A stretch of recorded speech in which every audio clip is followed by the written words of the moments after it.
Everybody Yeah, I think happy so. to play D&D?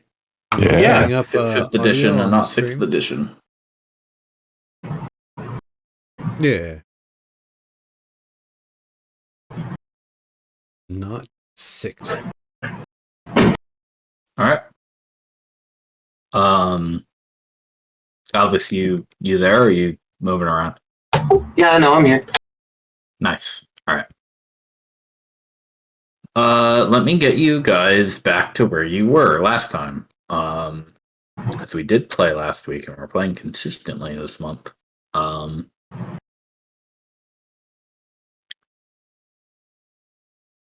Last time we played, you all, after healing the Naiad Eska of Shifting and speaking to... Oh, is my voice okay? Discord is complaining. Yeah, no, you're fine. Yeah, you seem fine. And speaking to the Dragon Prince Vashta, you decided to return to the Terre Obelisk. You decided to leave the prince's teleport circle intact. And you brought back the information of what is believed to be an impending attack from Prince Vashta's siblings, his older brother specifically, on your city or cities soon.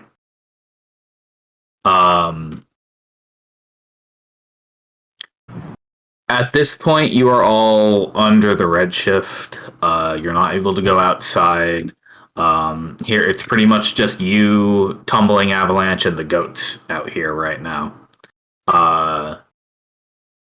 You have enough supplies and everything to keep fine for the week. And there's been plenty of activity back with the rest of the commission. The Brigadier has, in the last couple of days they all had before the storm hit, she sent the Mara over to the hillside house with Lufael and Irenaeus. There have been discussions about maybe sending decks forward to Alsanes with an obelisk during the next waning.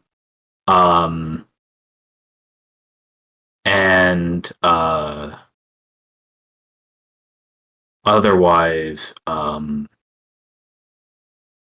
warnings, evacuations of non-combatants from Chose are starting. And there is a big flurry of activity all across the commission. And it's about the point where you all are going to have to come up with a plan for what exactly you're going to be doing in the next week, or the next 2 weeks, or the next month, because you don't know exactly when this alleged attack is meant to strike. The current assumption is that it will most likely happen between redshifts, but that is not something that you know for sure.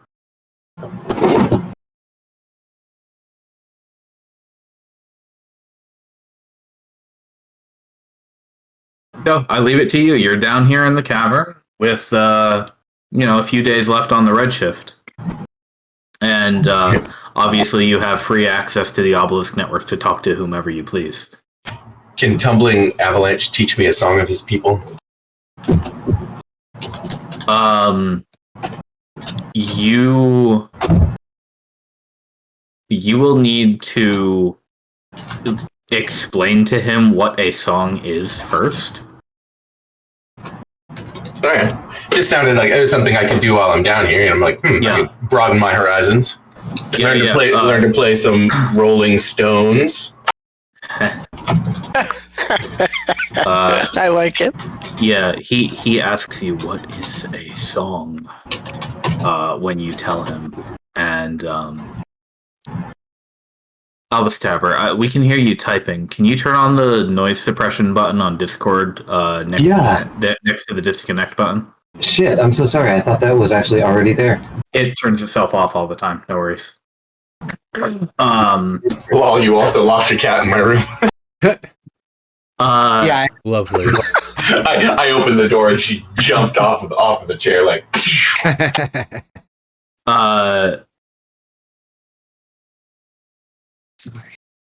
Further adventures of Omi and Verdi. Sorry. No, you guys are all good. But once you play, I mean, there's a point where like he tries to imitate the sounds that a flute is making, Okay. which does not work. Right. Like he can't whistle. What about a drum? See, I was thinking a flute. I was thinking some sort of drum, maybe. Do you like? Well, if you suggest that to him, you could maybe. Do you suggest maybe like pounding on a rock or just the dirt? Exactly, a few different rocks, or maybe the rocks and the dirts, and how they have the dirt and how it has a different sound for each one, and maybe he can hear this kind of stuff in the mountain, in a stone. Like I'm a dwarf, so I have some idea of that. Oh, yeah, when you guide him to do it, you find that once he's in his element, he is a natural at producing music and rhythm. That's awesome. So the song of his people that you desire, it flows out of him, and while everybody else is working on their projects, that fills the air around you. Rad. Okay, cool. That's what we're doing.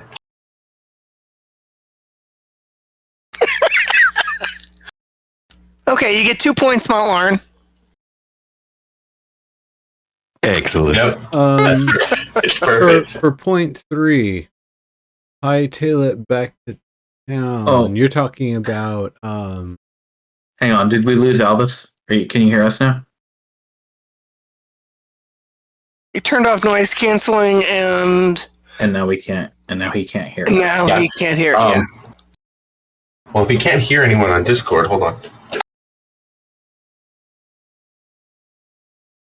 So you're saying for point 3 is when we teleport back to, or are we going to teleport, or are we going to? Can we teleport? Oh yeah, You have enough for one right now. Yeah, I put up a teleportation circle that can get us to the secret house. Yeah, and that is the one useful circle that you have, and it's only a day's hike away from Chose. Well, then, yeah. I mean, if like the sooner we get back, the better. As long as we're not giving up some major strategic, value to your reagents by doing so. Only thing you'll be giving up is obviously Nimbus will be out of casts of that for now, and Right. you will we have lose another- access to the sand skiff for a bit. Yeah, I got 2 questions. One, where do we get more of the materials necessary for a teleport cast? And 2, point 2 in your list, Mount Lauren, how do we obtain the address? It's inscribed in the circle. Yeah. I am delighted that Mount Okay. Lauren remembered this, because I was going to inform you all that Naya did not record the address of the circle while she was there. She only glimpsed it for a moment, Right. and nobody else has even seen it yet. No, we're going to have to go peek at it too. inside and Not something that I could have copied. I don't think you saw it, Albus. You were in the room for like a second, but then you jumped out, right? Yeah, because I did climb the tower. Yeah. But if you said that I didn't see it, then I didn't see it. it's an interior room. So you have to actually do a fair bit of like scoping the place out once you get inside, if you can climb inside through the window. I hear So, you. No. it is one of those where it's like, hurry up! Yeah. And to answer your other question, getting the gemstone chalk to cast teleport circle. Dex has a couple pouches of it himself on hand. Thus far, as usual, it's been reserved for emergencies, and most would say that an impending dragon counts as an emergency. So now's not a bad time to use these things. I think Van was the one who suggested that maybe they'll send Dex and a few people over to All Saints directly, like you said in step 2, right? To get the obelisk there like immediately. So yeah, but you'd all have to. You would all have to get that address. Is Discord being fucky still? It's been fine for me. For Albus. You're fine as far as I can tell. I didn't hear him. Oh, he can hear you now, yeah. But can we hear him?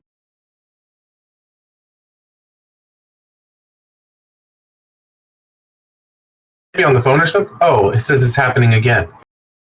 But Yeah. I told him, well, so he fixed it and it worked. I wonder.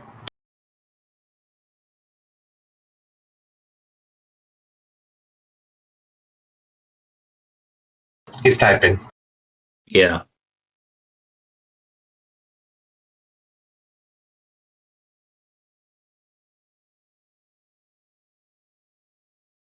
Oh, I don't have any connection problems or anything. Yeah, I mean, you may not have the same route to Discord despite coming from the same place, but No, I know. No, I think his issue. Well, when I told him to adjust, and he did adjust, and it changed, and it worked, but now it's not working again. Well, it was fine until you turned on noise suppression, which is fucking weird. It is, I know. Was that every now and then, Discord will say default for your input and output device? Yeah. And if you hit the drop down, you can often find your actual device or even just headphones / speakers in that drop down. yeah. If you switch to that, it will work. Or that's what it did last time and it did work, but now his, And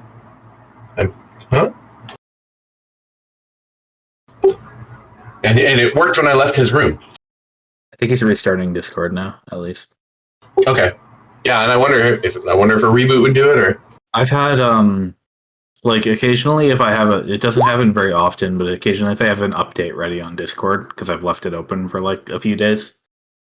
yeah, Discord will often lose my devices. Like before a stream, I have more than once been like, everything seems like it's working fine, but OBS is registering no input from my microphone. Why? Oh, because for whatever reason, it's looking at default and not at the Yeti microphone. Yeah, that was why my mic wasn't working earlier. Like they literally had the same problem. Yeah, it's fairly common with Discord and with OBS. I don't know why it happens, but whatever. Like, I guess there's a default for your computer's MOBO, maybe. That's the default, and that's not the device being used. And by device, I don't mean peripheral. Yeah, except that it really only happens with like I can hear you now. Discord and a couple of other Nice. servers. You know what I mean? So maybe it's a particular programming AST. I think it's how they access the audio. Yeah, I think it's because they use web interfaces instead of Windows directly. Right. So it's as permanent as it is. It's still moderately transient. The setting, I mean. Yeah, well, that's just bad programming. But yeah, I trust you, man. well, I mean, there's no reason why your settings and the current state of the hardware have to correlate. Okay. You know what I'm saying? Because back and now I can. Yeah, Really? No, I do. There's no reason, but I don't understand why you wacky engineers do what you wacky engineers do. Well, different engines have different accesses to the hardware layer. So the web is a totally different like machine than your Windows subsystems, right? So everything that uses your Windows subsystems is probably going to be fine no matter what. Everything that uses like Chromium or Atom or whatever the fuck the other, or Electron, right? Like they're all going to go through the web interface. And if their programmers were not particularly cool about how that works and they just assume default implementation, then you're stuck with whatever Chrome does. Right. And that tends to be fucking. Alice, can you still hear us?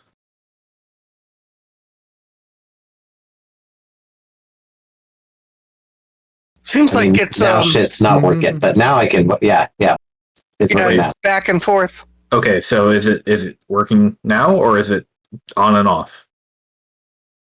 I'm gonna go AFK for just a second It's- while we make sure everything's stable. Sure. It's not letting me talk sometimes, but I can hear you sometimes.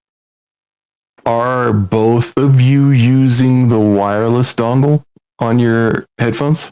No. Absolutely. What are you using, Birdie? Are you using the wireless dongle? No, absolutely not. Are you Why? using Bluetooth? No, absolutely not. I just Okay. plugged it in. Yeah, we're both Okay. hardwired. Yeah, well, I was just thinking that would be another reason why it might be intermittent if you guys were like interfering with each other. But if you're both wired, that's not the case. Yeah, and in fact, the reason I'm wired was to get started really quickly on the day that it arrived because we had a game that night. But then also because long term, all of my wireless dongled shit loses connection from fucking time to time, and I have to cycle everything. And it's like, god damn it. Yeah, as the only wireless dongle user, I don't have that problem here. But when we shared an apartment, I totally know what you're saying. I bet. Okay, so how was that conversation? Did you drop out at all?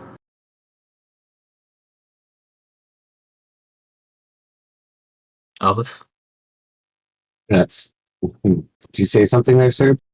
I did. I asked you how that conversation went and if you heard all of it. I heard the conversation, but then I did not hear you. That's Lovely. fun and cool. Birdie needs a new computer. Is it? Yes. Could it just be your Yeah. headphones that are having a problem? My computer? Oh, absolutely. No, your headphones. No, Like I don't if think you so anyway. if you it's not like you're wired, so like it could just be a broken cable. If you turn on some music and fidget with the cable a bunch, see if it cuts out. Okay, give me a second. Yeah. Yeah, that turned on some fucking Spotify. You could also go speakers and push to talk if you shut your door. Yeah, if it is the headphones, that would be a solution. Yeah, the headphones are pretty new, so short of a bunk cable, I can't really imagine they're I've had the headphones problem. go out in a month or less. These are pretty good ones. So were the ones I bought. Yeah, I mean, if they're defective, right? Yeah. Is everything working now? Not quite. Still figuring it out. How did the music go, Elvis?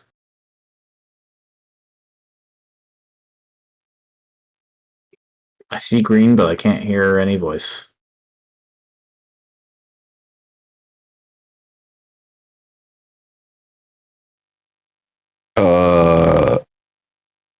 You're not accidentally hitting the mute button on your mic with like your shoulder or something, are you? No, Oh. that definitely did. Yes, I heard the chick got cupcake.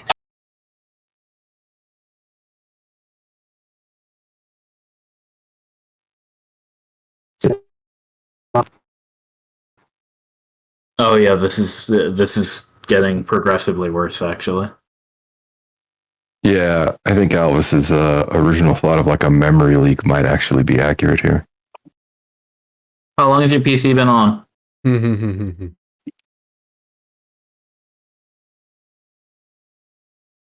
Yeah, I was going to suggest an actual hardware reboot.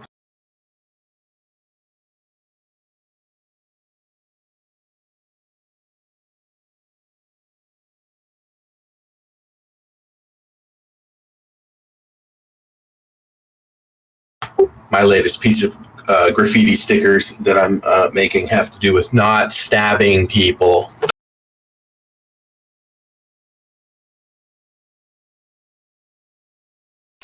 Folks be getting stabbed around here kind of a lot.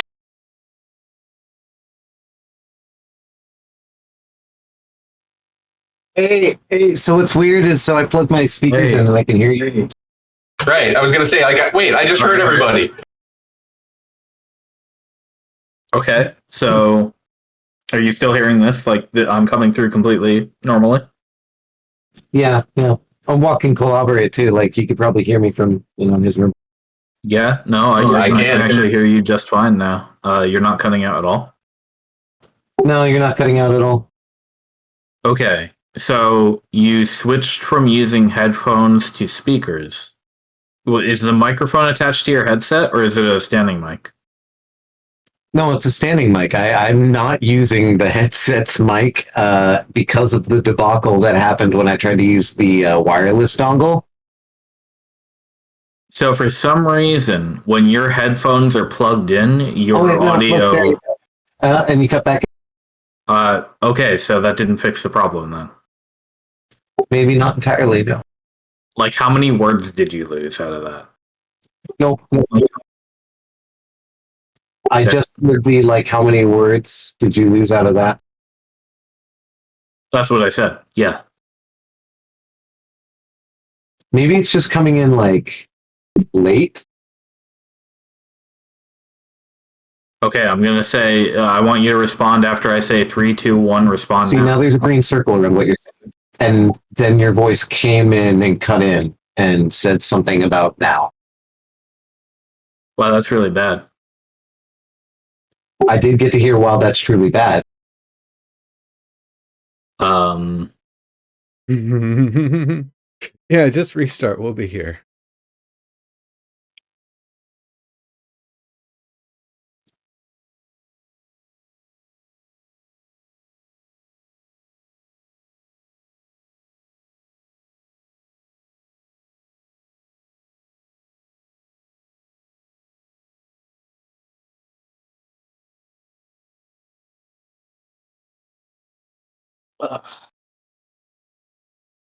Oh shit, now my citizen app is like missing 14-year-old girl. Oh no. It's not in my neighborhood. It's just nearby.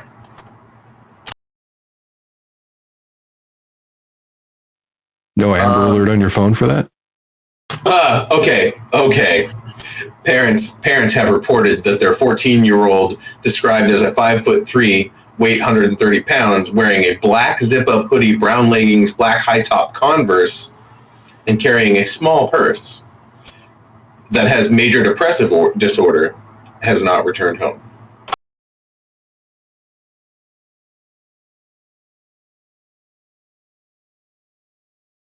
That's like 1, 2, 3, 4, 5, 6 blocks north and 4 blocks west. I really like this app, but wow.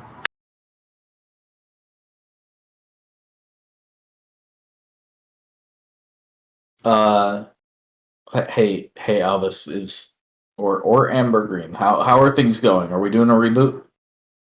I believe he's rebooting. Okay. He's still in Discord, but maybe that's just a ghost. While we wait, I don't wanna have us make everybody just sit here. So while we're waiting, why don't we go back to what we were discussing a few minutes ago? About the plan. I'm going to ask you a gameplay question. Sure. Since level 5, maybe level 6, I picked a spell with the intent to use it. And through the entire campaign, There hasn't been a single opportunity to use. Oh, what spell is that? Before I say, I'm going to ask, are you going to pull a change up on me at this point, or can I continue to believe that spell will not ever be used? That spell is counterspell because every goddamn ability I'm trying to fucking counterspell is an innate ability that is not magically cast, and so I haven't been able to counter the Dragon Prince's shit whatsoever, or the eye glare from the Fomors, or anything whatsoever. There are not that many humanoid spellcasters in the Redshift. That is very true. I think Morio might have been the only one. And even him, I don't know if he actually cast a spell or if it was just innate abilities. So can I just not use counterspell and spec that into something else, knowing that you're not going to throw a change up on me here? Well, that is the thing. I recall this moment because you tried to counterspell Zvashta's circle, didn't you? Yes, I did.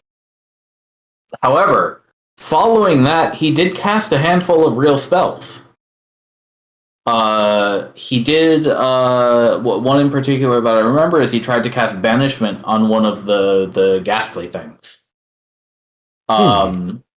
So Vashta in particular has had at least one spell that you know of. Maybe one or two more that you've seen. He does have more siblings than you've met. So I don't think Counterspell will be completely worthless. Although I will admit that it's a pretty low utility spell for this particular campaign, just coincidentally. Yeah, because that's I was thinking, all right, Zoramos, his thing wasn't magic. He just naturally makes the story. Asherola, that's not magic. He just has the ability to point and make lava and burrow. That's not something I can counter. So yeah, it's without using like humanoid wizards, drow, or like I'm trying to think of what other monsters in the book have spells. There's I think not liches, but lower tiers of undead that Hello? have magic. Hey, we heard you. You can hear me? Yeah.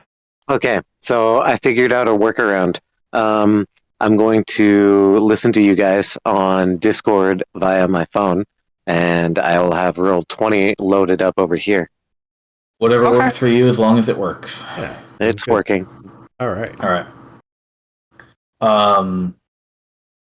Yeah, so we were just discussing the finer points of counterspell. No, I could hear the campaign. The whole conversation. It's fucking weird. I could hear you up until the point I started Roll20, and then Discord started shitting out. Oh, yeah, now it definitely sounds like some Chrome fuckery. Wah wah. Well, this will have to do for now, I suppose. It's fine. You're coming through clearly in terms of being able to understand what you're saying, just like the Xerox of a Xerox of a Xerox, except like the audio version. Really? Yeah. You'll hear it on the stream. I can hear you fine. Yeah, we can understand what you're saying. It just sounds like you've got like cotton balls in front of your face or something. Yeah, you're totally fine now. This is the mic that comes with the headset. Yeah, and so I would imagine trying to do onboard. It's a teeny tiny condenser in comparison to the It's got It's the same mic I use. If he sounds different, it's because he's on the phone. It probably uses less bandwidth. Well, it's the like whatever onboard noise cancellation and gain adjustment and everything is trying to do to make it come through clearly for all the configuration. Right. Well, no, I'm saying that Discord's phone connections are lower bandwidth than their PC or web connections. Yeah, that too. Don't I mean, I can tell from the way his voice sounds. He's literally just compressed. Like, I agree. He does sound compressed. So Compression. on the subject of spellcasting, I just looked it up. There are in fact quite a few monsters you can spellcast. It looks like there are 117 out of the main books, at least the ones that I own. The thing that I'm noticing though, the similarity they all share is that these are sapient. Just about every single one of them, which is as we know, not the kind of things you find around the Redshift zone very frequently. Right, and usually when you do, they're not directly trying to fight it. So. Yeah, that has happened a few times. So, okay, fair enough. I will not have it, I think, for the sake of potential, oh shit, they're on the horizon, tactical alert. I'll keep Tiny Hut readied so I can cast it on the 1 minute. If they're, a minute away, then 8 of us can shell up and use it as a forward point. Yeah. With that though, the one thing that I'm a little concerned about how things went with the last battle, partially because the rain of fire was going on the whole time, was the whole cavalry thing being on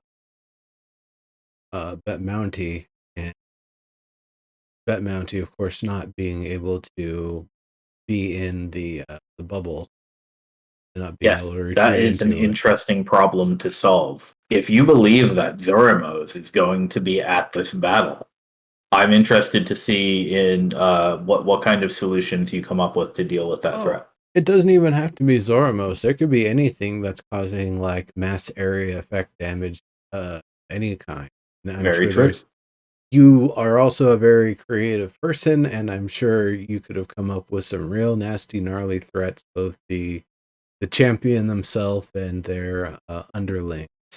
So, So we should totally build some water columns, Roman style, like can destroy mountains. Okay. Like, let me interrupt you for a second. So here's what I'm going to say right now. For the sake of gameplay, I will give you some foresight, just like I gave you last session. When we end this session, I want you to have given me a plan for how you're going to deal with this impending threat. And then next session, the plan will be implemented. Whether or not the threat happens, as we know, it is not yet 100% confirmed that it's a real threat. But this session will be dedicated to you all figuring out your plan. I'm not going to give you any more spoilers than that. So I'll leave it to you.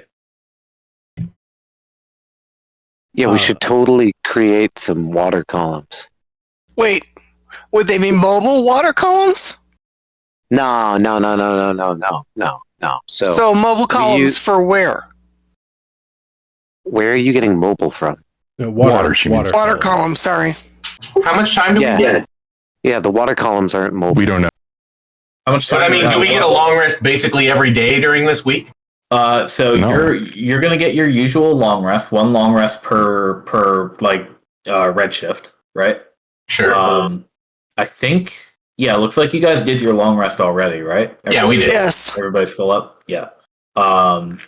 So you have a day or two down here where you guys are stuck in here, and you can make your plans and talk to whoever you want around the bases and stuff. And then when the Redshift breaks, I can tell you it'll take you, if you're going to Alsanes, it takes like a day and a half with the skiff, because you parked it around south. Right.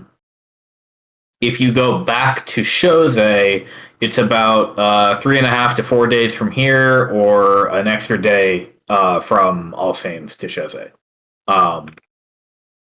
However, if you're gonna teleport circle back, then it's instantaneous plus a day to get from the house on the hill to Shosei.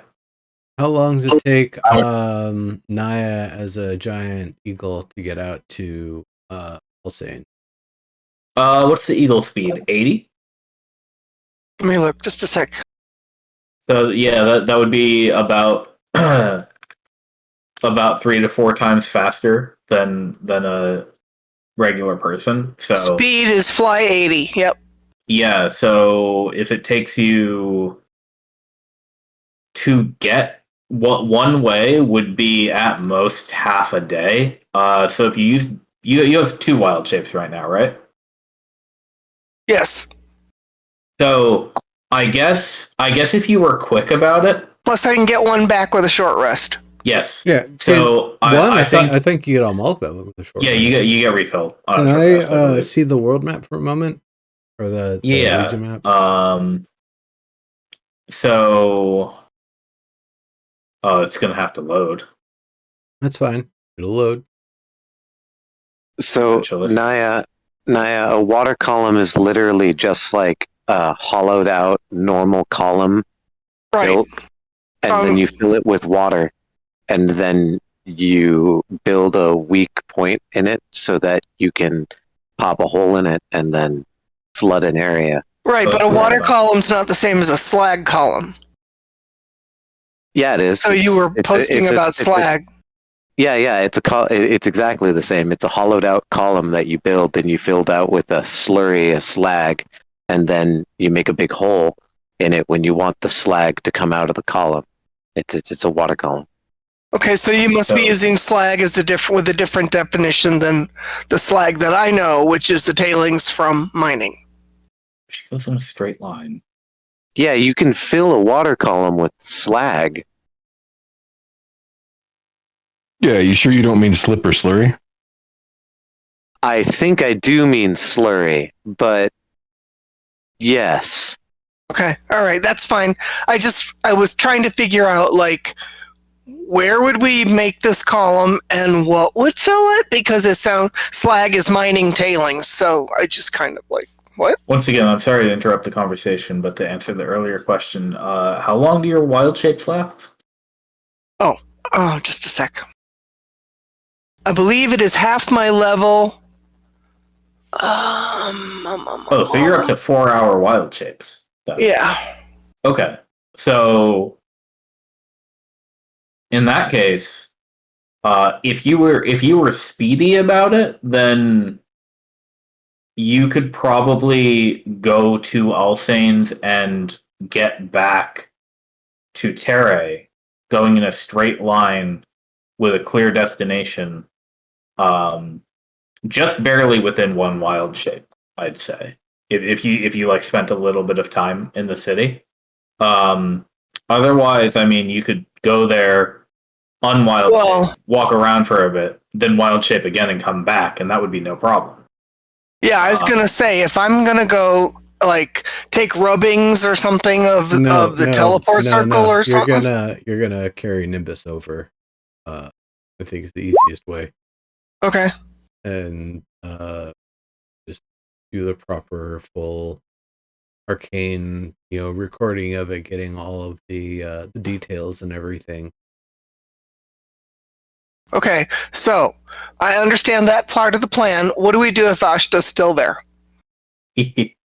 Or if you that's a if lovely he comes question. back? What'd you say, sir? I said that's a lovely question. If Vashta comes back and we go there, we'll say, "Hey, Vashta, fancy seeing you again. I thought you were taking a vacation. Anyway, friend, we're going to be recording this teleportation circle."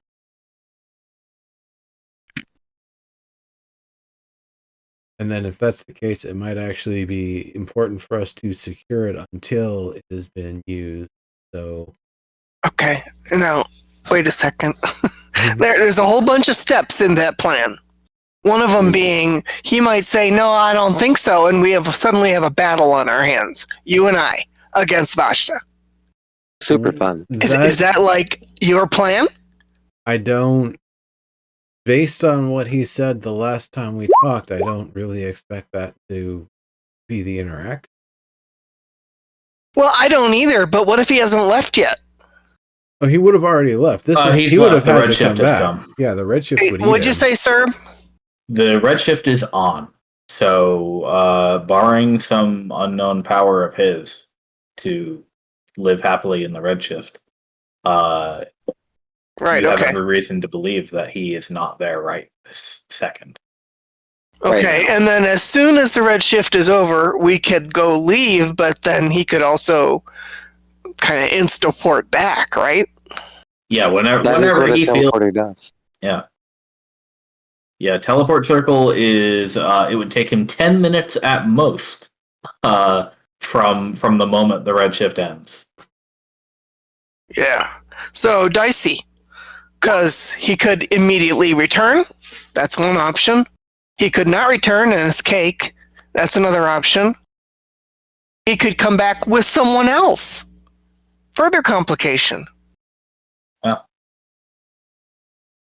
Well, I mean, then, there's just a whole lot of unknowns in that while I appreciate the idea and I like the simplicity of it, we're making some assumptions that may not, in fact, be true. And so we need to cover for those contingencies. so would you want to like go out inside first, just fly back and get the full crew, or would you rather we just skip all the way over there? Well, I think what we could do that's quick is fly over there, see if he's there. I mean, I saw him on the roof, which is the only way that I knew I was safe enough to quickly fly down and validate that there was a teleportation circle, and then get out. Because then we heard footsteps. I heard footsteps. So it's like, if he's on the roof, then we know we don't have any time, like a minute, 2 minutes. Can you do that recording the address thing in a minute? Probably not. Okay, so how much time do you actually need to do that? 5 minutes at least, I'd say. They're like 10-foot circles with a shitload of symbols, right? Right. That's Make what it sure seemed like. you want to make sure you get them all right. So yeah, probably like 5 minutes, maybe 10. It takes 10 minutes to draw the circle in the first place, right? So that seems reasonable. Well, wait. Does it take 10 minutes to draw the? I guess for the ritual or To cast the spell, right? Well, do you have to make a circle to cast it, or is it only if you're putting it down? No, yeah. The whole thing is you need to draw the circle with the chalk to cast it. But then, okay, if you want to make a permanent one, you just draw the circle and then you decide I'm not going through the portal anywhere, and then you just leave it there, and then it becomes permanent eventually. well, you have to do it every day. Yeah. So yeah, if it takes 10 minutes to draw, then probably a little bit less than that to make sure you accurately write down the whole thing. Right. Well, also, it's not in the sake of the whole spell mechanics and everything, I would imagine it's part of memorizing the spell and knowing how the spell works to have it in the right mind space to be able to look at it. Like, golly gee, okay, all this makes sense. Well, I'd say if given a hypothetical non-magic user who had a photographic memory or something, or even just somebody who is an accurate sketch artist, I would say an accurate sketch artist With a photographic memory?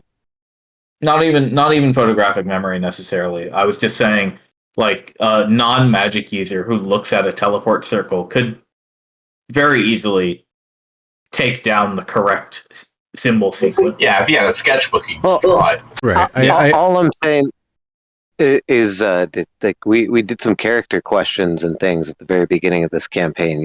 Yeah. And I was not a spellcaster back then, but I am now. Sure. But if you could see, I'm a capable sketch artist, and I could memorize things pretty pretty readily when looking at them. It's a thing.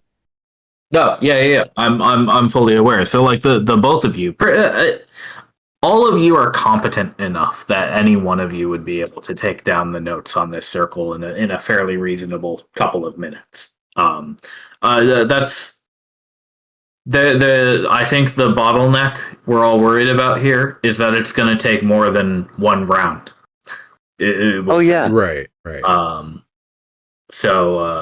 So that's what you should be planning around, I suppose. Well, I guess another thought then for how we do this, we all go there.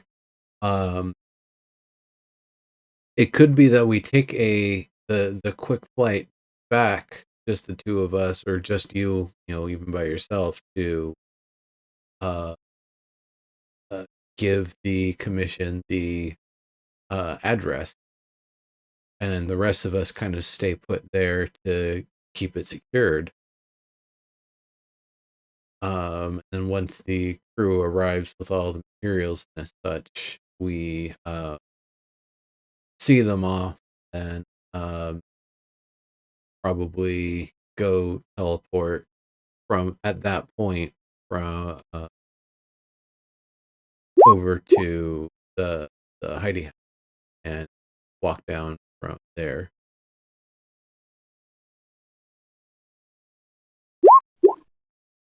The hidey house.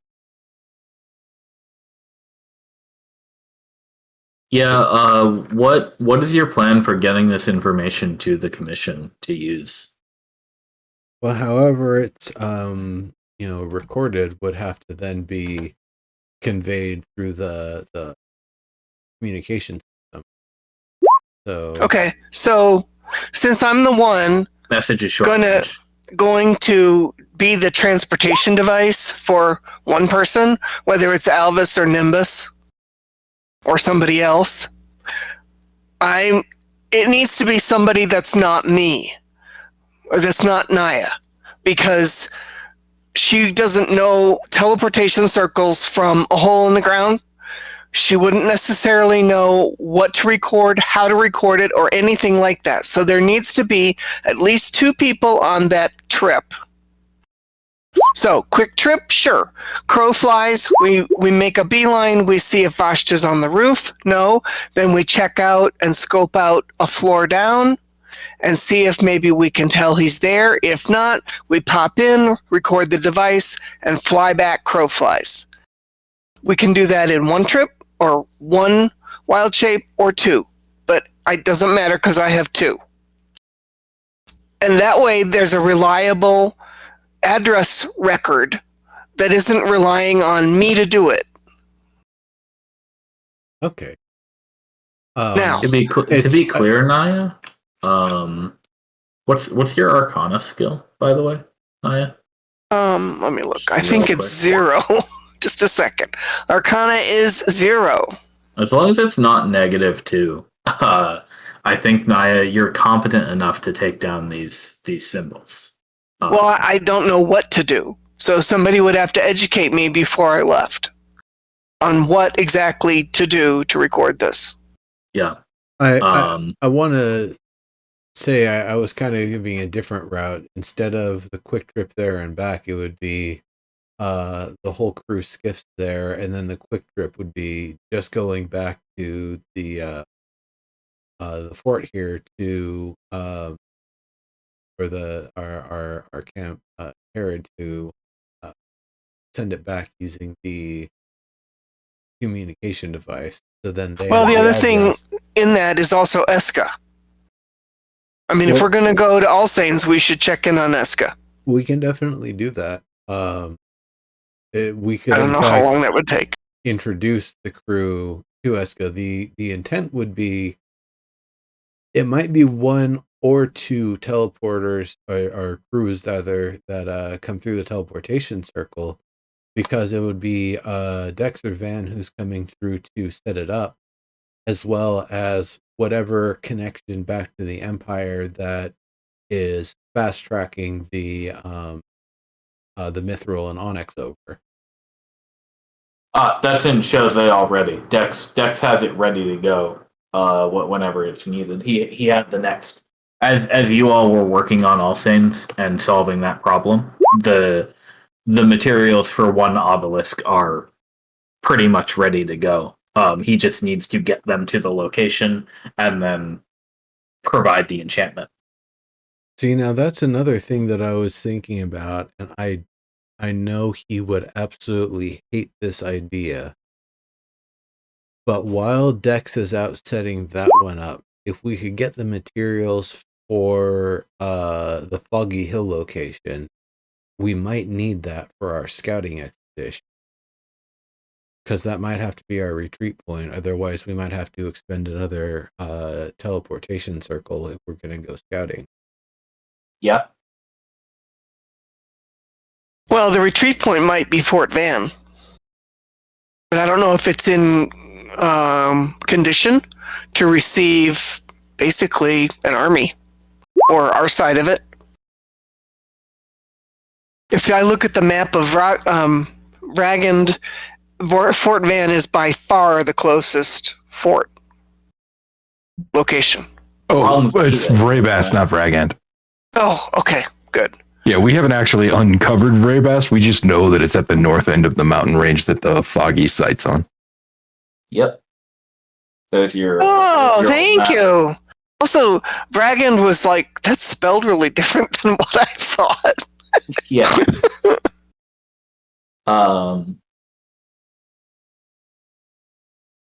Yeah. So you at this point it's always been known that Vrabast is somewhere in those mountains. But it has now become clear that these so it's princelings have been using it and definitely east of hiding away somewhere in that mountain range that you simply have not found and have not gone deep enough into those mountains to find. According to that map, it's definitely east of Vragand.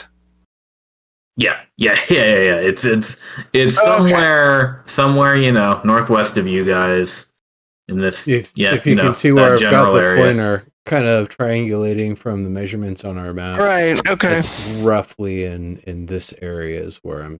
Now, when we talked to the Brigadier last week, we did recommend a scouting party be sent north immediately, right? I mean, I remember saying that. I think so. I mean, yeah, there's still time, even if you didn't. There's this opportunity. There'd have to be some real quick travelers, though. Because that is a long trek. It's going to be over, nicer territory so they can use our fast horses. But we haven't uncovered this desert, so we don't actually even know what kind of shape it's in. Yeah, like getting up here is relatively speedy because like you said, you can use horses and stuff. Right, but then beyond that, you've got the forest, and that looks kind of dense. Yeah, it's kind of also super deadly and haunted. So it's somewhere in this area. They're going to need to slow down and find a pass through the mountain. Otherwise, this forest is probably going to eat them alive. Right. Yes, it is. It is recommended against going into the forest, and Vashta did not make it sound like his family was living in that forest currently. But yeah, getting into those foothills and getting deeper into those mountains is the trick. And Brigadier Demira has kind of been beating herself up this week, the couple of times that you've spoken to her about the prioritization of things and where people have been going, and the fact that you've had this location for months and months, but there just hasn't been time to get it. Well, there hasn't been a need either. It's way far away, and there hasn't been any need. There hasn't been a reason, so she shouldn't beat up on herself. Well, she can't help but have hindsight now that people are in danger. There is another. it's dangerous, but at least we're the ones that would be potentially in danger, I suppose. Trying to bring the skiff up along Like go this straight way. for it. Yeah, to see. I don't know how far the sand is going to get us. Legitimately, I don't know if we've Yeah. seen anything past sand in that direction. But the map implies that the mountains are kind of this sort of curving sort of thing. So we'd basically be going the inside track, where our scouts would be on the other side, going the outside track. We might have a safer approach, or at the very least be coming from an angle where we might be able to see some fortification, get the hell out of there. That was my thinking, was that we, from Alsanes, we head Right, like if it's a northwest. straight line, right? That's like if you. I was if actually you, looking at going from Alsanes.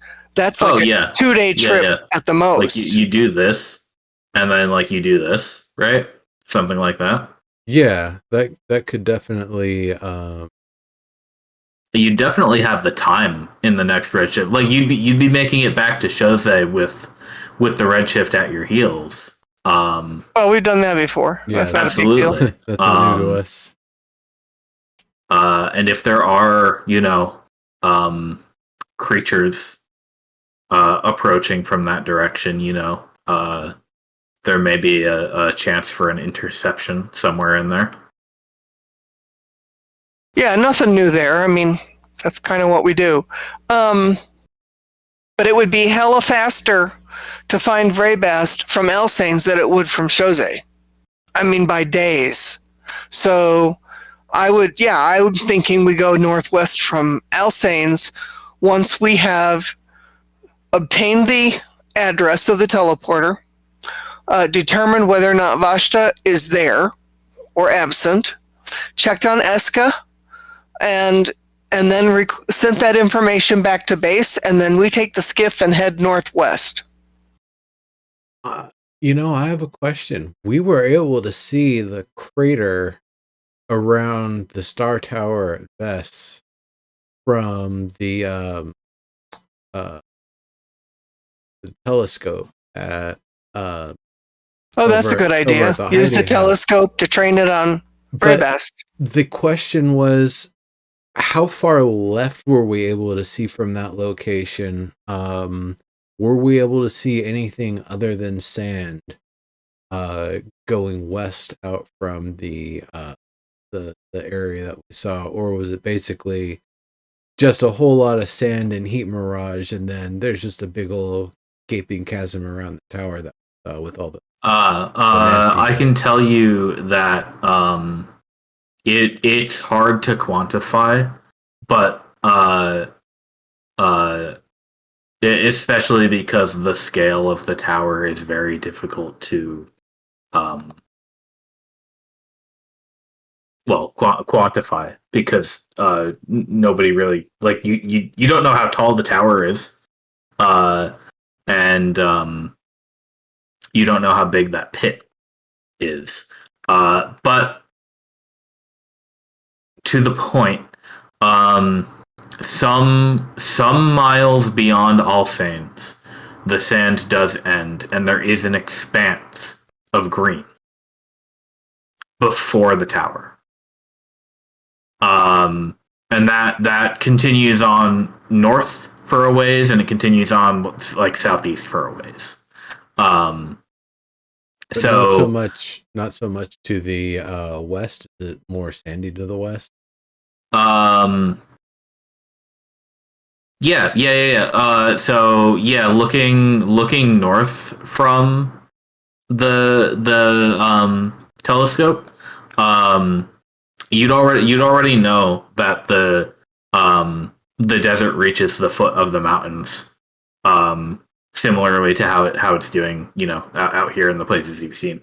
Fantastic. Okay, that was the big concern that I had, is if we're going to do this, are we Are we still going to be in sand, or are we going to start running up on a different material that's going to slow us down? Yeah, depending on how far west you stay, you'll definitely be able to slide right up to the base of the mountains where it starts to turn into rock and get harder to navigate with a skiff. So there's definitely a viable route somewhere in here, right? Okay, I like that. Okay, we're getting somewhere here. So then that would make sense to deploy out from there, from Alsanes, once we've got the our crew that's going to put the obelisk down in place. Once they've arrived, we will destroy the circle because they have their own means to create a circle and get back, or at least get to somewhere protected. Or failing that, they can always go to Terry and just bunker down there. Yeah. Terra is very close, so it's easy to go from there to Altanes and back. It's just that if we're thinking about things in terms of immediate defense, having Dex come back to Jose before the next Redshift would probably be the safest. We can do it For sure. swing with the supplies we've got. But that said, since we don't have to expend the teleportation circle we've got except in an emergency, that means the two that Dex has hanging around will be expended, but he'll be there, do the thing, and back with them, and I'll still have mine in reserve. And more can come along the pipeline resources.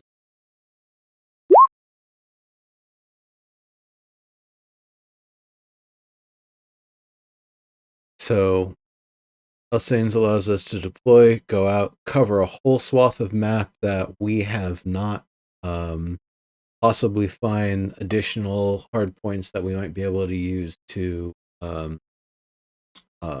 set up a midpoint base. Maybe not immediately, but after the assault, should we repel it, to be able to start finding ways to make our own approach there if we need to. Oh yeah, because for reference, the site that Team B found that's might come in handy soon is like right around here. Right, and that's useful, but that's a different useful relative to that's in a different direction that we need to go. Repelling a tactical invasion from the north.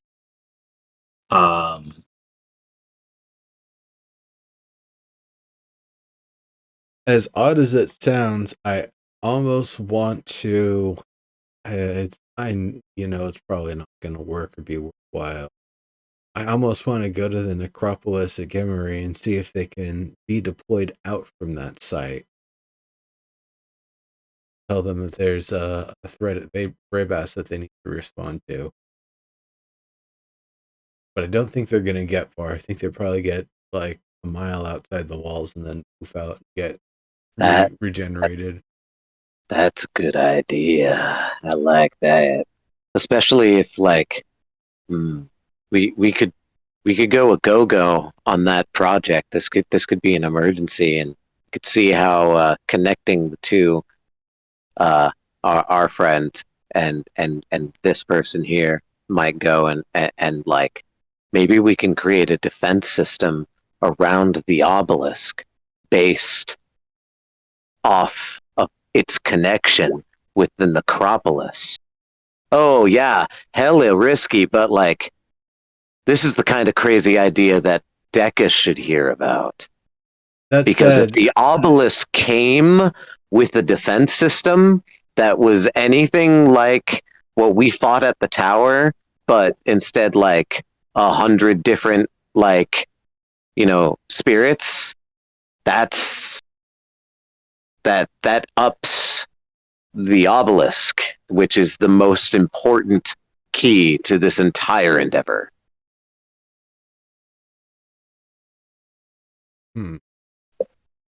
That said, we would need another obelisk to be able to hook up over there and even attempt that. And the next We one's might currently be able to. spoken for. Yeah, we might be able to do it in a month time based on what Lucent has been doing in the past few red shifts, or the waning of the past few red shifts. But I'm also like, I am not ignoring Mont when he says that that's risky. This is definitely something we should talk to Decus about. And in our previous conversations, I think we've always kind of known it's risky because we have no idea what could occur hooking our obelisk network up, and them potentially being able to reach through and help with it. Exactly. That's absolutely true. And but not even maliciously. They just it's like a small thing of air in a box, and the thing that was inside the box first, and suddenly it's got this whole rest of the box that it can spread out into. Yeah, no, I understand exactly the risk that calls to it. It's almost like setting up your own wooden horse. But anyway, like I think it's something we should talk to Decus about, and especially like if we could maybe create some security of our own for the obelisk. I don't know how that might change the relationship with our friend already connected to it and her relationship to it, but perhaps she can. Funny enough, how you bring up the fact that she's a proxy, she could be the proxy of our proxies if we're going to backwards, and if we're going to go with the metaphor of backwards engineering this tech, of integrating it into our own. She could probably act as a safety mechanism for us. Maybe. I think in terms of priorities, I would say finding Vrabast is the next priority after getting the address of the teleportation circle and all that entails, and getting it sent off to Jose and yada yada. Next step to me would be, let's find Vrabast and put it on a map. Then we head back to Jose or to Ray, regroup for next, and then maybe head to Gemery if we can come up with a plan for that. But if the dragons have mobilized and are ready to attack in 2 or 3 red shifts, we do not have time to go to Gemery and spend time sorting that out and placing an obelisk that might be better spent with Eska, or maybe better spent at someplace near Vrabast. I don't know. We just have so much, I don't know, getting the in next this. obelisk regardless. That's about to happen. Like that one is in the books already. We're, I think, looking a little more long-term plans. That one. The short-term I was thinking with it wasn't anything related to the obelisk. Just telling them, hey, there's an issue to respond to a Vrabast. You should send a regiment. And if all that ends up happening is like 20 phantasmal soldiers go there, are immaterial, and just spook them, even that's something they weren't expecting.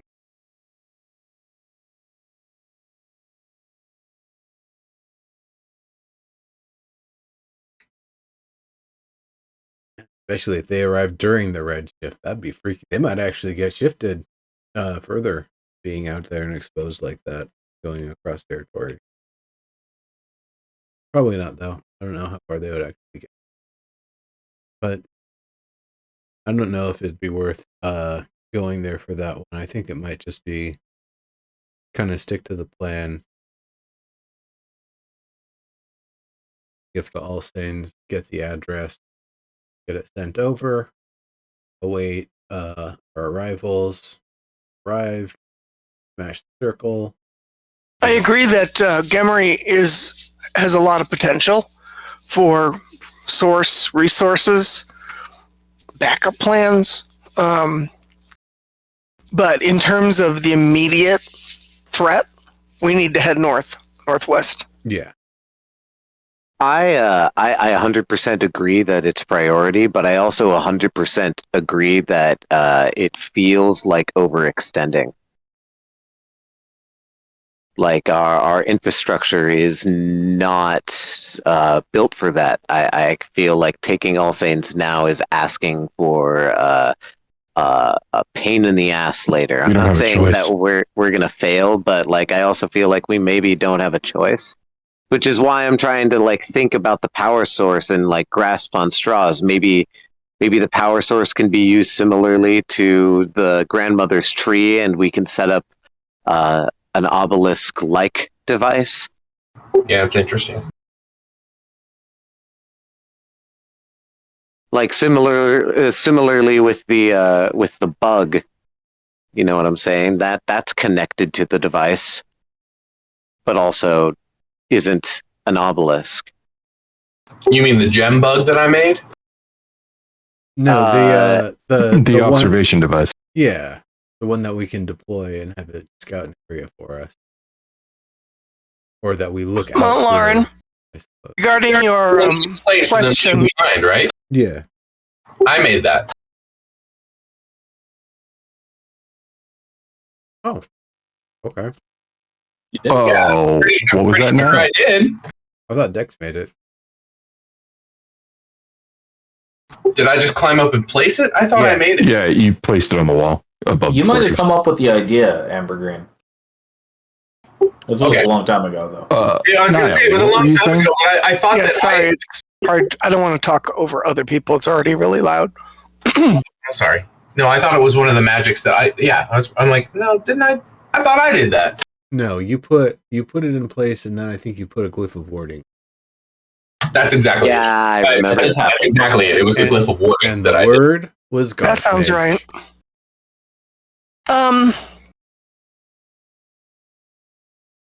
Lauren, I think the question about does every obelisk have to be on our network? The question that I have is who's the obelisk for at Gemery? Is that for us or for them? Or both?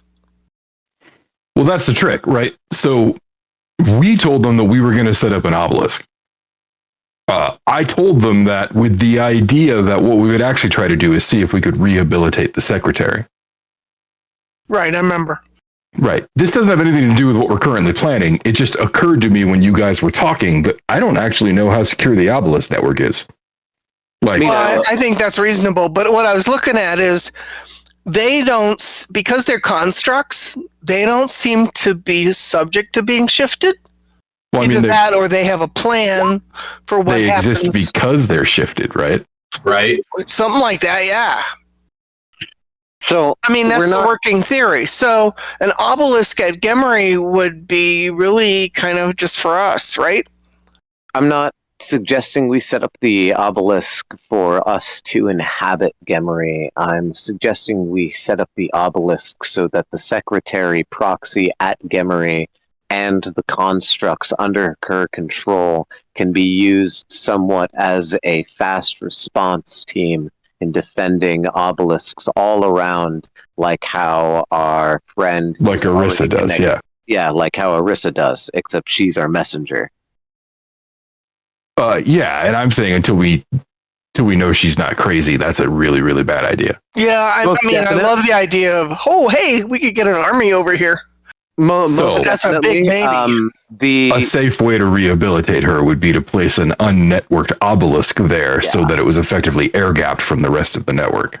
Right. Yeah, most definitely. Likewise, if Decus could work with Arissa, I wonder if a security system based around Arissa and our trust with her could be set up. Yeah, I think that's a long-term research project. Yeah, most definitely. That's more long-term than setting up a connection, which is risky in itself. I mean, I really do love the idea of possible built-in army, but oof. Yeah, I mean, honestly, it's a great idea. Like, if we can tame them, for lack of a better way to put it, that's a fucking awesome idea. In the immediate, though, I would strongly suggest that we focus on the 5 steps that I've laid out there. Right, we don't have time to worry about other things. Like, for all we know, they're moving this waning. Like, we may already be too late. Right. Right. At which point, it's about what do you have readied and where do we encounter them? Yeah. So, Mount Lauren, nowhere in your list of steps in the plan is there an option to leave the teleporter as is? No fucking way. End of sentence. Yeah, absolutely not.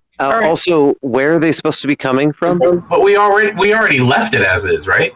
I know, and I was against it then. Okay. Yeah, me too. When are we supposed to, or which direction are they supposed to be coming from? Northwest. Supposedly from the north, from Raybast on the old map. Just for the record, I'm pretty sure I was like, all right. Is Raybast on the other side of the mountain? It looks like it's on the north edge of the range. But still in the desert? Or No. what? No, It's on the other side. it's on the north side of From the Mountain forest? Ridge. Are we thinking? Yeah. Yeah, on the border with the forest. Are we On the thinking? border with the forest. You're saying, homie? No, it's cool. Let Verne finish. Yeah, and we Or don't know which city that they're going to attack. We're assuming it's Shose, right? I am not actually assuming that well, okay, let me rephrase. Shose's most likely simply because of the logistics of the Redshift. Right. However, if they have more mobility than we do, then if I were them, I wouldn't go and attack Shose. I would go take Orvis. Yeah, I would take Arissa's tower. Just because that's also an ego location.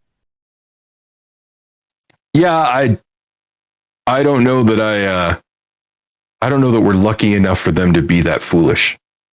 Well, I don't know if that's actually foolish or not. That splits up our team. There's no strategic importance beyond Arissa herself there. Yeah, no, I know that. I know that, but I'm talking about just coming in and burning down the setup as we have it. They're gonna have to go through the area with Arissa's tower anyway. Yeah. Okay. So yeah, we were saying the same thing because I was literally about to say if they were to do anything, they would just raise the tower and keep going. That's what I mean. This sorry, I should go into context. This goes into where we should try to waylay them. That puts them really far southeast of where they're expected, or southwest of where they are expected, though. So It's possible that Vashta lied to us, so who knows? right. Well, and Vashta also did let slip that his father is supposedly hanging out in that volcano that we were looking at. So it's also possible that there are literally 2 forces coming, one from the north, one from the south. Well, yeah, but nah, even if they're coming from the north, like I understand that they could just follow the mountain and then go down to Shose. But if they believe our city, quote, is Orvis, if I was leading an army, I would ignore Shose specifically because Shose has not been as rooted as Orvis. And I would go past Shose towards the tower, raise the tower, and then raise Orvis, because given the logistics of the Redshift, I would want my force to come in as quickly as possible and then do as much damage as possible and then leave as quickly as possible, which means a straight path up and down, attacking the most valuable cities, which would be Orvis or even the fort, but I don't see them going that far unless they have 2 forces like Malaren has said, and if they have 2 forces, then it's up to Team B for the other side of whatever we don't defend. I just feel like Arissa's tower is a good starting point. If they attack Shose, we might be able to set up a communication method, and we could hightail it there.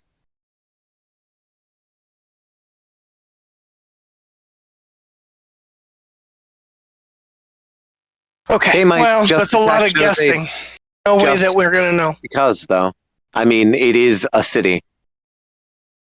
Yeah, and he just said your city. He didn't say which one.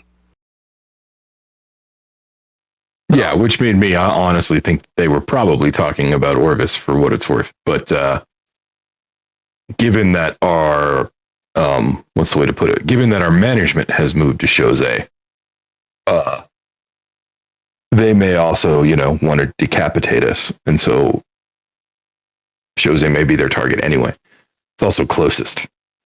Our management did move to Jose. Do they know that? Did we tell them that? No. We didn't tell them that, but they've obviously been watching us. So Right. They have all the not surveillance, but intelligence they need. Been doing some scrying as well, it appears. How fast can we travel up and down that road between Jose and the tower? What's our record? The RSS tower? Yeah. I think 13 hexes, 3 days. That's the fastest we can do it. Yeah. really, on horseback, on the road? Yep. On horseback, it would probably be closer to 2 days, I think. Okay, that makes more Yeah. sense. Because it's 13, so that would be if you're going on foot, you're going a little bit faster than the normal pace, which is 4 hexes a day. So horseback, like it's like 50% faster, right? Roughly.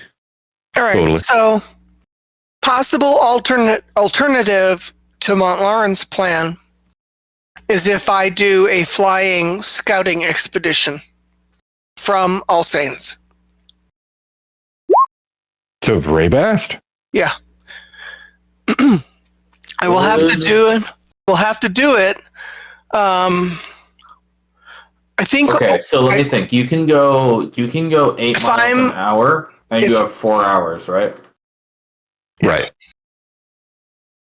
Then a short rest, or no, you have 4 hours, and then like an action to land and do it again. Right. Another 4 hours. So you basically have 8 straight hours. I do. And But then you. I have don't to know. rest. I think a giant eagle might be too obvious. So if Sure. it is, and I won't know really, but it's like when we look around Serb in the desert, what are we seeing in terms of avians? Are we seeing ravens and crows, which is common here, but I don't know how it is in the Redshift zone. Are there no birds? No, they're very much our birds. Ravens, yes. Scavenger birds, yes. And like mountain birds, like eagles and hawks, closer to the mountain ranges. So is giant eagle like way too fucking obvious? Well, I mean, compared to a regular eagle? I don't think I have to look here, but I don't think I have raven. What's the population density of giant eagles in your world, specifically in this realm of the Redshift? Hush you! Don't ask any hard questions. well, That wasn't hard. That's exactly what you just asked there. I just asked it. Okay. So it's a large beast. What about a giant owl? It's unnaturally sized. I think the giant eagle would be less standout than the giant owl. Oh, really? Yeah, you're up in the mountains. See, an owl is more like a foresty Yeah, kind. but in order to get there, I'm gonna be going over the desert. So I think. Okay. Oh yeah, Mott. But if she goes more than 8 hours in a row, she starts procking exhaustion. Don't forget Right. Well, that. she's got to take the short rest. That wouldn't help. I'll have to double check if we. I Get there, can do a but, short rest, and that'll get me another wild shape. Let me. All right. So this is up to you to decide what you think about. But If somebody did not know that there was a shape-shifting druid around,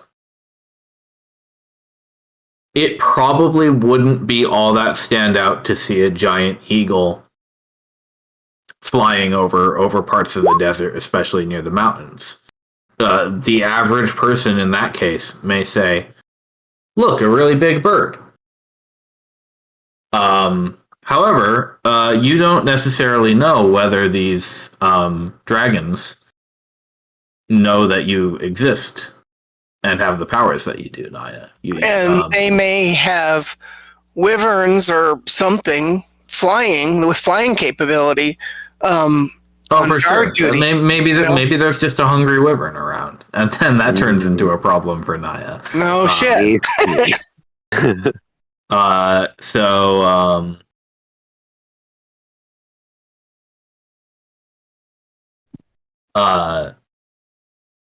So I'll say that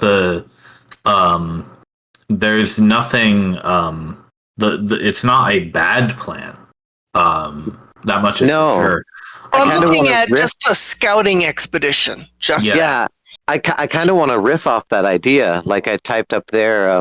But instead of holding up at All Saints, we hold up in Chose, just because that's sort of a good point on where we can see if we need to waylay them or if we can hold up at Chose.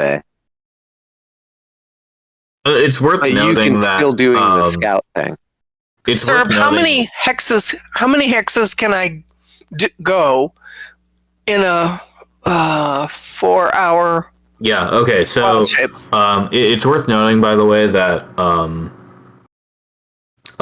most non-combatants are being evacuated from Chose. And that means they're going to Orvis, unreasonable. Orvis and Fort Van. But anyway, Orvis is tricky for combatants to go to. We should probably say something to the brigadier about non-combatants.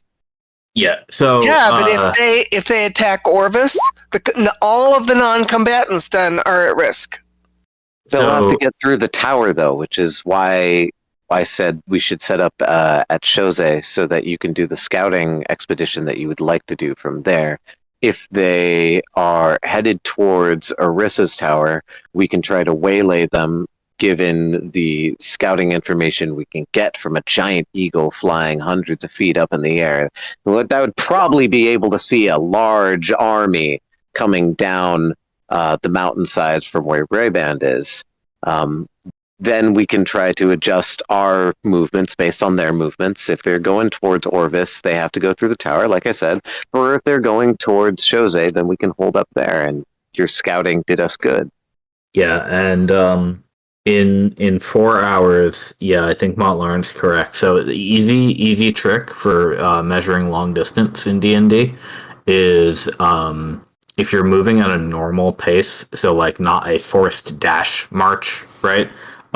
Because your giant eagle goes at 80 feet per turn, that means you go 8 miles per hour. Same with like normal walking speed. 30 feet per turn equals 3 miles per hour. It's slightly rough math, but that's there's a hand wave in there. But that's fine. So if I started I've done the math on it before. It actually comes out to like within a couple hundred feet, pretty nice. If I started the scouting expedition pretty much at Foggy Hill, like we go to Chose, we do Mont's list, and we get back to Chose, and then from there we all agree. Let's say, because everybody's got to agree, and I'm going to go ahead. I'm going to go scout. 32. So. Then maybe my first step is to Foggy Hill. So yeah, it would take you just about a full almost a day. And if you go straight, a day. So if I overnight at Foggy Hill, and I can't get a long rest, can I? Just a short. Just a short rest, yeah. If we're not resting it out between red shifts. But of course, short rest gets you back all your wild shapes. So if you're just spending wild shapes, I thought short rest just got me 1. double check. Wild shape. Every short rest for a druid gets all You the regain wild expended shapes. uses when you finish a short or a long rest. Yeah. Oh, cool. All right. So I thought I was only going to get 1. Good. No, yeah. So you could use it. You could use it per 2 per short rest. And let me double check those travel pace rules, because I do want to see if you could go extra than 8 hours. Well, what I'm looking at is if I go from Chaussee to Foggy Hill, then from Foggy to halfway up to the end of the mountains there, according to the map that we can currently see, and then the next day for the next half, I'm still 3 days just to get there. 3 scouting days, 3 days just to be able to scout around what we think is roughly the Vrabast area. And we might have it wrong. We don't know. But I can get there faster, I think, than a scouting expedition on foot. All right, here's the ruling on forced march. For each additional hour of travel beyond 8 hours, so it's assumed that you travel 8 hours in a day. But if you force march beyond 8 hours, you can cover the same distance per hour at the pace that you've chosen, and you have to make a Constitution saving throw at the end of each hour that you do that extra. Okay. So if you go another 4 hours on the same day for a total of 12, you'd have to make 4 con saving throws. Yeah, I'm not sure that's worth it. The DC is 10 plus 1 for each hour past 8 hours, and if you fail, you get 1 level of exhaustion. Okay, yeah, I don't think it's worth it. And just a tip, 2 levels of exhaustion means you have half speed until you take a long rest. I don't think it's worth it. Now, I will also say that this is all at a normal pace. You can go fast pace where the only penalty is a -5 to your passive perception. And the fast pace is 33% faster than the normal pace. So what would 33% of 8 be? It would be 33% of 8 or 9. It would basically be 10 miles per hour at that point, right? Yeah, but what's the cost to my perception? So -5. It's just a -5. No, that's not worth it. To your passive perception, not your active perception, though. Right, so you'd be harder to notice things while you were flying. Once you got there, you'd be fine. Yeah. No, I need to be able to see while I'm flying because I hope to uncover all those desert hexes, for one thing. But also, I need to see what there is down there while I'm up in the air, and hopefully nobody's really noticing me because people don't look up.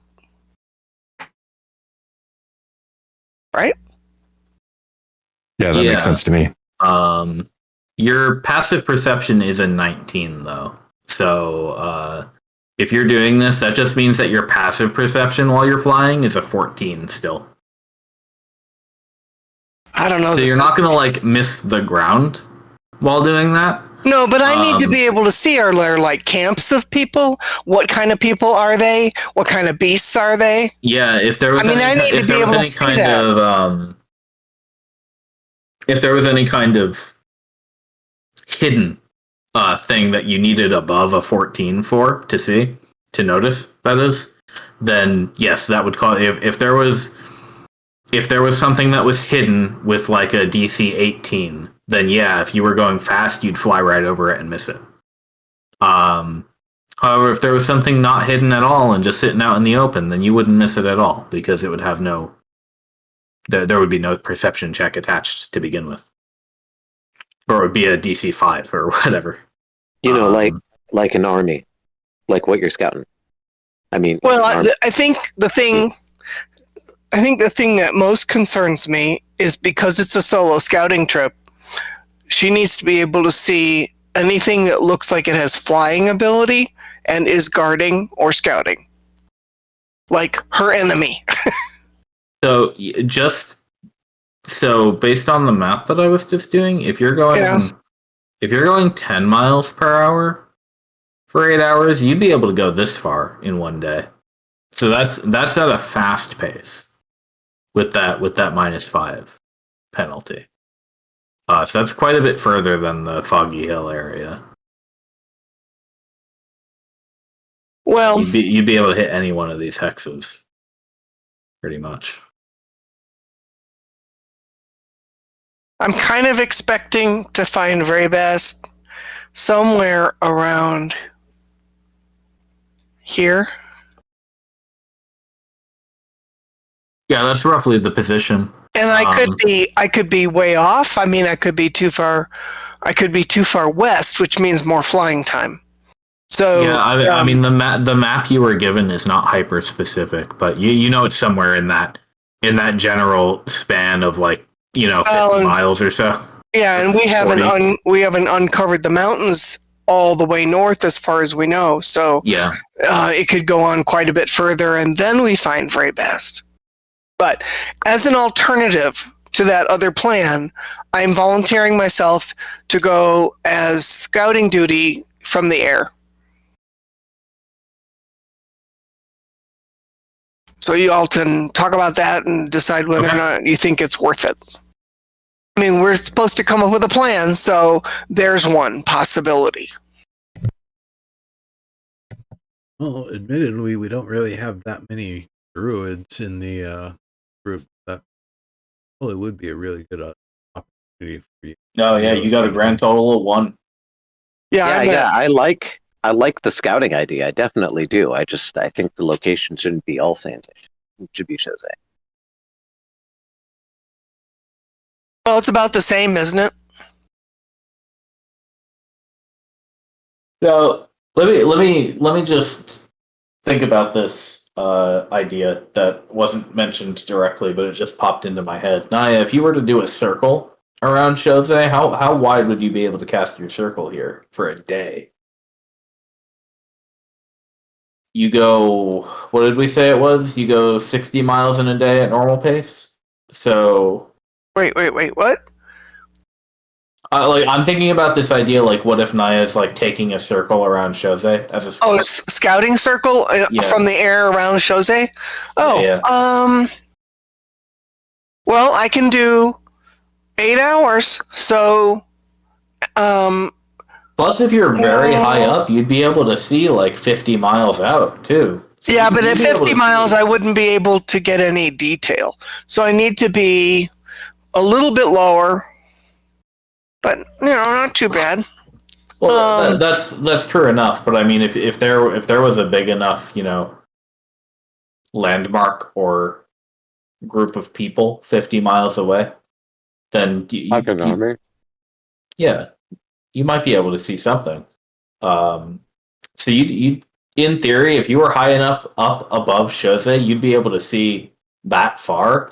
And then if you even if you just take this route, right, something like this, okay, then you'd be able to see out to there from that far from all points of that little super hex.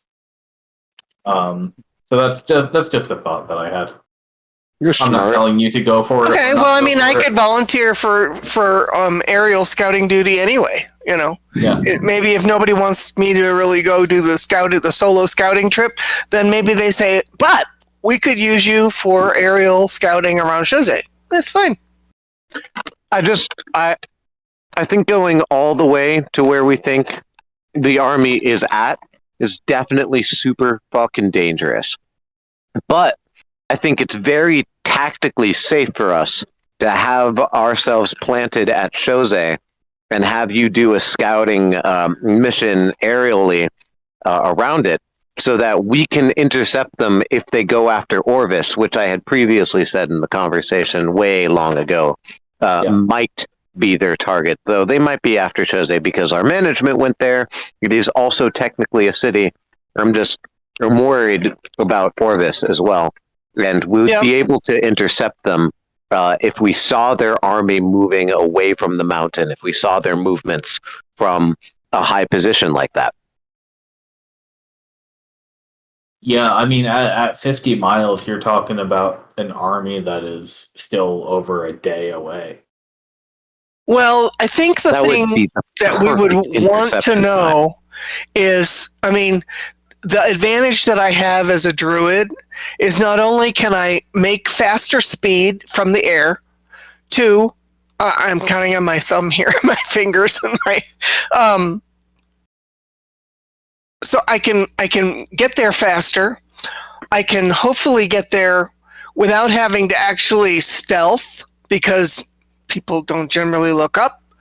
And then if there's a surprise about either the location of Vrabast or who's populating Vrabast, I can always shift to something a lot more stealthy and a lot smaller.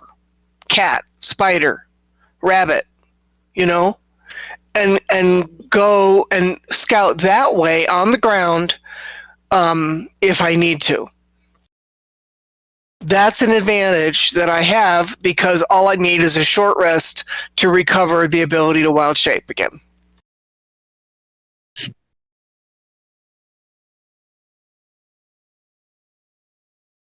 That still feels like splitting the party. It is splitting the party, so it's tricky.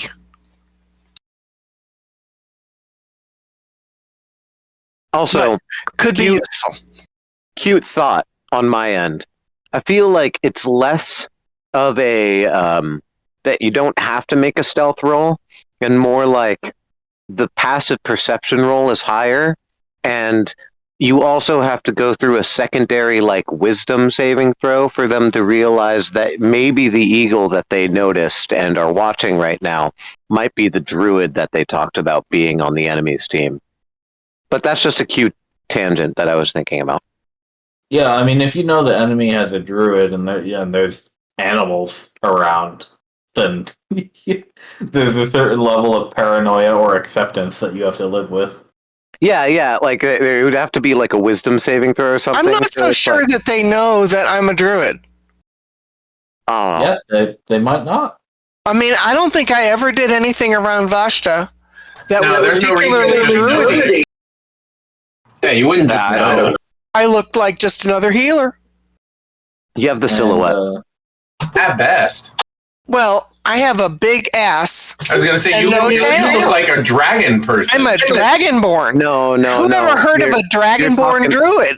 No, you're talking about something else now. I mean the silhouette. Everybody has them. See, Mott Lauren's plates are just a little bit too big for his, his shoulder pauldrons, just a little bit too big.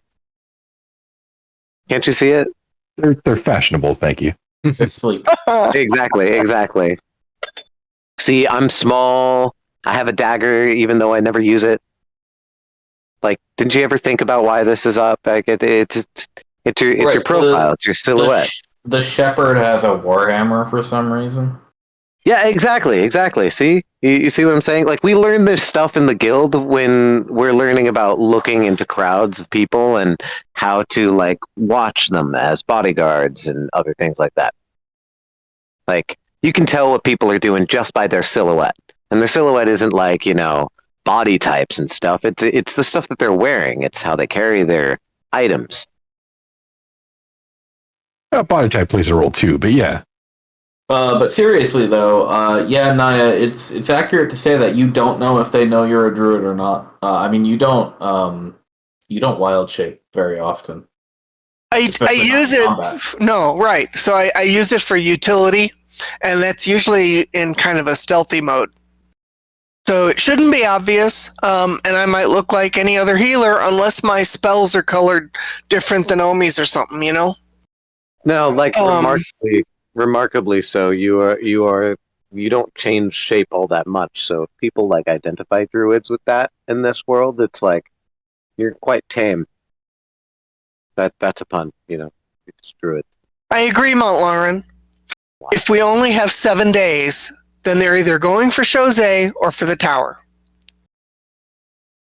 Because they need our obelisk in order to make the next push. They can't survive. And they don't have another teleportation circle. Yeah. Mont, That's exactly why I'm worried about the tower too. Right, exactly. But because of other logistical means, if I were a poor tactician leading my army in this situation, I would just follow the mountainside and attack Chose, because any extra day out in the Redshift is an extra day I have to run away from the Redshift. And they're not running away from the Redshift, they're running towards it. So I'm scared of the foolish commander with this army because they might attack Chose, as I am of the smart commander that might be there because they're dragons, that might attack the tower. Yeah. Ultimately, I feel like the concession is staying at Chose because we have to stay under the guise of an obelisk and then doing the flyby in order to try to intercept them before they even get to the tower. Right. If we had eyes on them, kind of like around here, we could see which way they went, right? Because that's where they'd have to decide. Ping that again. I missed it. You should be able to see it right now. It's just drawing with an arrow. You're thinking exactly the way that I am. Yeah. Likewise, we do have one more casting of our dear bard's inspiration, if for lack of a better word. Oh, right. So the foresight spell. Yeah. Clairvoyance. Right. Yeah, this is a tangent from our tactical discussion of like what we would do IRL if there was no magic. But no, what the fuck is the name of the spell? But yeah, there is also that might give us a hint. Well, that would it's be like dial a DM, I think. Divination. Thank you. That would be a really good direct question to ask. Which city are they attacking? Or one, are they attacking? Two, which city are they attacking? Keep in mind, divination concerns a thing that will occur within 7 days from the casting of the spell.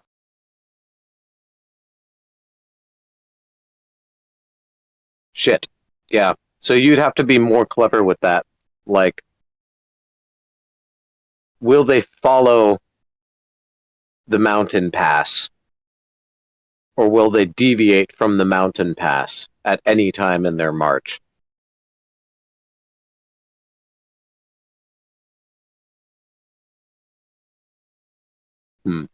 That's really ambiguous, though. Yeah, that is super ambiguous. Especially if they're not coming from there at all. Yeah, exactly. Going for more like tactics that we can actually do.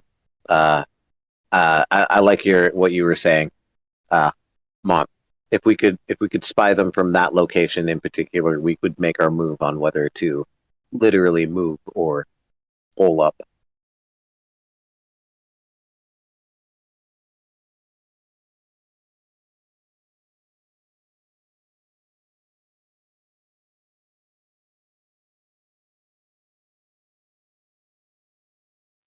What's the flight speed of a red dragon? Would I know that? You'd be able to ask the brigadier. She knows. Well, I also have a historical bias against giants and dragons. Specifically because of their racial Let's roll ideas dice of today. dominance. You can roll nature to see if you know. Okay. I really need to take just like a single level in Ranger or something to like justify that. Get a bonus. They're fast. You know that they Naya's eagle would match pace. Oh, really? I thought my eagle might be slower. As a big Match eagle. pace. Okay. Sorry, what was that, sir? Mont, you know that they are fast and that they and Naya's eagle would match pace more or less. Got it. Okay.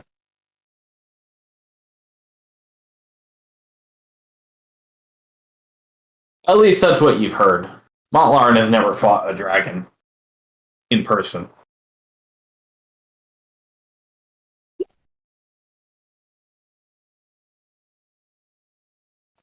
I rolled that die, and my entire screen went white. That's cool. Yeah. Nice. Cool. Is it better now? Well, I'm reloading Roll20. Oh, great. I did that earlier. I moved my Roll20 from my 4K screen to my regular, my 1080 etc. screen. HD. Right, yeah. And all of a sudden I couldn't move my character sheet off of where it was because part of it was occluded by the top of the screen, and whoops. And so I moved it back to the 4K, and no, it just replicated what it saw on the other monitor. So, so I reloaded Roll20.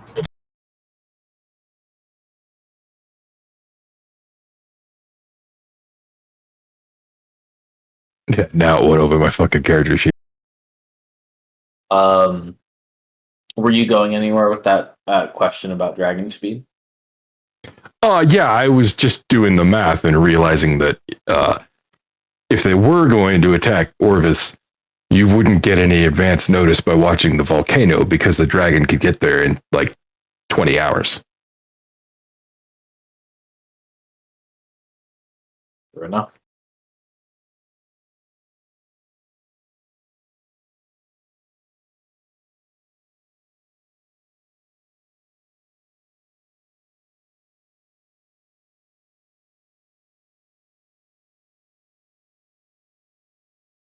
I'm just more convinced now that Orvis is the likely target.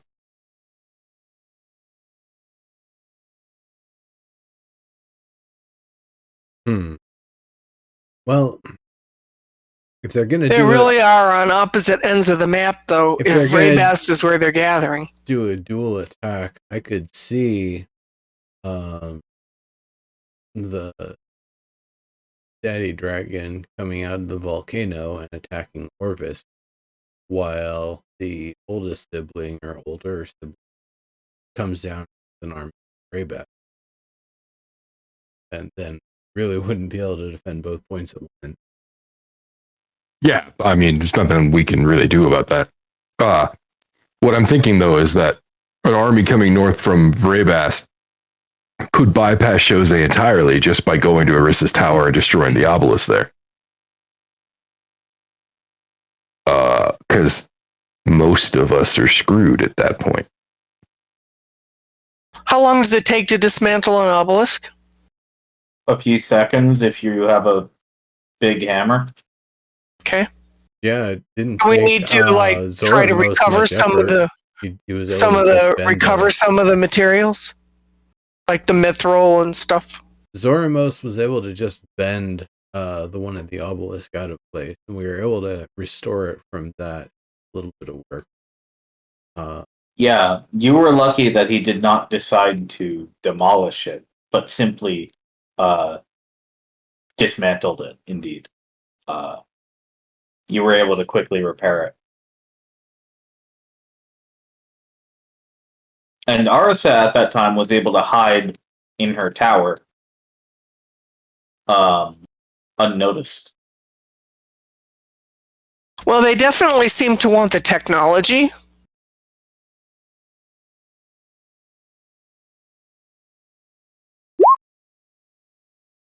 And Arissa's tower may be maybe have that extra zing of ego.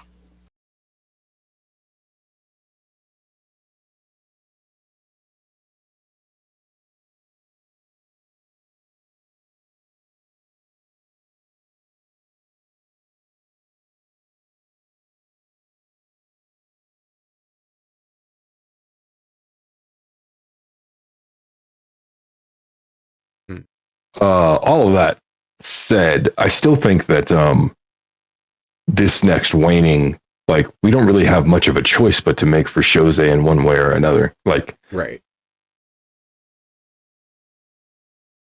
I'm more thinking about, that's our strategy from that point on. Sorry, man. Oh, you're good.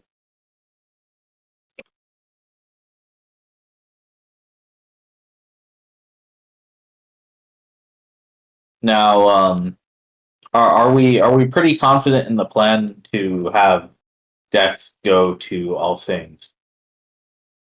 That seems like it has not changed. Right. Well, it's in my mind, it's somewhat mixed in terms of priorities. Oh, we have to protect Eska. Yeah, he's going to be putting the obelisk up there. Right.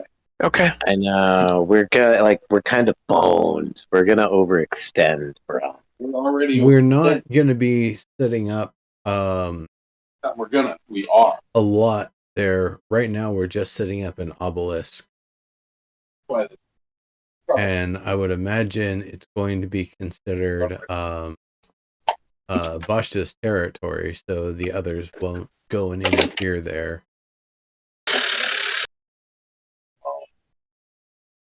No. See, if they have a second army, they're not gonna go and attack like Orbis. They're gonna attack All Saints and destroy our fucking obelisk. What is there Make to it attack at all? sad.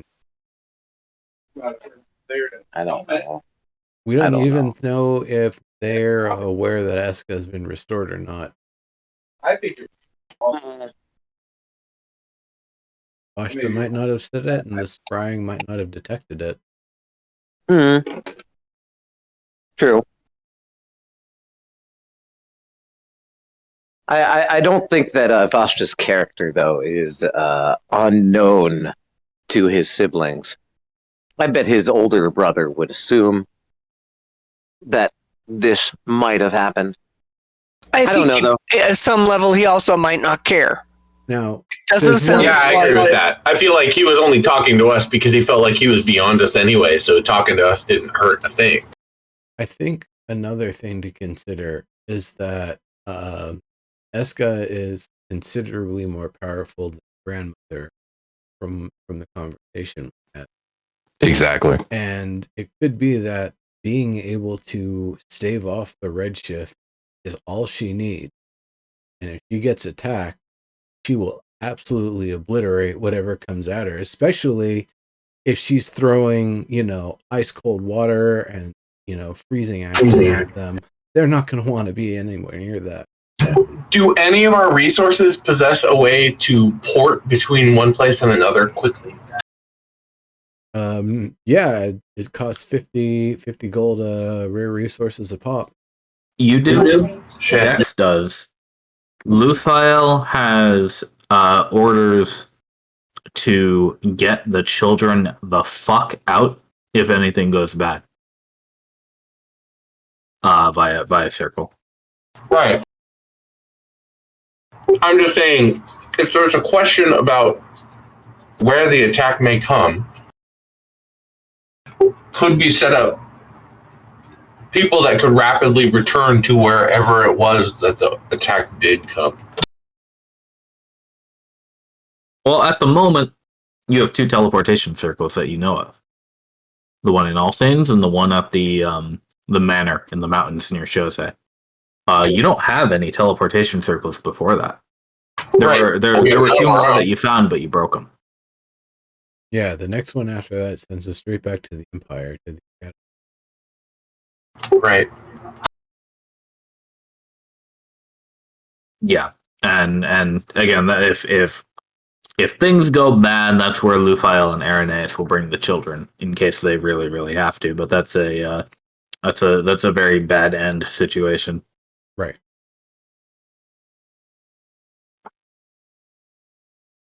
Bad ending.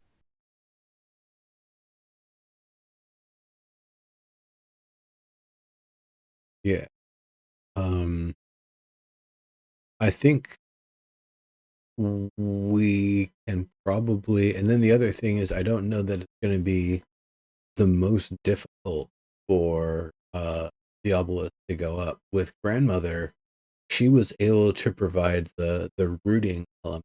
I'm not sure how much mithril was needed, but it seemed like it was mostly the onyx.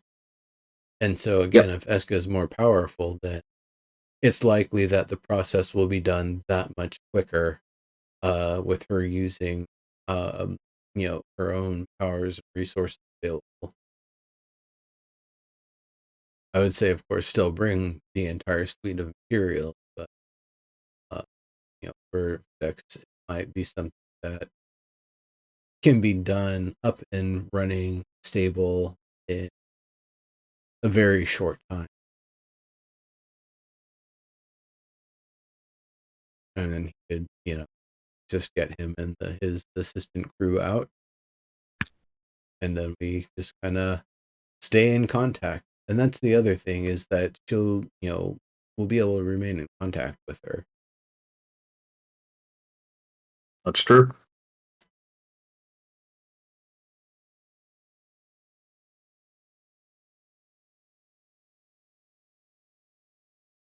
So I think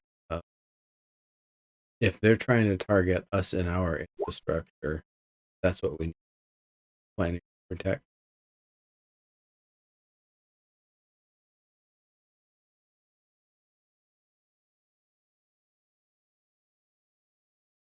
So do that stuff. Obviously, with scouts going out in from Jose, are we going to have enough scouts to send south well to kind of get eyes on that volcano? Like Team Van or something like that. From yes, I was going to say we have a Navy. We a do. small one. Yeah, you do.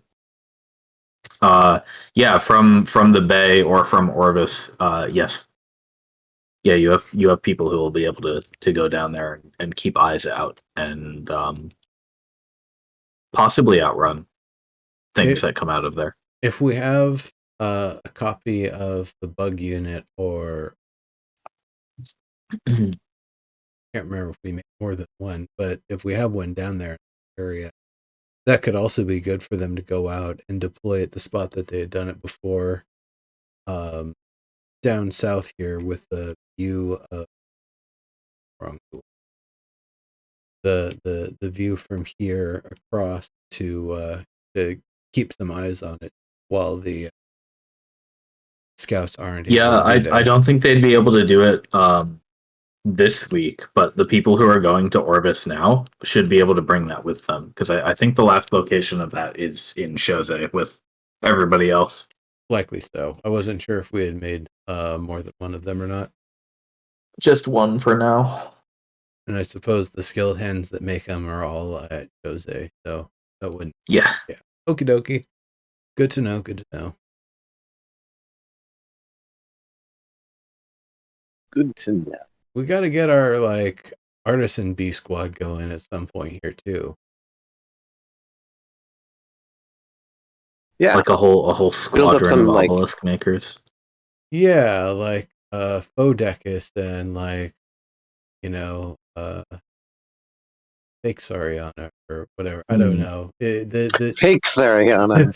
whoever would be like the next in line, their understudies, people who are rising in the ranks and they're trying to get bigger and grander sort of thing, or maybe something funky's going on and they gotta lay low and get out of Dodge, and they have some connections with the Empire and they're really proficient in something. I'm surprised that we don't have one, somewhere back at Orvis or something. Maybe this wouldn't be the best time to bring it around. It wouldn't be a bad idea for us to have a little bit more infrastructure and capability a little further back in the rank. Yeah, I mean, you do have alchemists and blacksmiths and stuff like that pretty much everywhere, but yeah, the Magi tech is very much Dex and Van's wheelhouse thus far. Or right here in this moment, build as many freaking ballistas as you can, sort of situation. Because that's the other thing. If we're expecting a dragon at either location, not gonna say 50 ballistas being operated is going to stop or make a dragon not attack, but it's gonna hurt them real bad. Well, yeah, that's the thing Lucent would tell you. like the real truth of the matter is that most the you know some would say the reason dragons don't rule the world is because 90% of them are arrogant enough to think they can take on a city, and then they go get their face shoved into a ballista somewhere. I see. Because they were just like, I'm gonna solo take this city full of humanoids. Oops. This is the worst possible matchup. It is like the reason, that you two-legged people are able to live in this world tends to be because you make cities and walls, which are a big problem for the singular apex beasts that would like to eat you or Yeah. whatever else. Right. Take our Um, stuff. Yeah. So traditionally, Infrastructure is definitely a thing I think we should build. traditionally, like the way you want to battle a dragon is you want to know where it's going. You want to be in your city, and you want to have 100 to 300 people trained on siege weapons. And I mean, like, if we're talking game mechanics here, like 300 people on Balliste can kill a dragon in one round. Nifty. More or less. So, like, yeah, that's why dragons don't attack cities, and the ones who do die, or they're a great worm, and then everybody else on the planet dies. Um,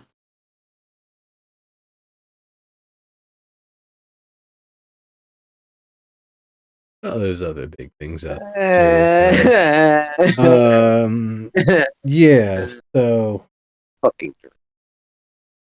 so I mean that information is basically why yes the priority back at all the home bases is yeah, let's get some very big arrows up on those walls, because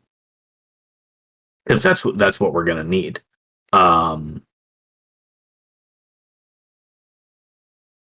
So that is in fact happening. excellent.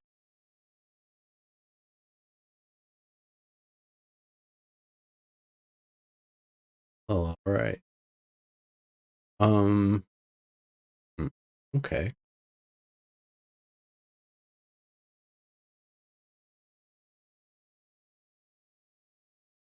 Now it will somewhat be up to you whether you would like to remain in your city, or wherever you decide to fortify to face this army wherever this army goes, um, or if you'd like to meet them afield when the time comes. If you think you have better odds, if you think it will lead to less destruction of things that you own. Um, Yeah, that's true. Well, it could be meeting them midway to try to test their strength and maybe dwindle their forces a little bit and then retreat. And then re-engage from safer territory with a little bit more what's to come. Okay. That's a good idea. Everything has to go well.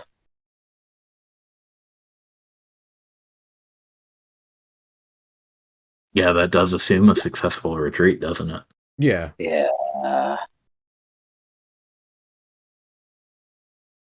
Well, it also depends on how the how their groups travel, if they stay together in tight formations or they kind of move at their own pace within, some amount of closeness, but not exactly on top of each other. For example, it could be that we end up engaging with aerial combatant long before the ground combatant would even be able to get to us. So we'd be able to try to swat some of them down out of the air before we get out. Yeah.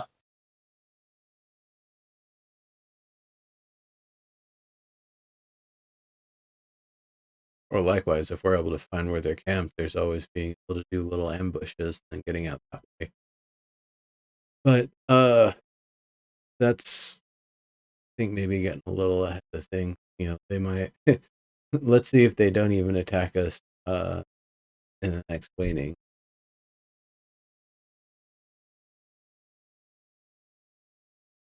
And yeah, Lauren's idea is interesting.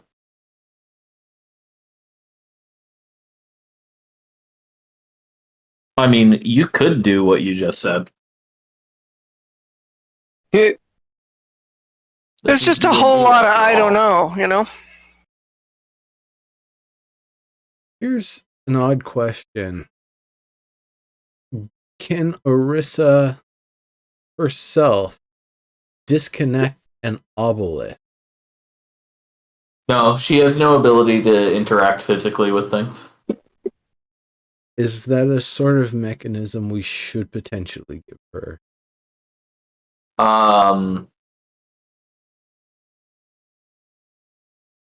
That would be challenging. She is merely a projection. Right, it'd have to be something she can activate that would perform an activity. I guess you could make some kind of magic mouth algorithm, right? That's always a thing. Because she has the ability to produce sound, Right. and I guess light to a certain extent. But other than that, no, she does not have that ability because her crystal does not have that ability. Maybe it's a different route. Maybe it's putting a glyph with mending on one of the runes on either the mithril or the onyx. And so when she, who is programmed to be able to activate it on maybe a certain phrase, does so at that location, it would cut it off immediately. Reason why I'm thinking about this, should they end up taking over one of our obelisks, she would be able to cut the legs out from under them mid redshift and they would just get obliterated. That's a plan. And yeah, I think with like a glyph, that's probably the best way to make it happen. I like that. I mean, even a plain old explosive glyph of warding would probably do it. Right. I wouldn't want to destroy it too much, of course, because then we have to repair more afterwards when we retake it. Yeah.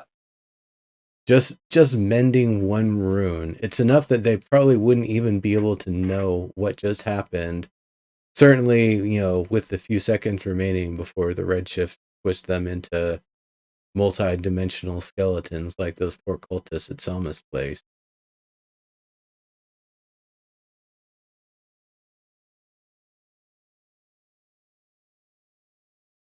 Ugh.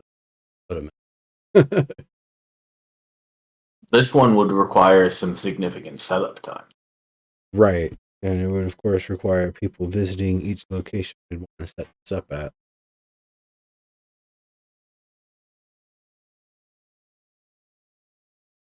And, of course, agreements, because we have no idea if they would take prisoners, and would we sacrifice prisoners to wipe out the force that's occupying the location.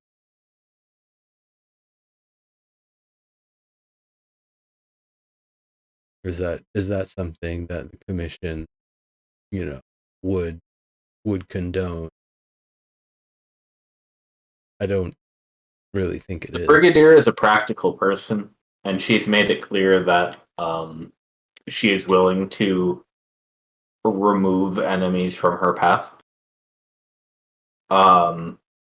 Her position on this, I think, would be, as Mott said, she might be wary of this plan, because inflicting shifting on so many creatures and then possibly having to deal with them later,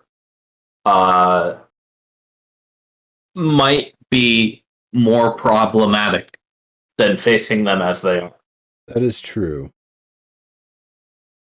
We can't. But these things are wildly unknown. Right. Like one sad, dejected salamander that's been outcast turning to blue crystal is not the outcome we can expect for all of it. Right.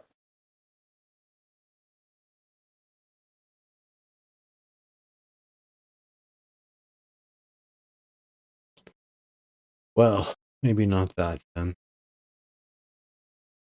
I like the idea. We can of course put it to the powers that be, and then the other risky thing is I wouldn't want to implement something like that and have something affect Orisa in a way that we didn't know could occur and get activated accidentally. I think with a glyph of warding, you could make it so only Arisa can activate it. No, I'm saying like if, for example, if we try to do the thing at Gemery and it sends some bad intentions over to Orisa for a and manifest her activating the glyph, that could be bad. Yes. So that's the other sort of like, I don't want anything where anybody could try to tap into the, or if they get one of our other locations and somehow are able to find a way through the obelisk to do harm to people somehow. They wouldn't really know about it unless they thought they do it. In short, self-destruct buttons are pretty dangerous. Yes. And so that's why, of course, it would be up to the powers that be to make a decision whether that's a safe or viable or something that we should just leave to theory. You know, what could use a similar sort of mechanism to your whole warding self-destruct button thing? A water column filled with like a bunch of like slip rocks and shit. It's not that we couldn't make it. We would definitely need to find a tactical place to set it. Yeah. But that's again, I think, a consideration. It's a little hard to visualize, the lay of the land and everything exactly outside of Chose from, well, Chose. So Definitely see us setting it up. Nice, yeah. Just follow the entire city. Montlaran, there's a reason why you elves used to rule the world. I just say it. You just drop the whole central platform into the river. Yeah, I like that central platform. All of that history just lost. Well, it'd just be in the river. It's not like it's gonna get carried. Right, it's super heavy. Yeah, no, that's a good point. I'm sure Montlaran would suggest dropping Forest Self's treehouse on an impending army as well. I mean, as long as it was empty, right?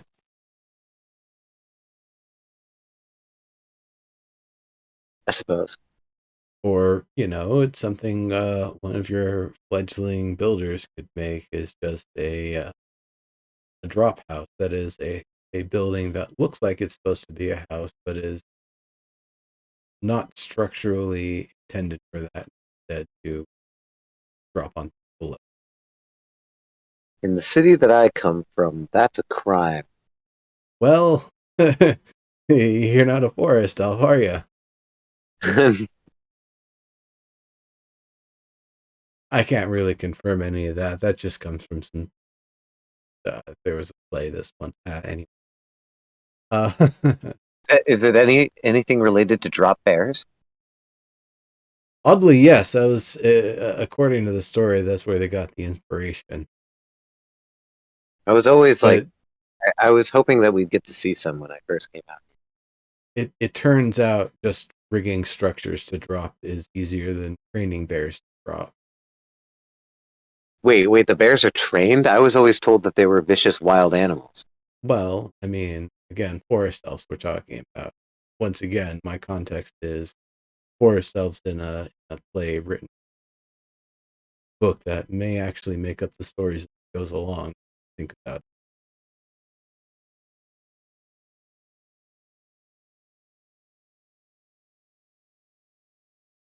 Could never get to the end of that book.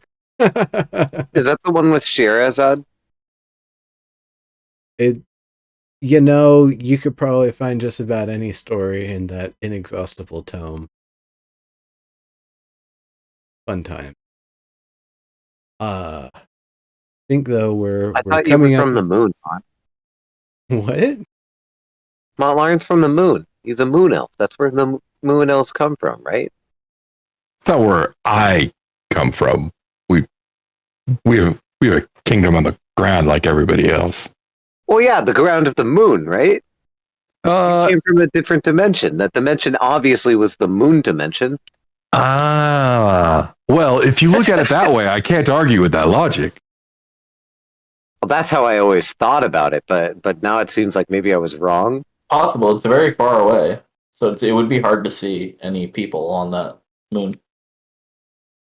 I mean, I can't speak for the philosophy of that particular culture, but I had this odd thought of maybe it's just a matter of perspective, and it's like, oh well, every planet is just a moon of the sun, and so that's how they call themselves moon elves. But I don't think that's your culture, Myron.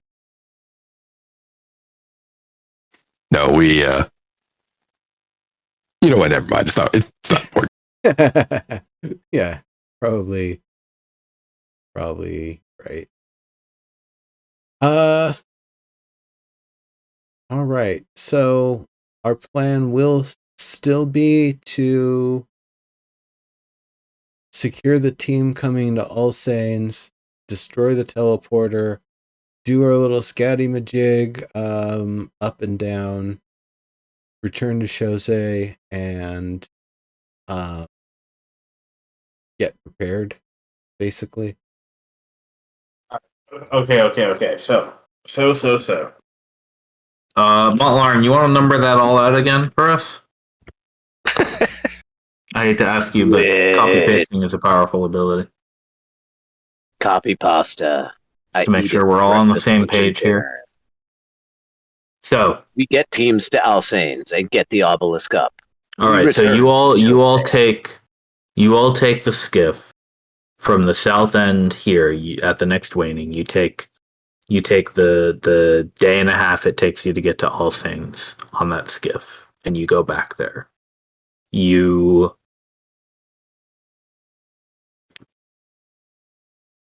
There's no mention of the teleport circle's address. Yes. Yeah. Okay, so we gotta decide that. Let's get the team to Alsanes, right? We go to Alsanes, we copy the address, we go back to Terre. Well, somebody goes back to Terre.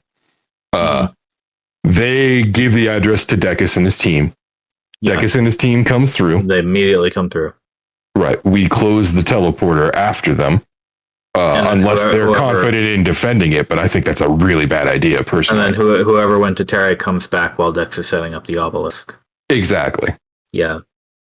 And then once everybody's nice and snug, we book it for Chose. Straight to Chose? Straight to Chose! Yeah, that's my thought. Because I think given the strategies that we've heard, unless their intention is to take Alsanes, which, candidly is okay. I mean, that's unfortunate, but okay. Then they're going to be on the western edge of those mountains one way or another. If they're already on the move, we'll miss them if we try to go straight to Raybast. If they're not already on the move, that would be great, but then we're like way far away from everybody anyway. So I think we book it to Jose, organize defenses, and then like try to take up a position where we can spot the army. Right. If we spot them, we can then direct forces and marshal folks as we need. If we don't spot them, then either we retreat back to Jose or we book it for Arissa's tower and we set up shop there for the next Redshift. Okay. But I don't think we need to retreat to Arissa's if we haven't spotted them in the next Redshift. Do you know what I mean? Right. Yeah. Sir, am I really the only druid anywhere Sure. in the expeditionary force? Okay. Yes, you are. Well, Yeah, that's kind I of think a bummer. if I remember correctly, he said druids are rare. They are. Yeah, it You just would have been handy to have a couple more. You got 2 wizards, a ranger, and a cleric as well on Team B, and then Dex as another wizard. I'm a bard. Hey, I'm a No, not counting spellcaster you guys. too. And no, I know. I was Okay. counting everybody besides you. And then Van can do he knows magic, but his is beholdery style. He's more like a sorcerer. You could make that alignment. Yeah. Is Kurum Izawa a fighter or barbarian? He's a samurai. What is a samurai? A fighter. Dragonborn fighter. Yeah. Kind of. Yeah. It has its own It's a BS. fighter subclass. Yeah, it's Yeah. the one with the int and the paintbrush, right? Or wisdom. I guess. Something like that. It's like how I'm a what is it? Master tactician or something like that. You mean Battle arcane master? trickster? Oh, No, battle master. Yeah. Yeah, I'm also a fighter. Yeah. I'm sorry, I keep forgetting. No, it's okay. I hit things harder than I cast magic. Yeah. The magic has been really useful though. Like fucking Tasha's hideous laughter. Has come in. Yeah. Okay. Is everybody happy with this plan though? Is this the plan? I'm glad to have a plan, frankly. I don't really almost care what it is, it's just to have one. Yeah, I agree. Okay. Yeah. I also, when we get to Tare for the temporary second that we are there, I do kind of want to see if Tumbling Avalanche will help us set defenses up in Jose. All right. Well, your plan, your commanders have no issues with your plan, and Dex and his team are ready to go as soon as you are. So let's do it. All right. Let me just make sure I'm keeping track of your number of days properly. Real quick. There we go. I'll be right back. Oh, sure.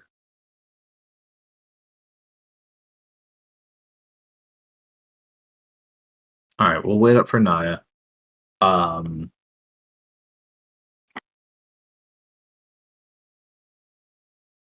So your plan with Tumbling Avalanche was to have him dig pillars in the walls and then fill them with water, as the explosive water flow you were suggesting earlier. Yeah, exactly. Nimbus and Tumbling Avalanche would use their mastery over the elements in order to create a architectural warfare tool called a water tower, which does exactly that. It creates pressure in water. It's also used for mining too, but nonetheless, it can be kind of devastating.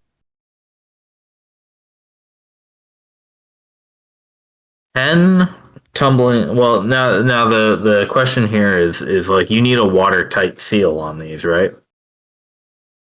For the most part, yeah.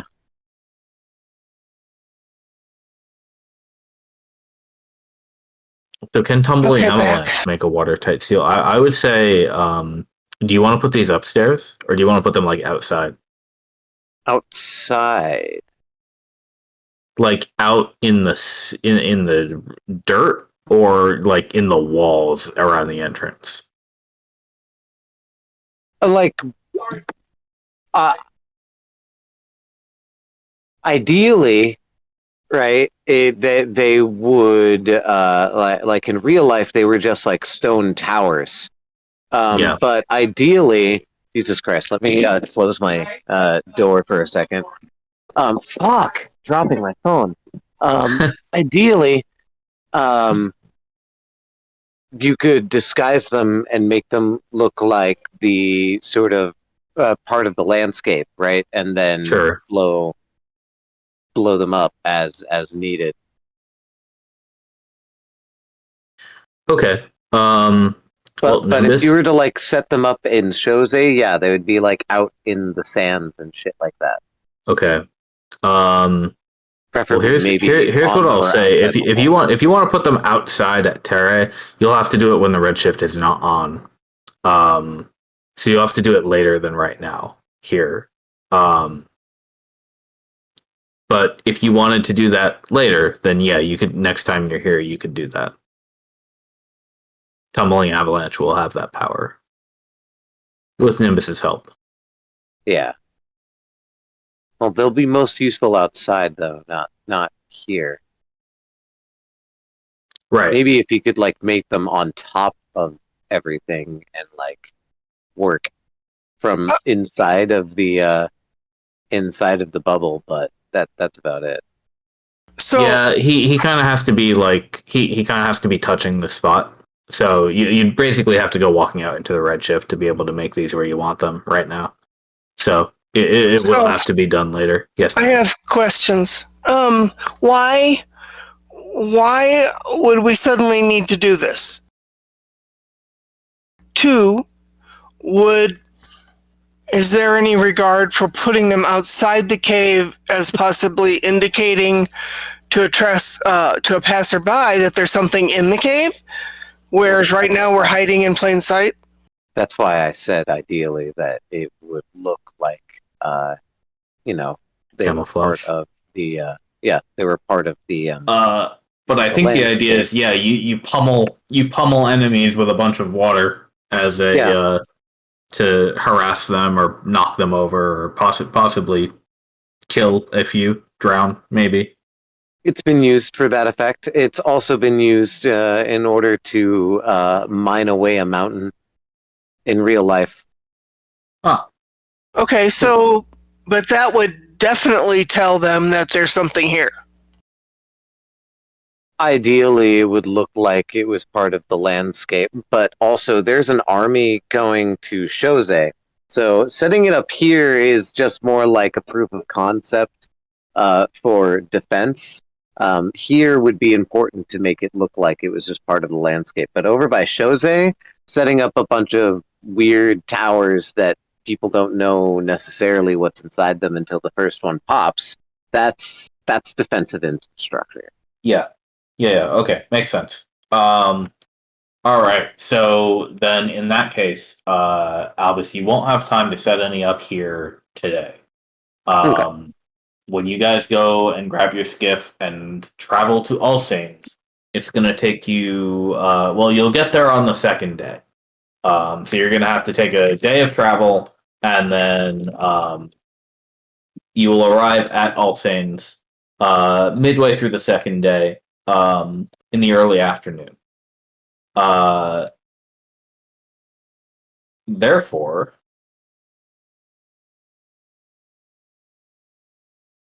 you are able to go to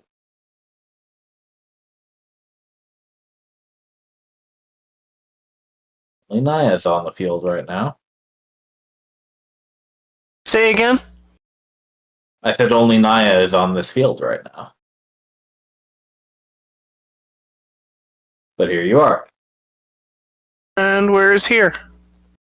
You're able to go to Vashta's apartment. Oh, okay. Oh, I figured you recognized the spot, Naya.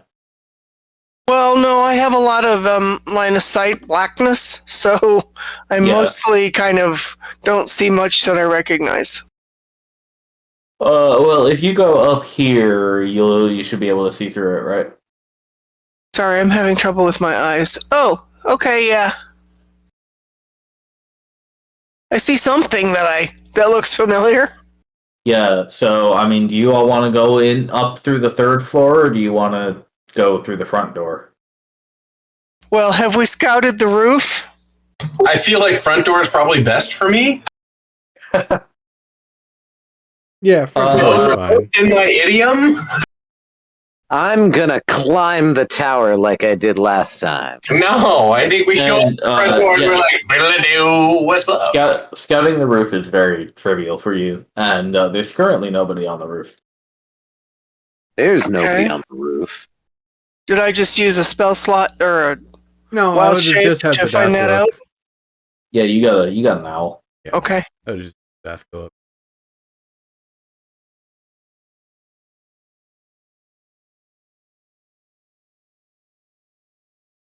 But I wanted to climb it. You can still climb it if you want. We can race. Go for it. I mean, if there are no traps, if there are traps on the way, that's probably the fastest and safest way to go. Yeah. So everybody else, the door is down here. Cool. I'm gonna stay outside. I'm gonna guard the door. Cool. And then I'm gonna go through the window, of course. Albus, you're actually gonna have to give me a athletics check for this one because due to the sandstorm, the stone has been weathered so deeply that it is very smooth now. That's right. That was a change after the last time we scoped this out. That was an update to the previous condition. Okay. Not so easy to possibly impossible to scale this again. Far less trivial to just climb. The Dragonborn? I'll stay with Monty.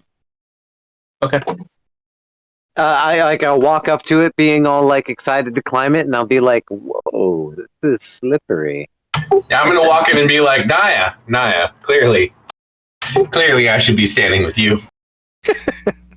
Because if you turn the right way, I can absolutely disappear behind you. Yeah, I know. I got a big ass. Where's Nimbus?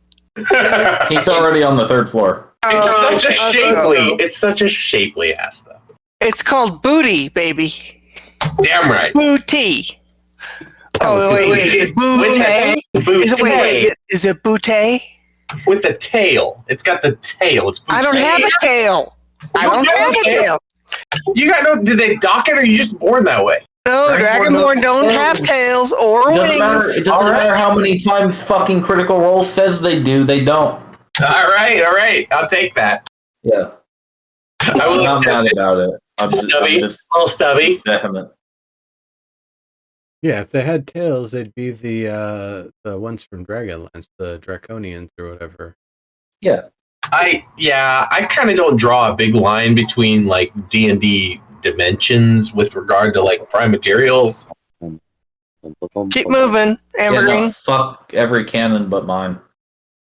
No, I mean your canon's fine, but all the other ones, yeah, fuck them. Prime materials are prime materials, am I right? I'm in the wrong place. Just keep going up. There's 2 sets of stairs. Yeah, you wanted to take the stairs, buddy. This is outside. You're outside. All right, now I'm inside. Where the fuck are you? I quickly stash the cigarette. Go left. Go left. Up the stairs. Go left, up the stairs. Twice. It's a squiggly dwarf, then a muzzle wazzaloo. Ah, that makes sense. Got it. Here we are. So the ground level of this apartment is pretty barren. You don't know what it might have been used for at any point.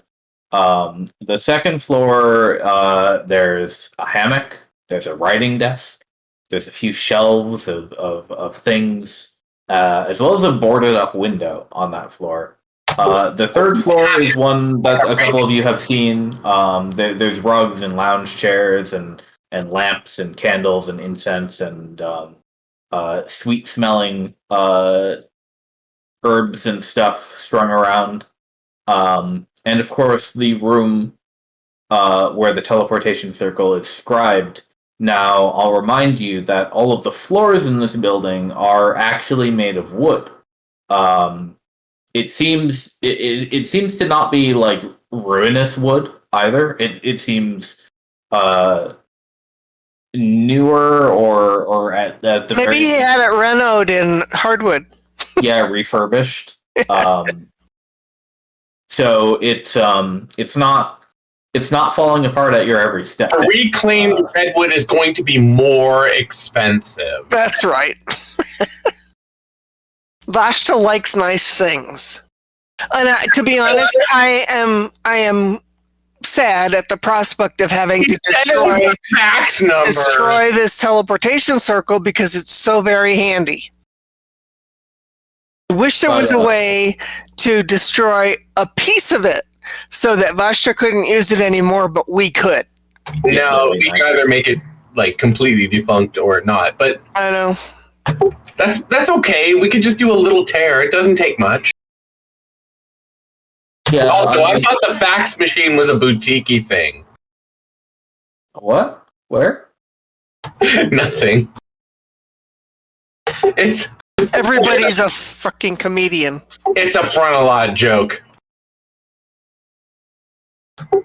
There's a Frontalot album where there's a whole interstitial where they're like, the what is it? The contractor called and he said the reclaimed redwood was going to be more expensive. And then the other player is like, or the other character is like, well, why don't you just like use the fax? And they're like, they don't have a fax. It's, boutique-y, whatever. I'm ruining the whole joke.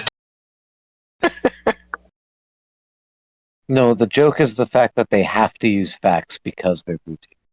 Exactly. I said I was ruining the joke. They have no email. Right, yeah. Well, there was an email. No, you have to use a fax. Oh, but the fax was offline. It was a boutique-y thing. I'm ruining the joke. Anyway, move on. Okay. No. Nimbus, while these jokesters joke behind you, you believe you've got the circle sequence. I'm downstairs. I don't know what Indeed. Here with the dragon. One last review to make sure that it's working. I kind of go through the motions as if I was going to cast it, make sure it kind of feels right before I finally stamp approval. Yeah. Now, who are you going to hand it off to, and who's going back to the obelisk? Naya's flying. Okay. Is anybody else going with her? I can't go with her if she's flying, right? A giant eagle You're is small big enough to ride. It's large. Will you let me get? All right, I'll ride. If she'll let me get up on there, I will. I'm a dwarf. Get up on that thing. I'm gonna suggest we maybe keep to losing only one of our healers from the group at a given time. Oh, that's fair. Right, if you're going to split the parties, split it into 2 parties with 2 healers. Yeah, I was going to say. But I'm the healer, so. Well, so am I, but... Indeed. All right. Then. No, that's fair.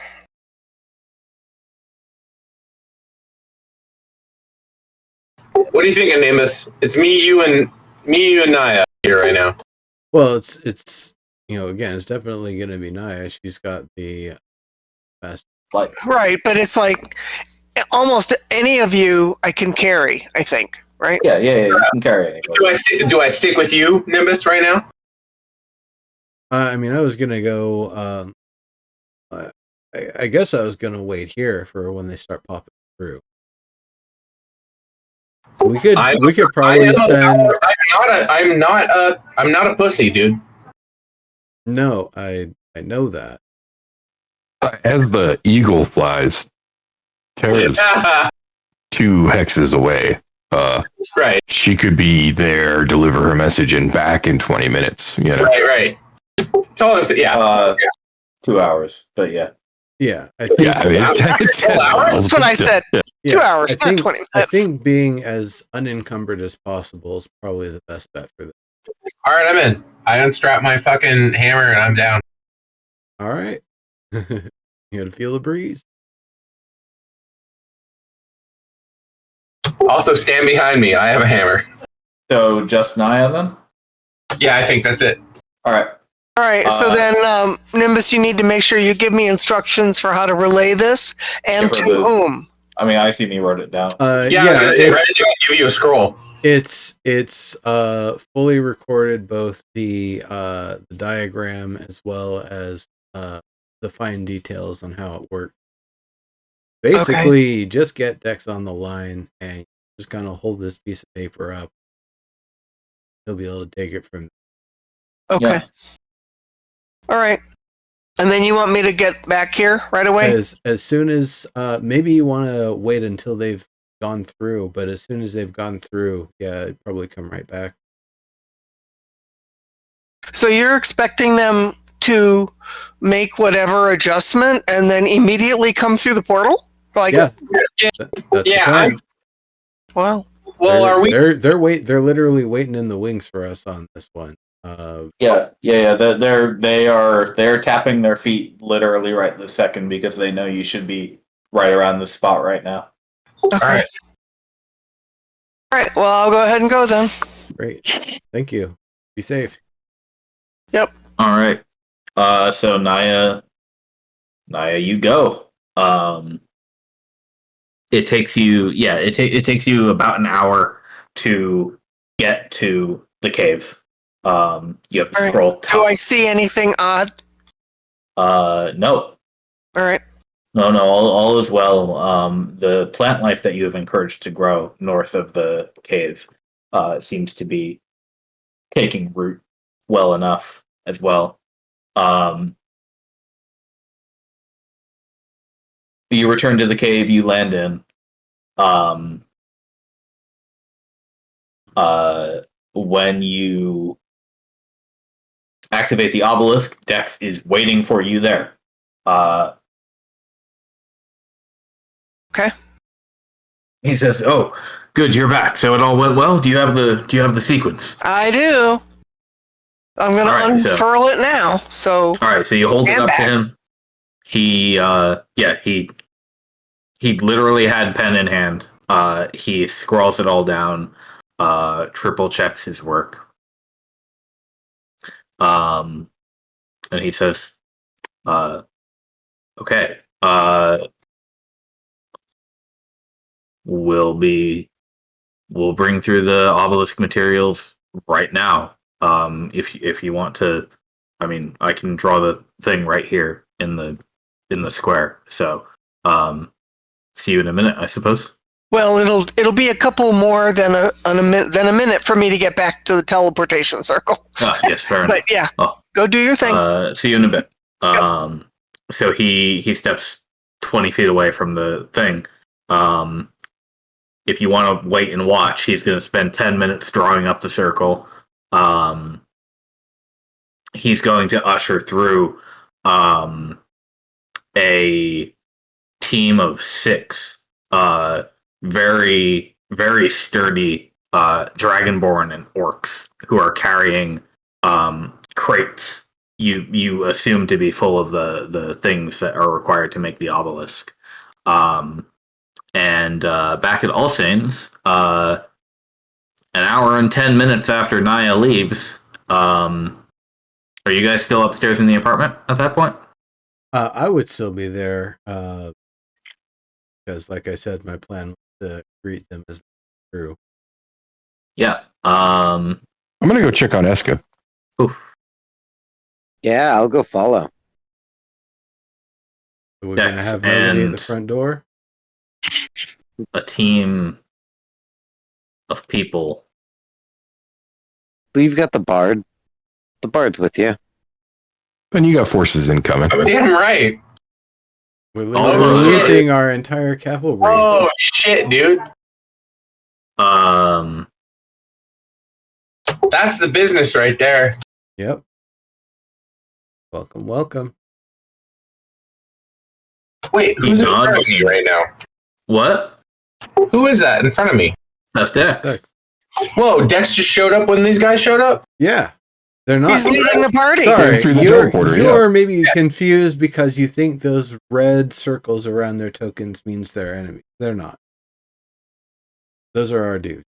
They just have Alright, red yeah. circles because they're lead. Okay, yeah. I looked over and went, wait a minute, what the fuck? Yeah, no, like I said, Dex and five very sturdy Dragonborn and orcs, all carrying very heavy-looking crates. I think I'd be worried if orcs showed up suddenly in my face. No, you've got a bunch of them in the mission. Yeah, we Okay. are orc buddies. Yeah, I know. I'm all right. I'm all right. I looked away, and when I look back, oh man. Yeah, Dex bends over to get through the doorway and pops out the other side, and he says, "Excellent. I haven't taken a circle in a few years now, actually. Hey, everybody." I'm gonna say I don't know. They look nice, but maybe stick closer to the edges of the walls as best as possible on the way down here, because I have no idea what the middle of these floors is going to be like relative to the weight you guys are carrying. Fair enough. Not that I Loading think disc. you're gonna go in the middle of the rooms and start jumping up and down or anything, but just, the sturdiest parts. It is a ruin. Because, well, the prince has a decent place here. Right? You didn't run into him?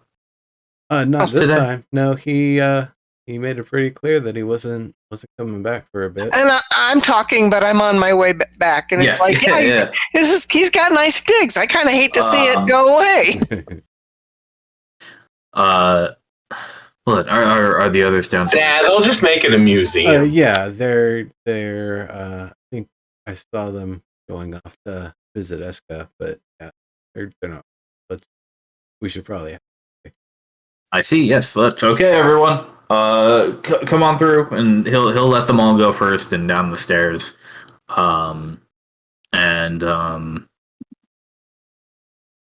Yeah, he says, "Well, yes, I'd love to meet this naiad. So let's get going." And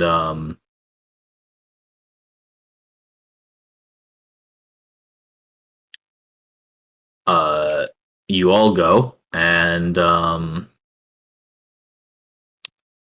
it's the best map for this one. Probably here. Let me move everybody real quick. Yeah.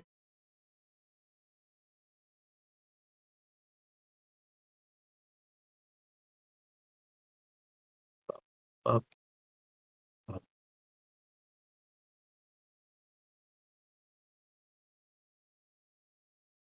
Copy. I was 47 years old when I figured out that museum was literally a translation that meant place to trip on shit. Muse. Right. Yep. Museum. It's a place to trip on shit. It's a place where The you museum. right? Yeah, we go here to muse on stuff. Well, what's that mean? We come here to go like, whoa, did you ever think about ... I was today years old when I realized that. Yeah. Once again, it is 120 feet for message. I didn't realize it was line of sight. It's also Like, I thought it was longer range than that. Yeah. yeah.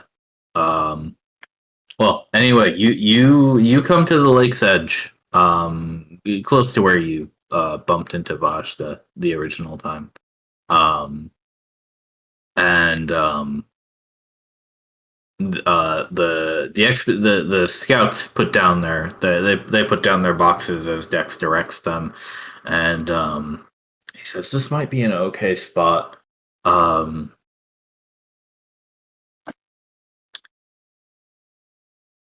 You really did do a number on that tree, didn't you? Ain't it beautiful? Yeah. No. We've got some plans to try to make nice out of nasty, but that'll come.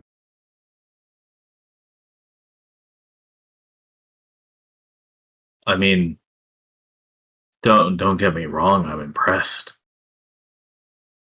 Is there a map for Eska? May not. It might be me. You are on a new map. You're at the lake edge right now. Okay. Do you see it? I see the brown, which used to be the lake, Yeah. That's correct. and that's it. Scroll down for everybody else. But I was gonna say, Dex says, Albus Tabber, how is your arm?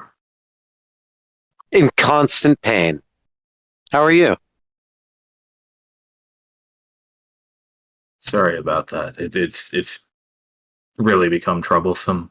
Then, Why are you sorry? You didn't do anything.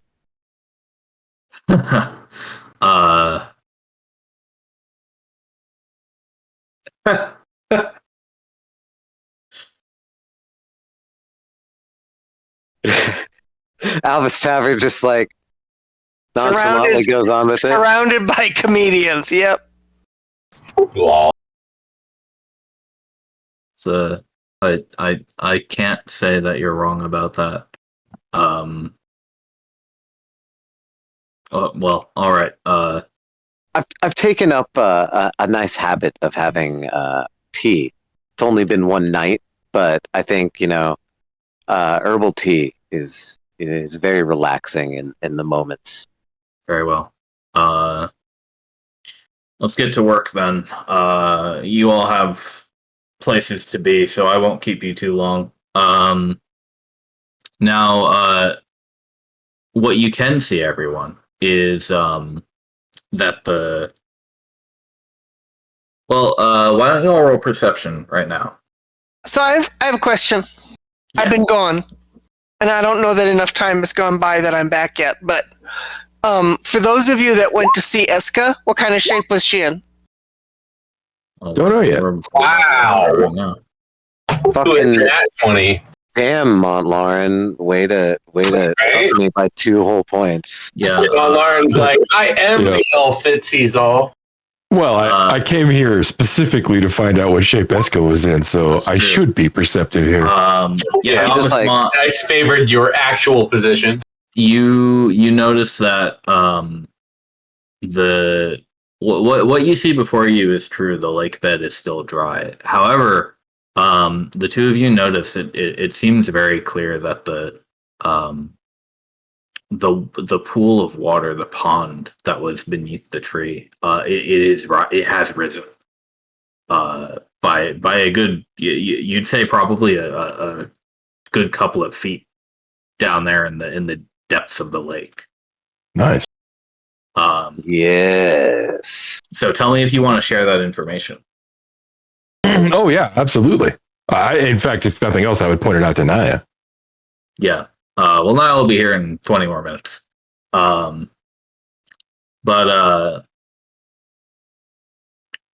Dex says,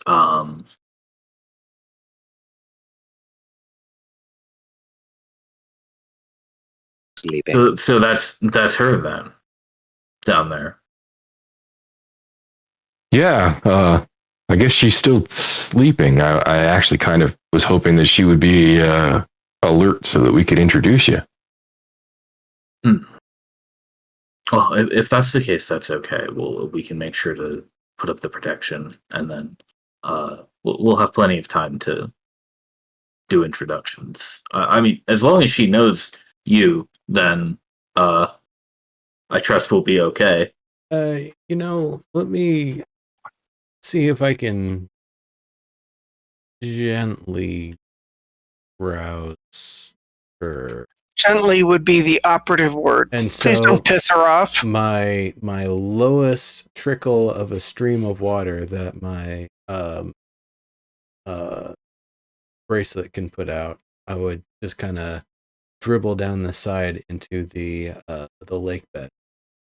You might want to make it more than a dribble because that's Okay, about maybe- 500 feet. Maybe more than a dribble. If that's like 500 feet, probably not the geyser. Well, Just standing there peeing into the Fire.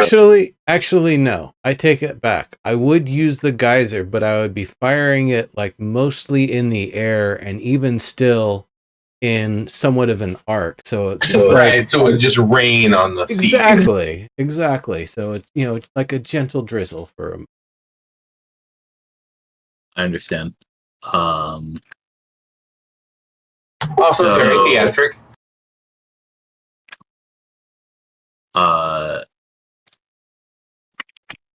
That said, if you rain on it, and then it springs to life, and it turns out it's still horribly malignant and like, what a bad scene. I don't think that.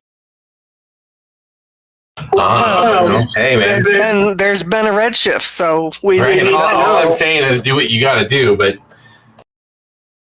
after a moment, a serpent of water you can see from the pond twists and skates up the mud toward the source of this geyser. Just tell me when you decide to stop geyser.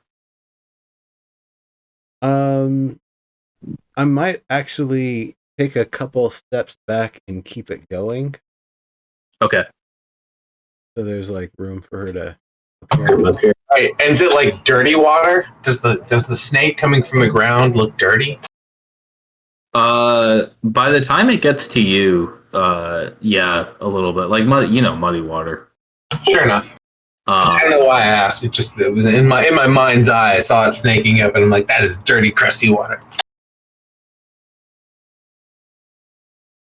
But when it comes within about 20 feet of the edge, it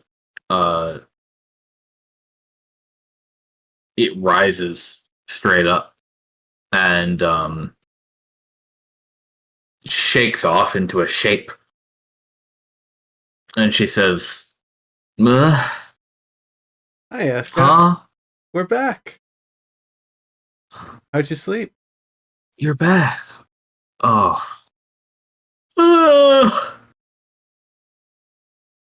Has it been a day already?" More. A little more. It's fine.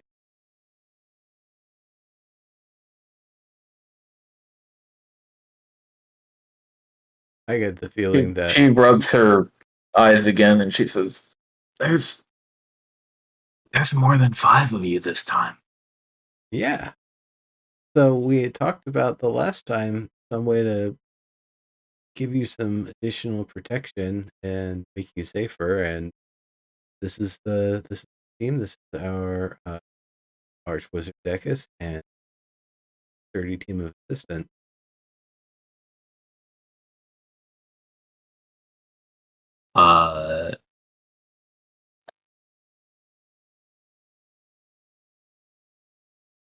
Dex steps up and he says,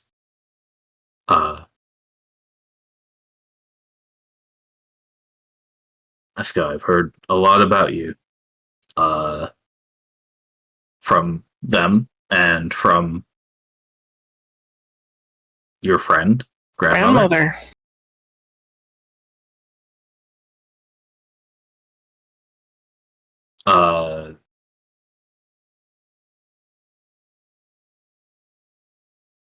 I'm here to help if you want help.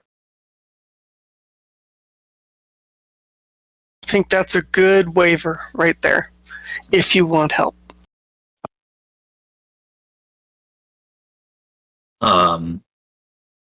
He says,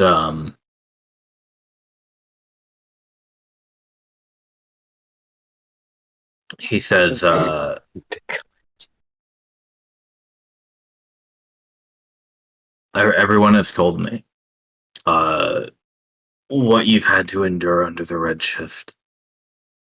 And my job is to put an end to that Redshift. So the extremely dangerous task of going further into this storm and fixing it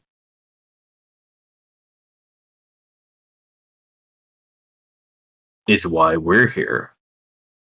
And if you want to help us do that, then let us help you and protect you from it. No more shifting.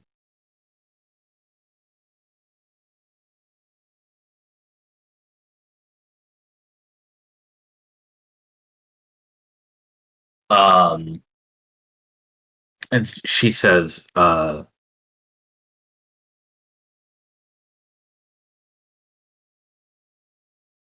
part of her that is formed into the shape of a humanoid is about half. And you think that's also about how much of that information got into her head. But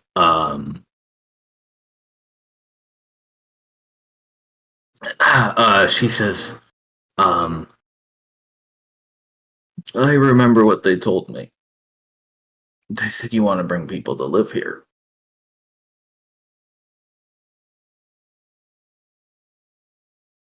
Is that right? You were all telling the truth about that, right? Yep. Of course. This is the vanguard of that effort, in fact.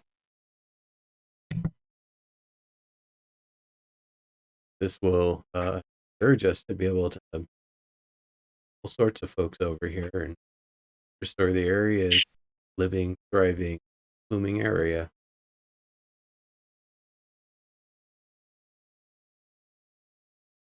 She looks back over her shoulder in the direction of the tower that you can see, framed by the hook of the twisted tree.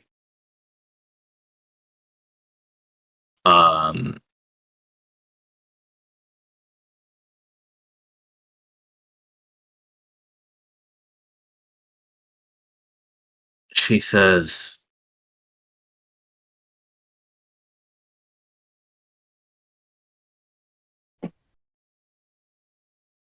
I do not know what it was the king and queen did.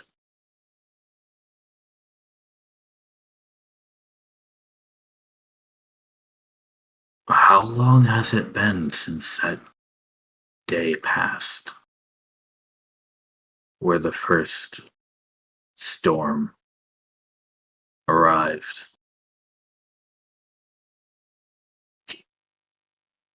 Decus could give you the exact span of time, but it's been a very long time. Near enough a millennium. Exactly.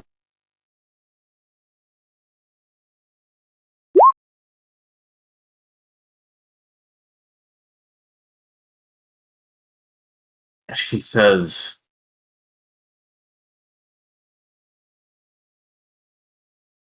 let me tell you what I saw.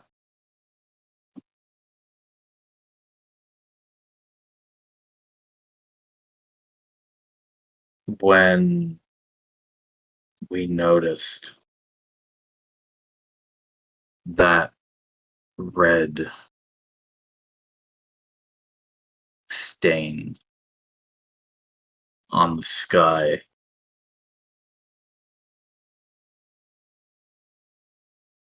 nobody really knew what to think. But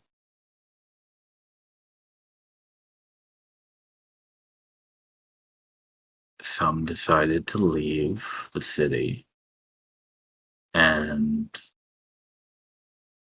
some decided to stay.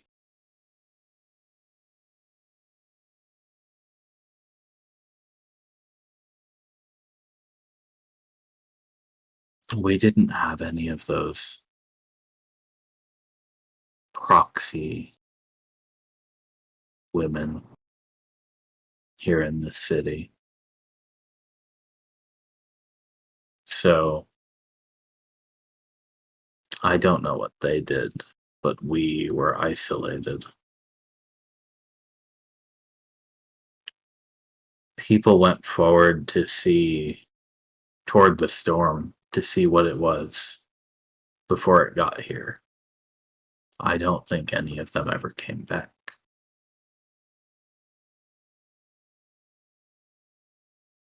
Then, when the storm covered my lake on a rainy night in the pitch dark,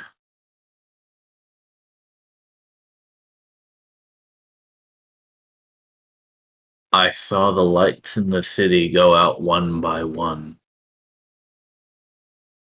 And by shadows, I could only see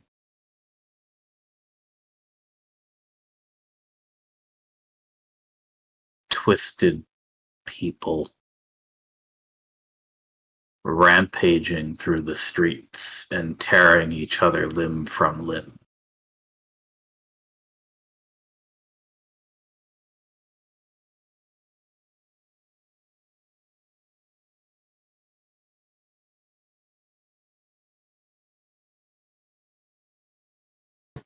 I'm sorry you had to see that. And by morning, the rainbow after the storm was blocked by the red stain in the sky. There was nobody left by then. I waited for somebody to come, and the storm ended a few days later, and I thought surely it was over. And then it started anew.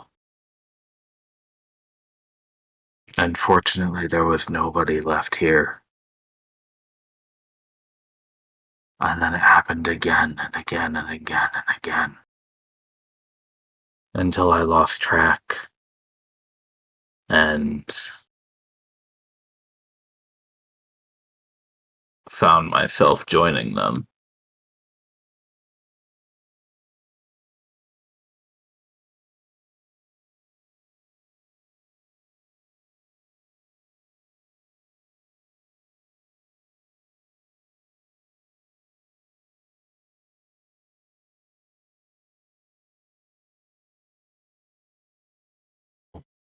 That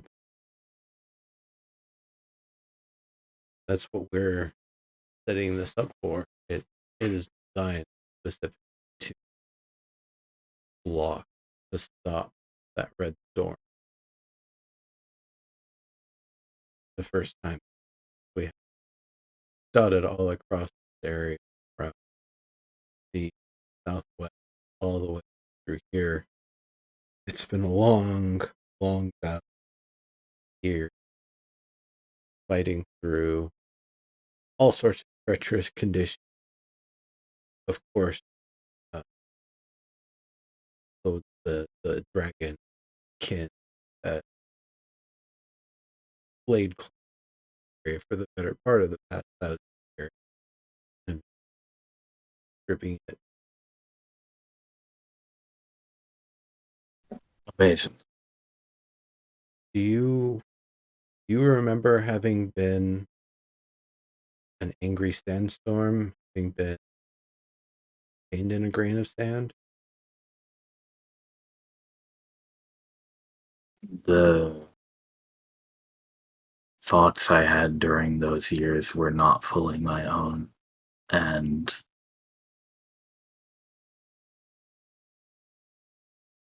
it was so long that it felt like one long nightmare. I couldn't tell you which parts of it were real and which weren't. I see. But I do remember you by now.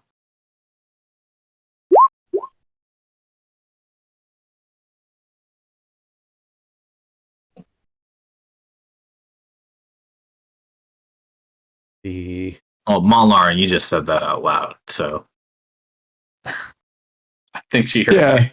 That was quietly to Decus, but yeah, I didn't want to interrupt. That was all. She says,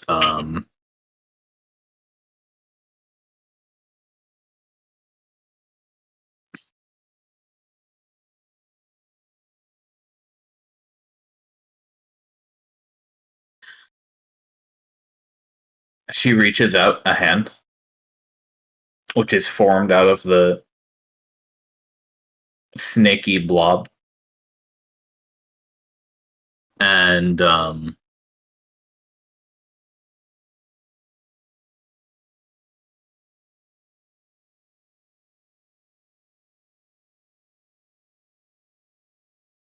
she says, then do it. I am the spirit of all saints, and I am the great water guardian of Vesoth. Revive my city and save my kingdom. Well, shit. Glad to know she knows who she is now. Can't stand there and off. Dex grabs her hand.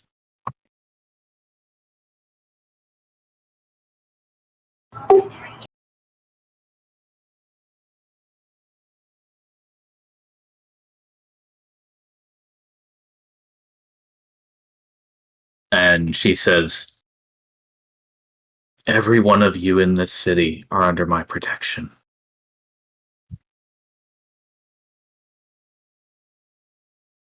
No harm or danger will come to you while I am alive.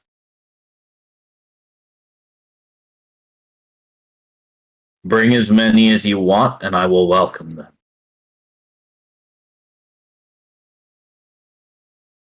And I cannot move, but I will help you get to that tower.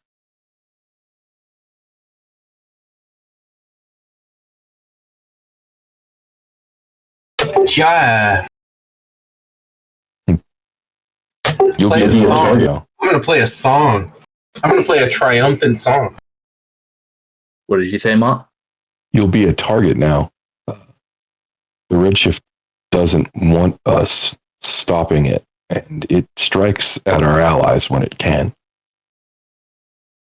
I'm sure she knows this. Well, it's hard to think that a Um, storm might be sentient, so that might be news.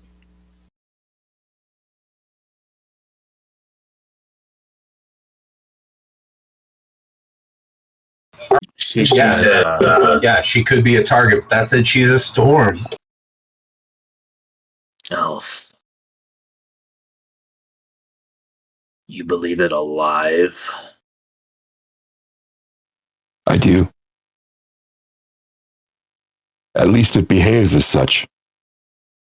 some sort of intent or will or rules and direct thing where those who aren't aware of it, like our goblin friends in the far west, are pretty well safe from it. They aren't affected.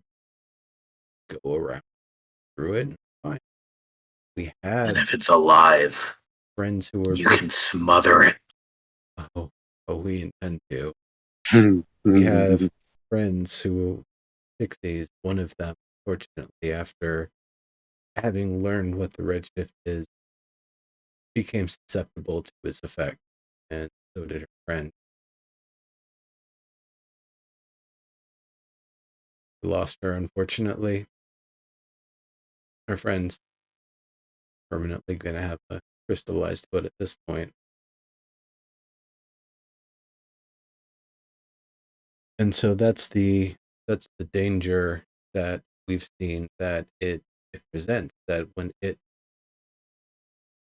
becomes aware, or something becomes aware of it, one way or the other, it can become a danger and threat.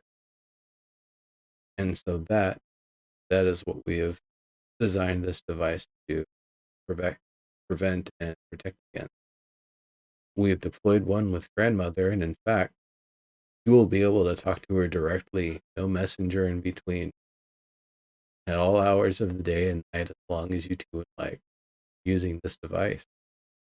Tech says, yes, I have all the materials right here, and it should only take me a few hours to set it up.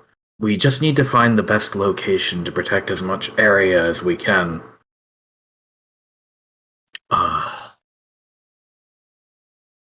And if, well, if you are going to help, you may be able to,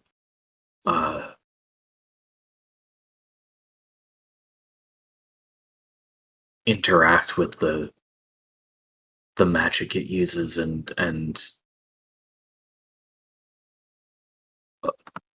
tell me, Naiad, will your lake fill all the way to here once more? And she says, when I'm healthy again. And when I'm fully awake. Yes, I think so.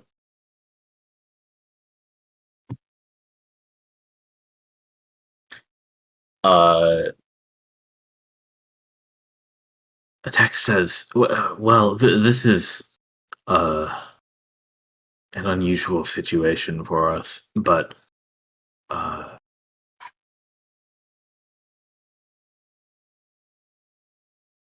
perhaps it could be bound to your lake directly. So what do you say we get to work, if you can keep your eyes open for another few hours? And he is already in the crates, pulling out and lining up pieces, and he has his chisel in his hand. Bound to the lake. Aces, what do you say we maybe want to stick around for this one? I think a little musical accompaniment might feel a little engaged like it did during the conversion. Like a cadence. Oh, I certainly don't mind. If that dragon prince shows up, I'm gonna need your help. Toodle-dee, toot toot, toodle-dee, toot toot, got a hat, toot toot, got a hat, toot toot. She says, I mean, I'm not going anywhere for a while. I'm destroying the circle and then looking for other ones. Gotcha. She says, I can play a cadence if that's what you need. that red-skinned man, you mean? Yeah. There's another song that goes, devil man, call me. His it's his family that have kind of laid claim to the area we've been fighting through against to slowly make our way to the tower. She says, if he appears here again, let him. I will drown him. Oh, Nice. I like that. I fully expect that your powers in your actual control, a wild race that you can't control. Yes, there is very little to you, and really, all saying. Meanwhile, you could do truly everything. I doubt that they would try to. If he comes back, it will be a long journey from somewhere, because the teleportation circle that he uses to get here is being eliminated. Won't be able to have a fast ticket here. On that note, switch to Albus Tavern. Albus, you beeline straight back to Vashta's apartment, correct? Yeah. So Laren mentioned it. I was hopping on the Keen and going out. yeah, how do you want to desecrate this thing? I'm gonna use Keen's claws to fucking rip up the boards. That works. Yeah, it's just wood. So this is a relatively very easy circle to annihilate. Before I do it, I will Yeah. take a nice picture and create an address for myself. Just for like not to be able to use it or anything because it's going to be destroyed, but like Yeah. for history's sake. Sure. Okay. Yeah, that makes sense. Yeah. So you take a few minutes to jot it down and get the nice sketch in there. All right, And Keen, then you stand here and hold the light like this. Okay, this is going to be a really nice scene here. Yeah. And then she does her work, and then it is gouged and done. Yep. And then I spend a good deal of time looking around the area. I know I can't like search the entire city. Right. But I will spend a good time looking for other places for circles. The apartment that Vashta uses as his base out here is the most intact and most furnished thing within like 4 or 5 city blocks, as far as you can tell. Everywhere else is much the same as you see it on this map and the other ones. They're mostly empty. You might find like bits of metal or stone furniture pieces or fireplaces or stuff like that. Collapsed roofs, collapsed walls. After hearing about the small history lesson you've received, you do notice your eyes make the connection between destruction and signs of rampage more readily than they did before. Throughout the city streets, smashed tiles, walls barreled through. The dots sort of connect on a few of these things that you see. But you find essentially nothing in your search. Okay. Until you find Naya. Yo! Or rather, she finds you. Yo. Yeah, so Naya, you make it back, and Albus is close enough to the apartment that you probably see him first.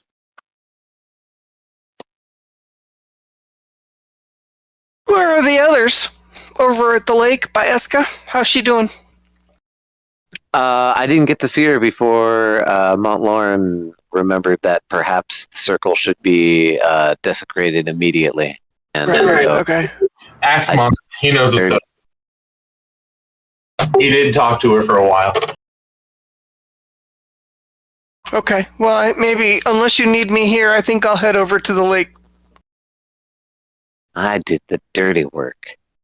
You probably had a good time with it, too. Yeah. If that was Vashta's work, Vashta's calligraphy is very much like I'd imagine a dragon's. All John Hancock and no grace. I feel that way about the band, too. The band, John Hancock? No, Imagine Dragons. Oh.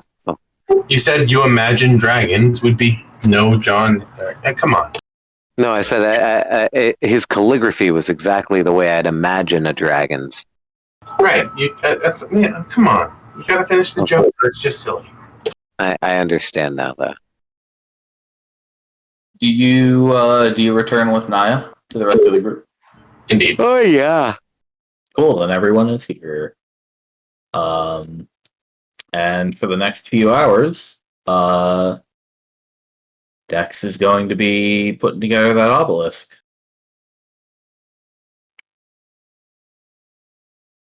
I am going to check the muddy waters around the lake's edge with my magnet.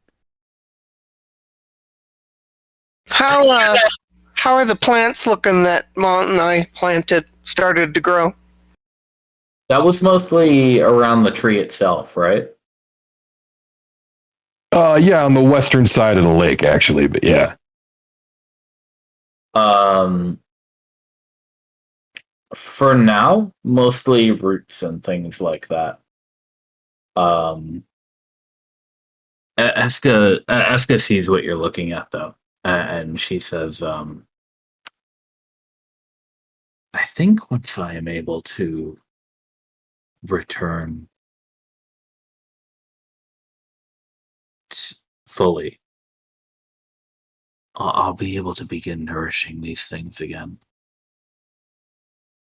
Well, just let me know if you need anything or if specific plants will help you. Lauren and I can both set that in motion, and then help nourish it over time. We can either do that quickly or we can let it happen over time. I remember you were the one who empowered that tree to take my pain. That was thanks to you that it was able to survive. I should say... I think we were all very fortunate that tree was strong enough to take almost all of it. Quite remarkable. The virulence placed inside the bark does...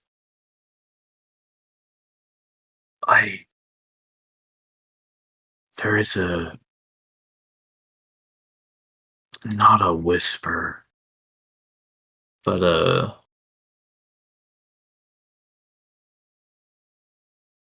fragment of a dream I feel circling around its roots. Still alive? Still influencing? Capable of influencing? Dex looks up from his work and he says, it very well could be. Okay. We need to be looking at, well, one, what the obelisk can do to help prevent that, or two, what we can do to prevent that with other means. Yes, unfortunately, the obelisk can't prevent shifting that's already occurred, but it will prevent any further. But I don't know what to expect out of that tree from what you've described. Is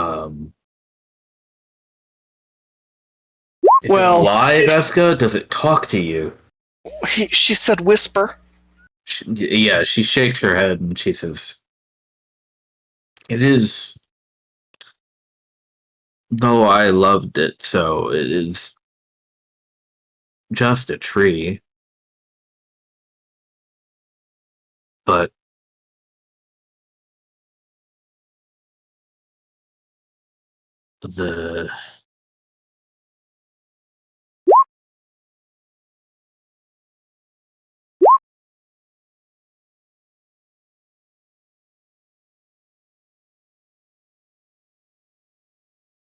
I feel malice. I wonder if that is the kind of a vestige of the Redshift's sentience, sapience. Does it have a sentience?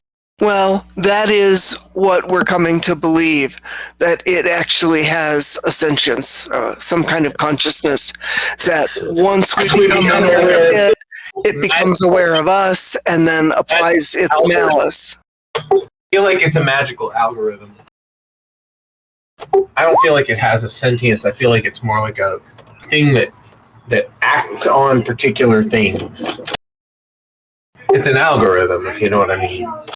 I was just going to say algorithm, but what Montlarin is saying makes it sound as though it's not. It's more than that. Evergreen would not know that word. No, I know, but since, you know. This world may not even have that word. Evergreen would the word formula is certainly. Sure, or it's like it's music, you know, and algorithm does this thing where it's like, you know, like if you have a musical theme, you play it, and you can play it over all these different, you know, these different. What's the word? I can't remember the word. God damn it! But you can take a musical theme and play it over all these different things I can't remember the name of, and it's actually different, like chords and different etc. You know what I'm saying? It's an algorithm. It's really what it is. But that's in music, yes. But it's not a word that Ambergreen would know. Dex says it's hard to say. In music, it's variations on a theme. It sounds like whatever you put into that tree may still be having an effect on the world around it. Yep. So that's of some concern. If the tree is within the sphere of influence of the obelisk, it should tamp down that feeling and not allow any kind of malice from the tree to seep out and do anything else. However, if it extends beyond the influence of the obelisk, then that's cause for concern, and we need to talk about a way to remedy that. Well, I'm not sure you're right about that, Naya. If this tree has gained some kind of power, then the obelisk won't do anything to stop it. It'll only stop the Redshift from making anything new. If that tree were to get up and start walking around, it would do that whether there's an obelisk here or not. Okay. Maybe we could have Van petrify it. Maybe, yeah. There's an idea. I'll have to take a closer look at it once the obelisk is done. I'll have to look at my spells as well to see if there's one that could be used. I'll be sure to worry about that here this week. While we're camping in this site, you all can get on with your business after we're done with this setup here. You have slightly more important things to attend to, I believe. Yeah.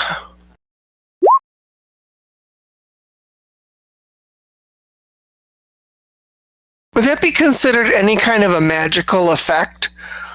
Or is the Redshift just completely outside of that sphere of influence? The Redshift is magic, but not in a way that follows the rules. Okay. To put it simply. I mean, I've got things that can turn things to stone, but they're mostly me. Yeah. Like, I have 2 or 3 different spells that turn me into stone. Or I can touch a stone object, but that's not stone. Yeah, we do have a beholder, so if you wanted, Van could, in theory, come here and petrify that whole tree. We do have a beholder. That's just something you never hear uttered in any other campaign. That's true. If you recall, like year 1, when you're like, "Oh, and here's your friend," I was like, Yeah, that was good for everybody who wasn't playing this game for their first time D&D. Yeah.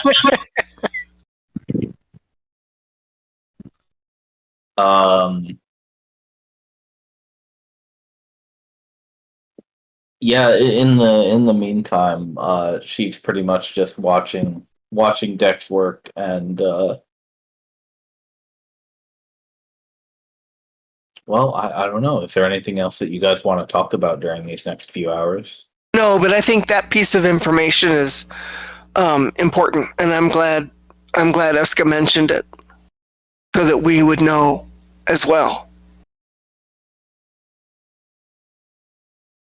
I'm mud fishing.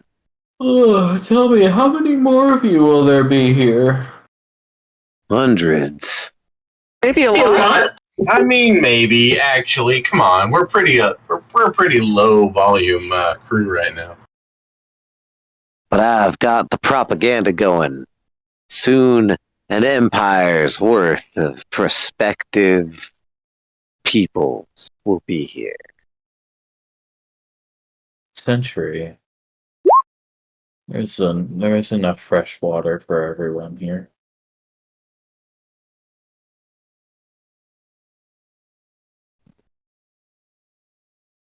And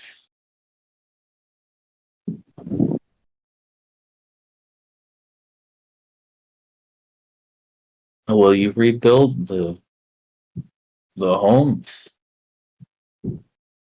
Now, the people of the empire doesn't like to live in homes. They like to live right outdoors in the rain and mud. Oh, They're hush you. Curious folk. Hush you. Don't lie. It's funny though.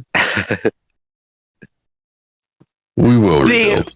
We will probably help rebuild. We'll help get people here and encourage them to rebuild the city the way they wish. So gray and drab.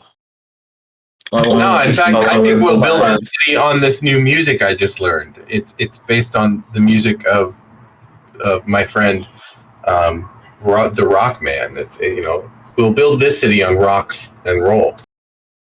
On rocks that roll, tumbling rocks. Yeah.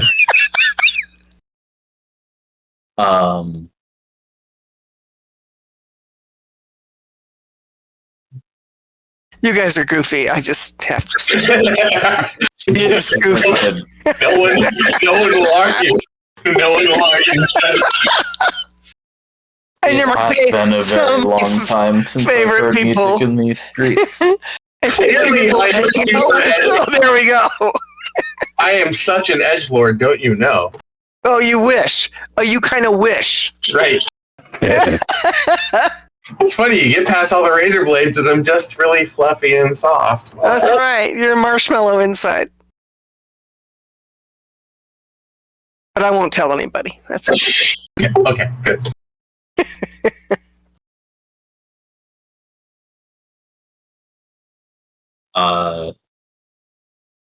Well, at this point, you guys are probably going to want to camp out here for the night, I assume. Can we get a tiny Dex hut will going or probably- something? Dex will probably finish this up around sundown. So if you're planning to stay the whole time, then yeah, it would be dark by the time you tried to leave the city. Yeah, we want to make sure that they're relatively safe and stable. Sorry to talk over you, Alice. No, it's okay. It was a complete tangent. One of these boxes is full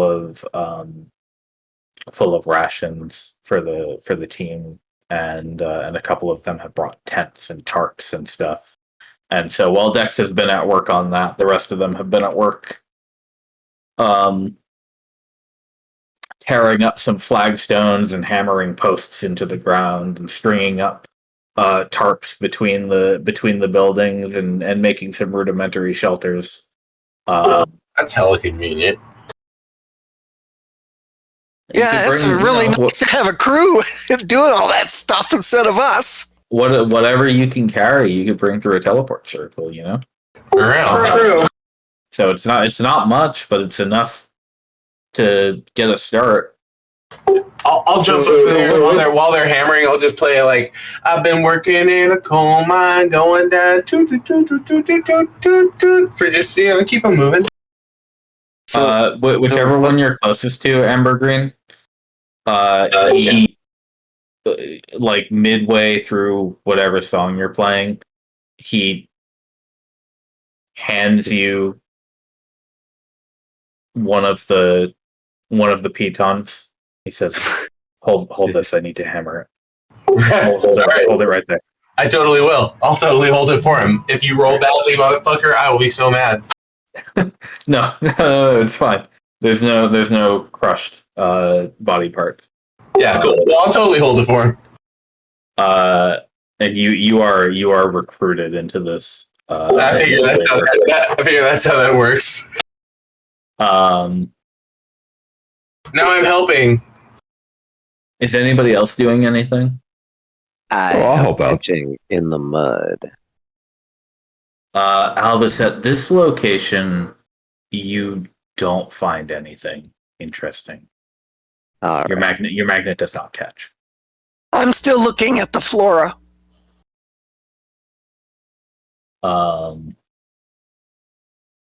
Yeah, okay then.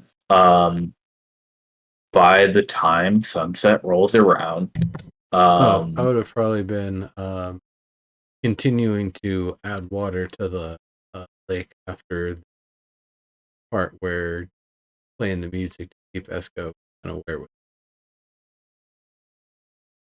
at a certain point, she'd approach you and say, "Thank you. I feel better rested. I will need another nap, but you have been a great help.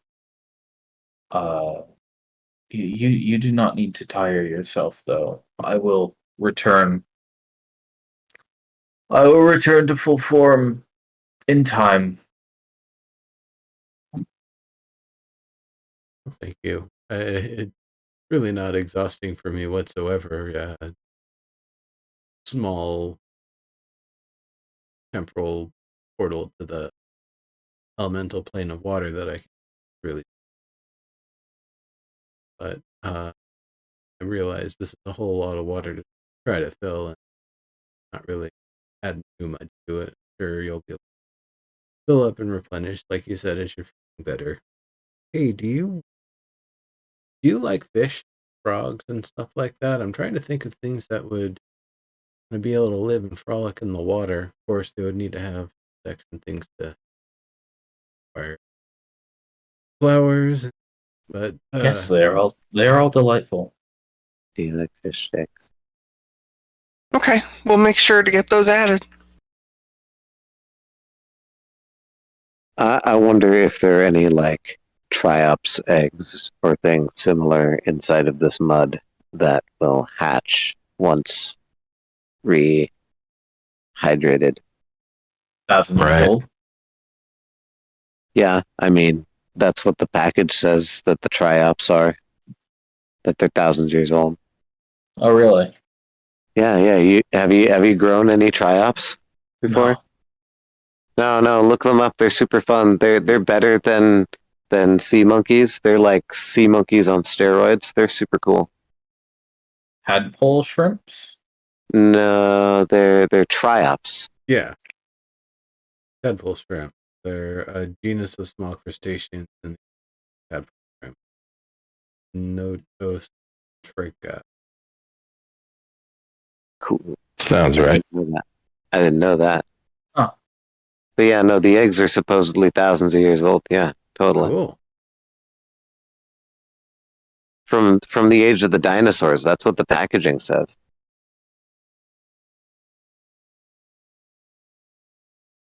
I figured like maybe they found like a bunch of fossilized 1,000-year-old eggs, dried them out, or they were already dried out. I don't know.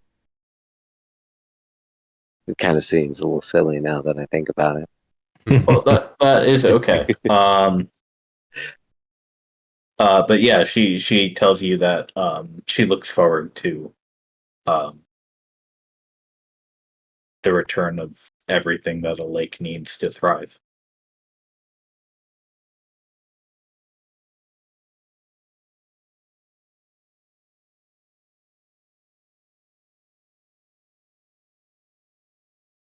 But yes, by evening,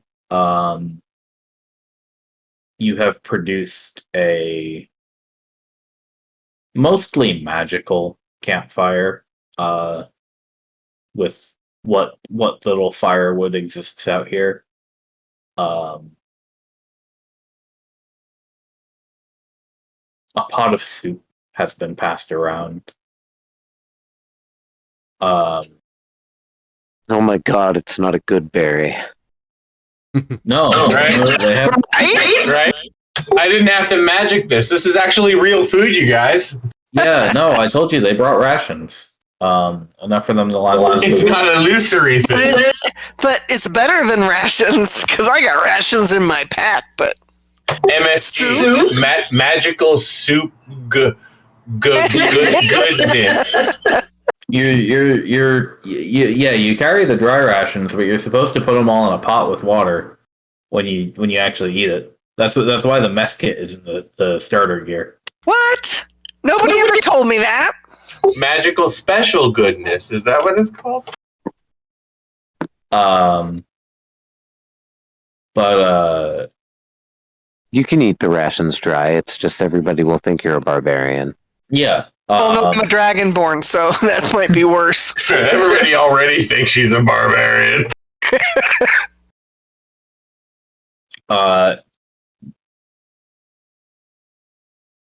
Dex is just finishing up the last little bit of engravings on the mithril. Once dinner is ready and handed out to everyone.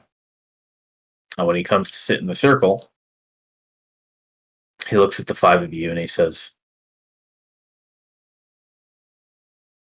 "So you'll go back to Shosei then and prepare for battle, is it?" We're gonna fuck some dragons up, yeah. Good. Be careful. I'll stay here and take care of this obelisk and Eska. We'll be fine at this location and well, if need be, I have two more emergency teleportation circles that we can use to get out of here. So, don't spend any time worrying about us. We'll have things ready and livable for you here by the time you get back. Well, After we Dex destroy the army, yeah. has been to Teray, right? Yes, of course. I said I built the whole thing. That's what I thought. Okay, well, you know where the other base is. So. Yes, we might. If you need it. We might have to do a supply run over there. Pick up some of the gear that's stashed away and bring it here. Yep. We do have to camp out here for a good couple of weeks, so it's only 6 of us, but you can never have too many supplies. I'm gonna switch up my memorized spells. Yes, you should have done that before you left earlier, but you could do it now if you have to. Yes, I know I should have. I just realized that before shit's gonna hit the fan, I should probably have my spell set up in a better way.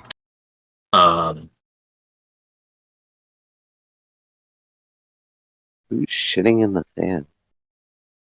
I am not shitting in the fan. Somebody is. So, are you sure about that? I mean, if the shit's hitting the fan. He says, well, just remember to be careful. Don't forget that we can replace our obelisks, but we cannot replace any one of you.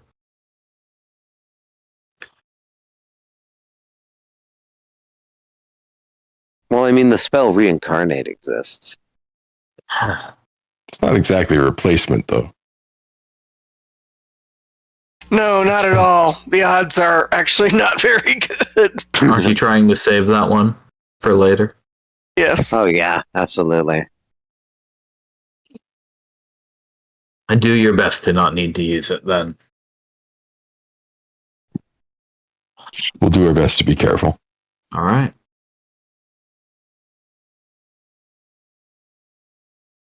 The rest of the evening is whiled away,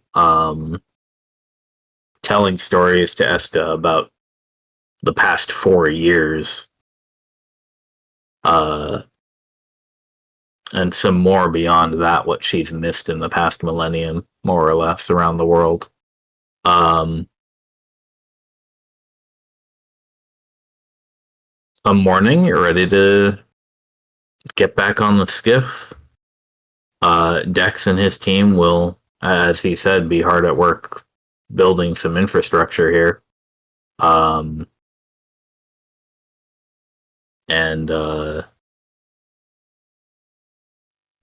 Yeah, that's step one of the plan complete. Yep. Step one. All right. oh, I made some changes on what spells I have ready, but now I am very good. I should review mine as well, but I haven't. I was just thinking, like, I'm gonna You go. gotta do it at the end of the short rest, not halfway through the session. Anyway, Oh my God. it's fine. Oh my God. Think of it. Yeah, but like, yeah, my whole thought was like, wait a minute. This whole time that we've been chilling, I should probably have fixed up stuff so that I'm ready to fight. Ready to go explore. One last thing. Were you gonna tell anybody at Shoze that you're on the way? Oh yeah, we should definitely check it. 100%. If we haven't already, in fact, we should probably tell the brigadier our thoughts on where this army might be moving. That would you would have told her that before the current waning. I figured. She's approved your whole plan. So, all right. So you call in the morning, and Aska pops up over the lip of the shoreline as you do this. I was going to say, we should make sure Eska's here so she can talk to grandmother. I can talk to her? Yep. How? With magic. We'll show you. It's one of the things that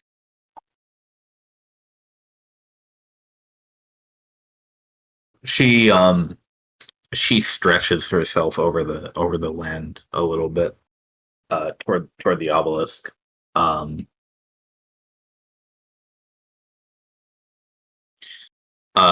assume you're talking to the brigadier at this point. You probably called her. Yeah. Reporting in, Lucent. So as Eska sidles in behind you, the brigadier says, "That must be Eska. Nice to meet you."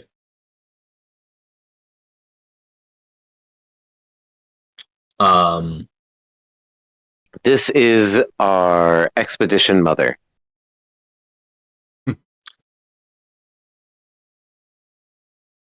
Wait, the pixies were the ones who called her a mother.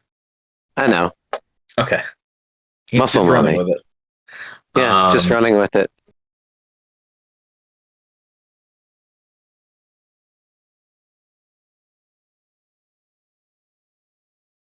She says, or Eska says,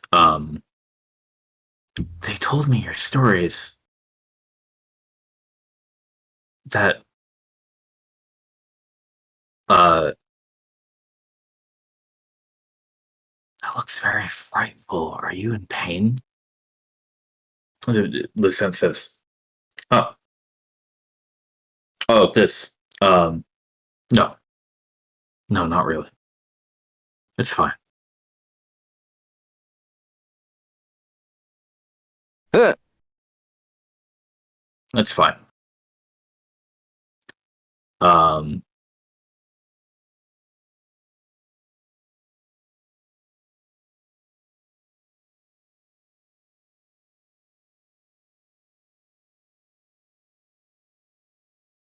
Eska says,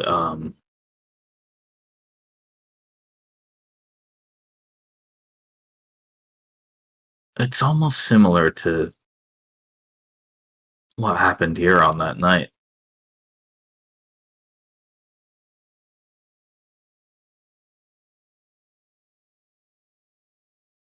Oh, But you're still you, aren't you? Since, as far as I'm aware, yes.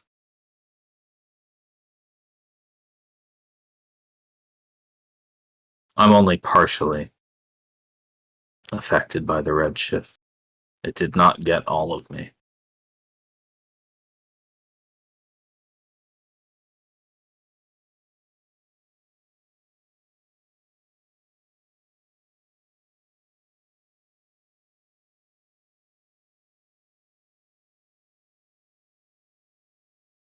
In any case, Lauren, I have other things to attend to around here. We're shoring up the defenses. We'll see you in a few days.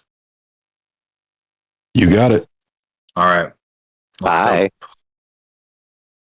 All right. Grandmother around? Hope you get here before the enemy does. Grandmother, you'll have to give her a call, I suppose. Okay. I'll leave you to it. We'll see you soon. Yes. Totally too.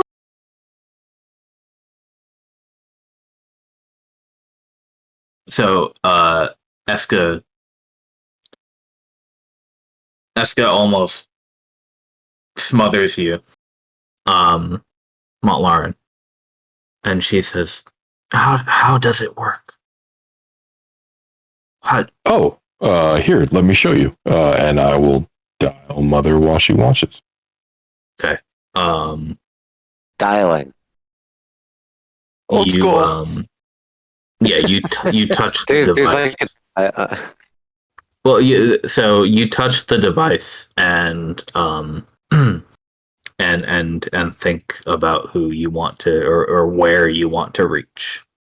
And the illusory window appears.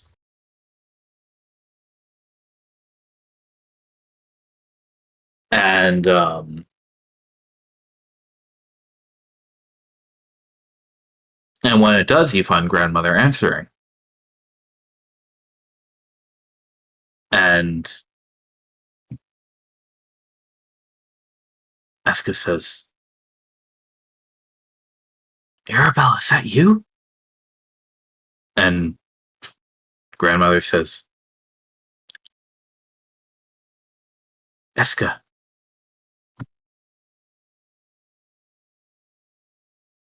They both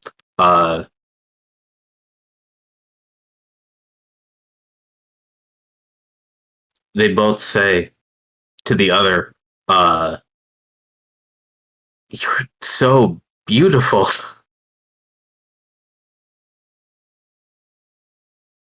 And before you know it, they have dominated the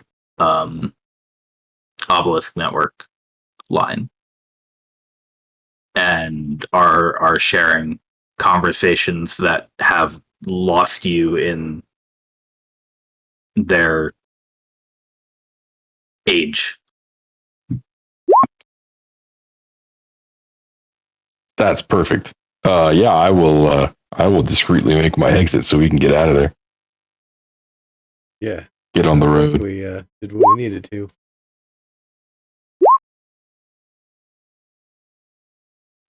You fail to escape without Eska noticing. And she tears herself away from the obelisk for a moment. And she says, "I know you're going to fight those dragons. Those, the kin of that man, yes?" Absolutely.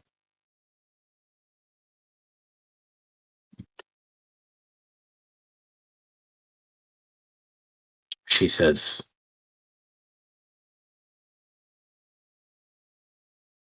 "You've told me how they've gotten in your way. Run them through."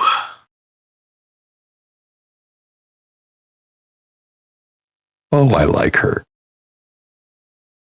She says what we're all thinking.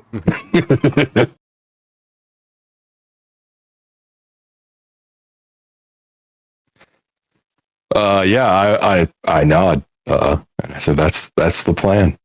I'll see you return soon.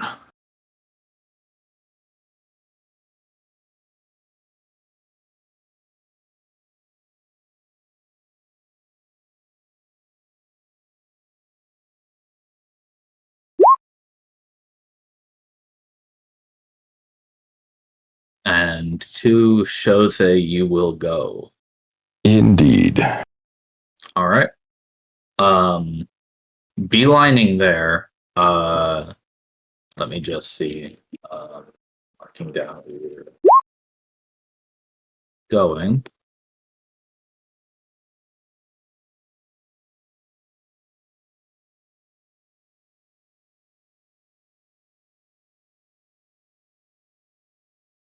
So from All Saints to Shose, it's about 4 days to get there on the skiff, right? Yeah, 3.5, something like that. Yeah.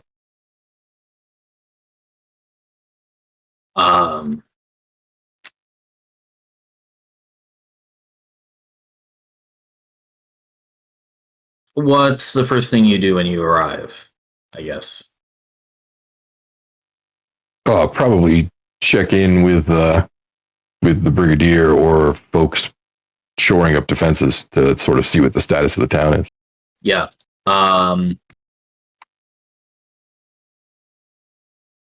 Van flies over to meet you at the gate. He spots your skiff from afar, and you see him shout back, "They're here! They're finally back!"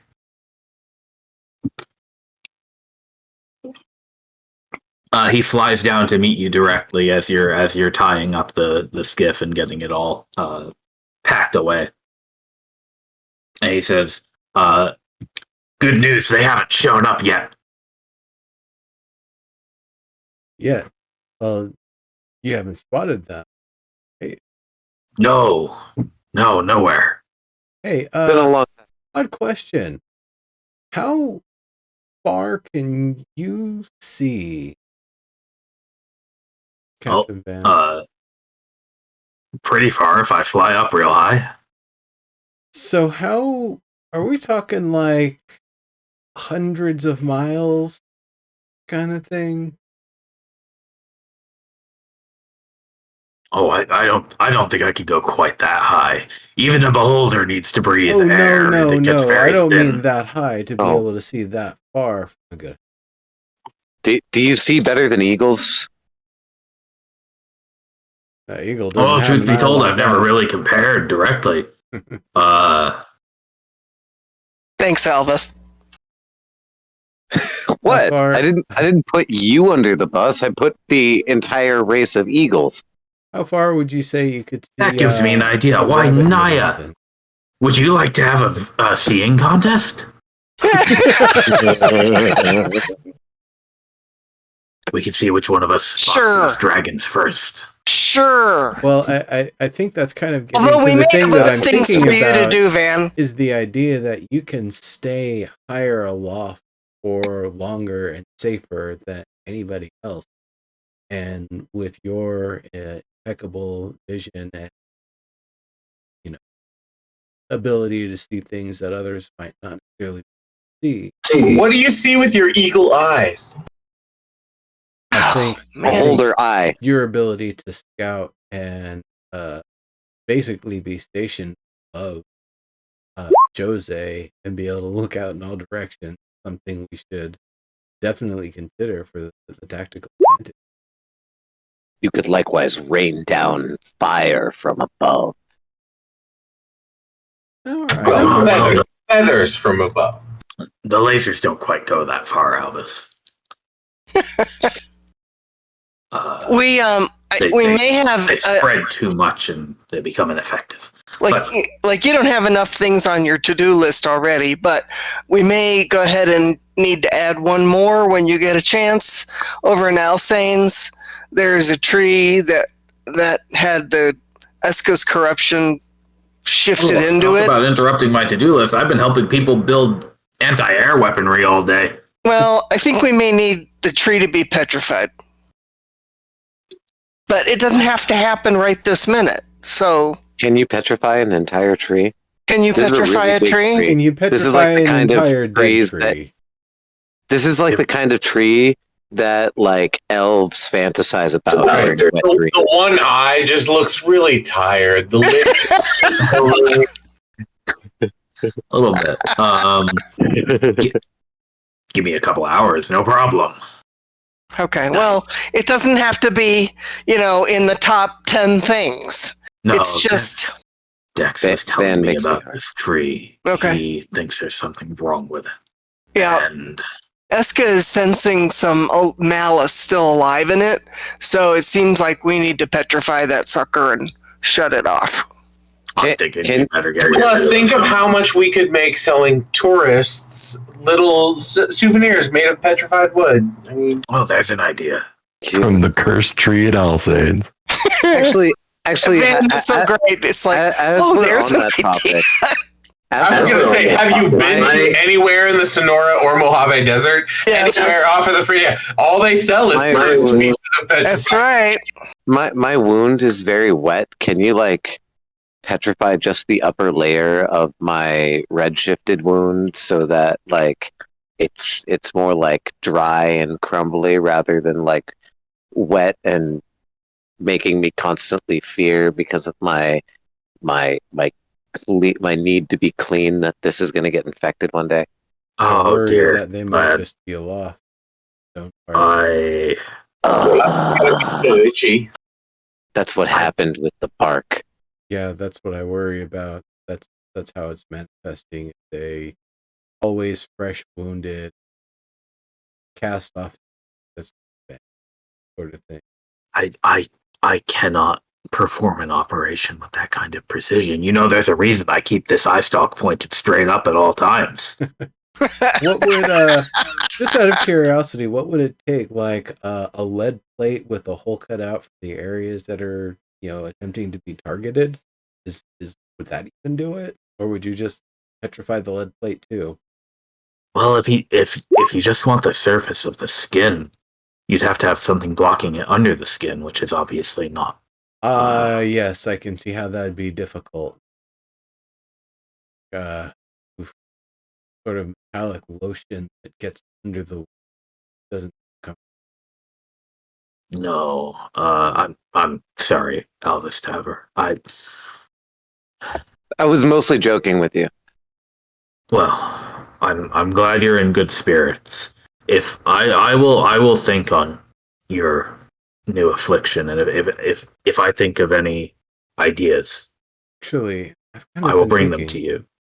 I would love to maybe have Pontus can make the imagination of of a beholder. something I've been helping me. thinking about a little bit. If Pontus can make you a sort of watertight sleeve that can have like a salve or lotion free flowing across your arm, that way it's always nice and cool. Mm. How about we cut out the wounds completely and then lay on hands? No, that's not I gonna- feel like you would just heal back to the wounded state. yes, that's most likely. I'm sure from all the tests and everything that they tried for the Brigadier's arm, for that this is your arm's current natural default state as of. Yeah. Speaking of which, I have studied logistics and tactics, and I plan a future career working as loose ends under. So I'm gonna go make some tea, maybe put a splash of whiskey or something in it for her arm and my arm, and we're gonna get some of that logistics work done. I do finger guns, right. literally snapping, and Van I says, disappear. Van says, good. I have to get back to work building these weapons. So see you around. I'll let you know if I find anything from looking up way up high. Naya, let me know if you want to have that contest. Okay, maybe in a little while. You should do it. I'm still doing finger guns. Yes, yes. Rest, relax, eat something. Albus, you find the Brigadier before too long. Before I found the Brigadier, I made some like barley tea with like a splash of like the lightest splash of like a strong drink in it. Okay, good. You find her. You find her checking one of the western walls for. Well, she's currently measuring and like weight and movement testing one of the ballistae up on the walls. Fantastic. I make my presence known, click my heels or whatever, and offer her the tea, take out a notebook, and ask her what the order of operations are and how I can help. Fantastic. Thanks. We're lucky enough that they haven't showed their faces here yet. No signs of them. We've sent a team up to the Foggy Hill site. They should be back any day now. In fact, it's been 7 days. We're expecting the Redshift to start very soon. So, who knows if they'll show while the Redshift is on. I suppose if they've marched all this way, they may be getting close by now. Out of character, was Tumbling Avalanche interested in helping us out here in Jose? No, he's very comfortable in his home, and That he makes has a lot. promised to help you defend it if the need arises. But he's a kind of comfy, sleepy guy. No, makes a lot of sense. Wouldn't want to move him from like his ley line or anything. I understand him way more than I ever did before now after the weekend with him learning his music.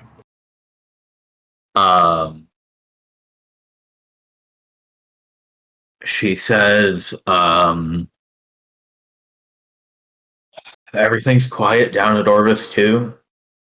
Marcus is fine. All of the other forts. We've seen nothing so far.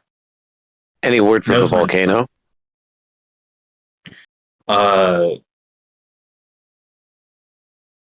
Yes. We received the report this morning from Captain Rodile. He sailed as close as he dared, and from a good few miles away, he reported that it looks the same as it did months ago. Oh, we need a good constant eye on that. Apparently, Yes, the dragon could be living there.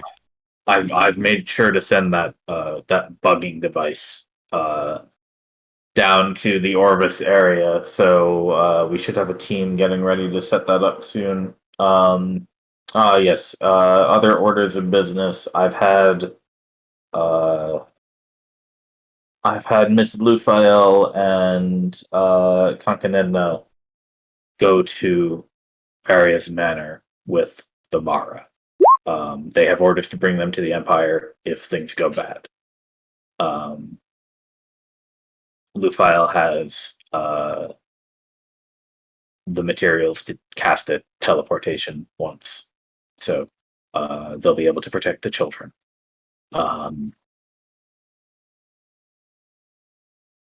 We've also sent many of the non-combatants around here.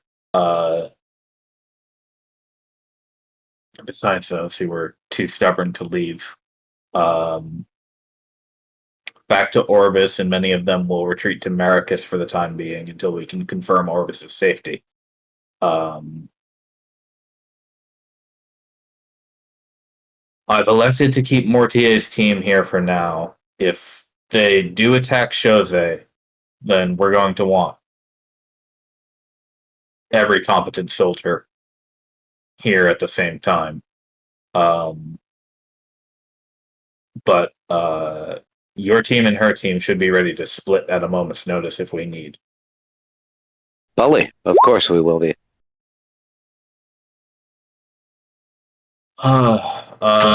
Shows a showdown. Besides that, Grown Tassel, I think we have to simply prepare and wait. We've been continuing to build up these defenses, and for now, if we meet them, we intend to meet them at the city wall. If you have a better idea, let me know. No, absolutely. It would be best if we had the opportunity to fight them here and then hold up behind the wall. Yes. All I worry is that they have a more competent leader that would choose to go after Orissa's tower and blast through that into Orvis. Well, we could send a small contingent over to that tower just in case. No. We already talked about this, Evergreen. The plan is we'll have an aerial scout who will see the movements. I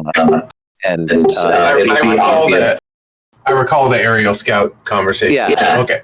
Yeah. It'll be obvious whether or not they're going towards Orvis past Orissa's tower or Jose by how they're following the mountain. And all right. So I adjusted my spells so that I have very few things that are helpful for exploration or understanding or scrying, etc. But no, it would be best to fight them while held up in a position at either Orissa's tower or at Jose. To waylay them is the worst possible thing that could happen.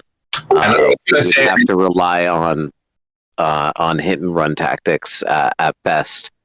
For sure. I'm also going to say that unless anybody assuages me from my plan, I have set my one single 5th level spell to modify memory on the off chance that we happen to see our actual opponent, the real guy in the flesh, and he's not in dragon form but is in hominid form. Because if he's humanoid, I can modify memory, which is to say I can put him in a world where he doesn't understand what's actually happening. Ooh.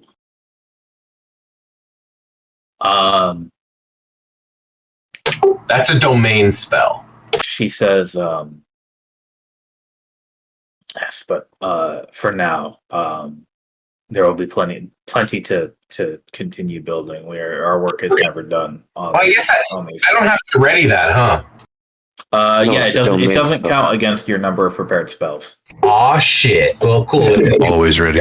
Let me pick something else then, because I got that always ready. But I wanted you all to know that my plan, if the person appears in a humanoid form, is to subvert the attack by making sure that he thinks he's not fighting us while you all are absolutely definitely fighting him. Devious. I'm pretty sure that's what my subclass is. She finally finishes testing the siege weapon. Seems satisfied with it. Obviously, she turns to you. T? She says, all right, Grontessel, how's the arm? I'll switch it to mass cure wounds. I figure that's best. Huh? Your arm, how's it? Oh. I mean, it hurts. Gotta be honest. That was a very stupid thing you did. What do you mean? I heard your report last week. I was just doing my job. I know you were.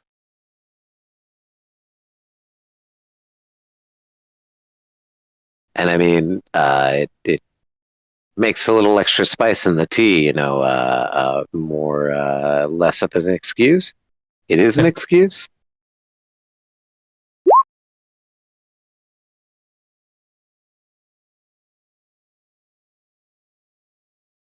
He Longman's shrugs. insane, and I expect it from him at this point. But I guess I'm not surprised, actually. I told her I'd bring the water back.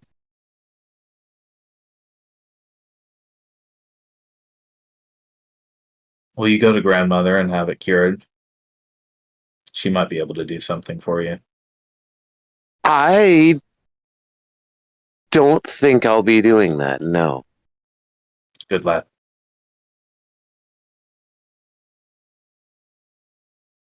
We don't give this to anybody else. No, we don't.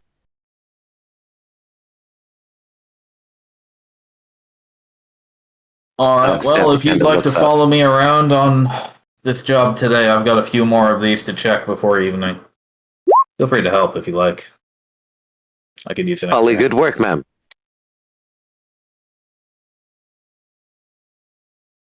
Aye, aye.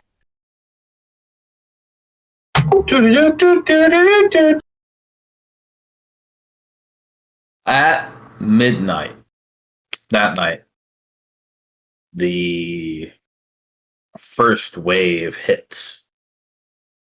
And the Redshift crawls over Vesov. And there is no army. You meet nothing. A field.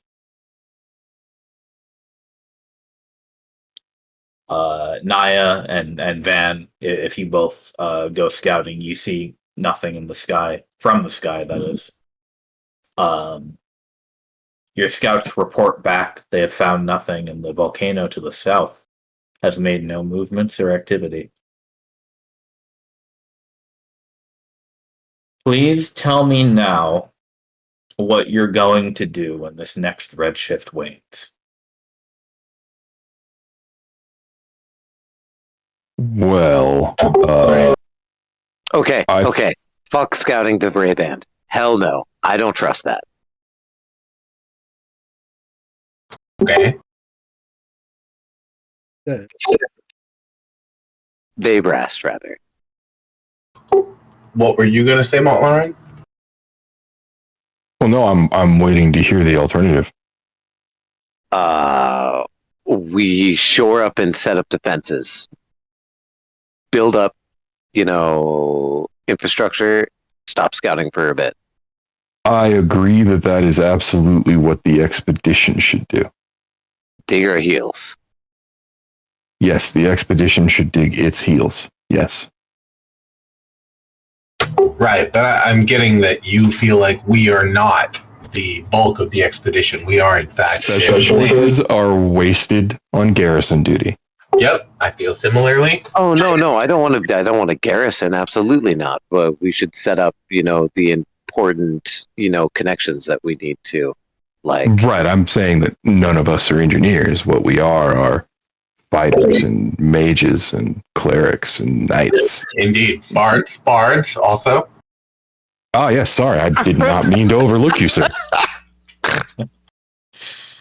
Love you, mean it. But yeah, I concur. Montlarin has the right of it. We are wasted in basically hunkering down. That's not what we're here to do. If anything, we're here to bait the forces into the fortifications and run back to them, leading the enemy behind us. But that's at worst. At best, what are we to do? I have a question before I make a recommendation. When the scouts returned, how far did they go? Did they discover very best? They went. They were mainly on lookout duty. They went to the Fog Hill. They made sure it was not conquested because nobody's been there in months. They went a little further afield. They stayed in the hills and the mountains as best as they could. And when their time limit was nearly up, before the first wave, about halfway through, excuse me, they made sure to turn around and come back on a circuitous route, looking for any signs of this army. So they found nothing, essentially. They found that there was nothing. They kept their watch, and there wasn't any sign of anything. Being able to get deep into the mountains was not in the cards for this particular group on this particular week at such short notice. Yeah. Okay, so I agree that we are as an asset not used well to sit around and hunker down. Also, I am concerned about the potential mental ills. It's like paranoia and stress and worry and all those kinds of things that can happen when trying to maintain a defensive posture against you don't know what and you don't know when for a long time. So, with the information that we have now, I suggest we continue building defenses because it's a good idea. But I think we should head north and find Vraybast and see for ourselves if there's actually an army there or even a place that could hold an army. And while others keep an eye on the volcano. While we're talking about this, Van, he interjects. Well, what if it's a trap and that's just what they want you to do? What if it was his plan to lure you out there to meet them? I think it's much more likely that the plan was to misdirect us into splitting our forces in a whole bunch of different places and wear ourselves out. That's smart. And he was, friendly with us, and it was clever to just kind of toss a bunch of info, seemingly random, but not really, and then, like, I'm taking off. Or what if their army isn't ready at all yet? Right. I love the, like, oh, here's what I know is going on right now, but I'm going to fuck off because, honestly, I'm a dilettante, and while I was playing with this fight, I really don't care about this fight. So have fun. This is your problem anyway. My dad probably has an army going, but to be honest, he can't hardly get the hell out of bed in the morning.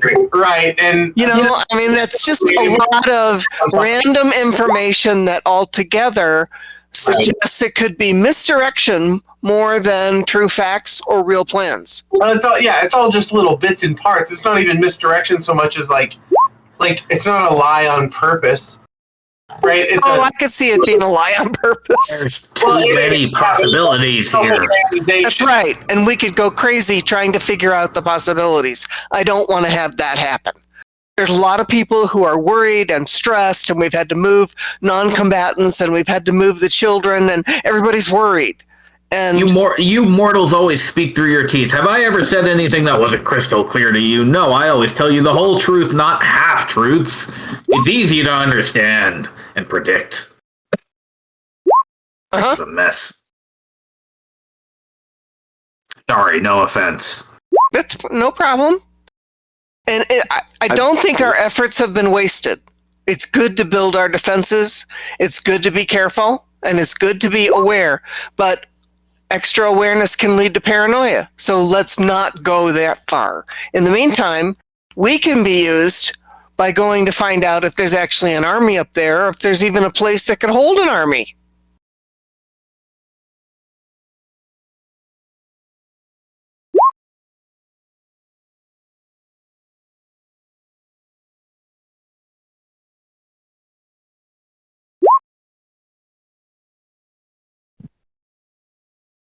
like a product necromancers would buy at a shop. He says,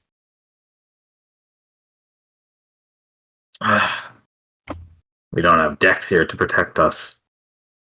What if No, they've been but we have scrying on us this whole time, and they were just we have waiting you. for us to say that? They have been scrying. We got that much information when that Vashta dropped. But They like, can only do it for a few minutes every day. that's right. But They he don't know also when they're doing said it. there's an invasion coming for your city. He didn't say which one. No. So we could go crazy trying to defend everything in a matter of a week or two. And we've kind of gone crazy doing that. Sneaky little rat. Yeah. So let's actually do something and try to get real info. I don't think those scouts went far enough, the lookouts. We need to go to the very top of that mountain range. Based on the old map, we need to go a lot farther north, like 70 miles north of here, maybe 80. And that's a long trip.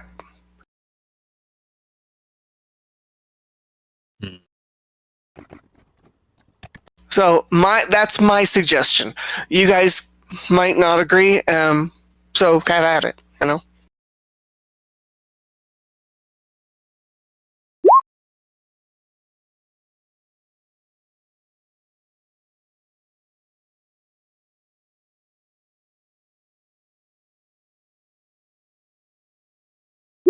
What Monta said, exactly that.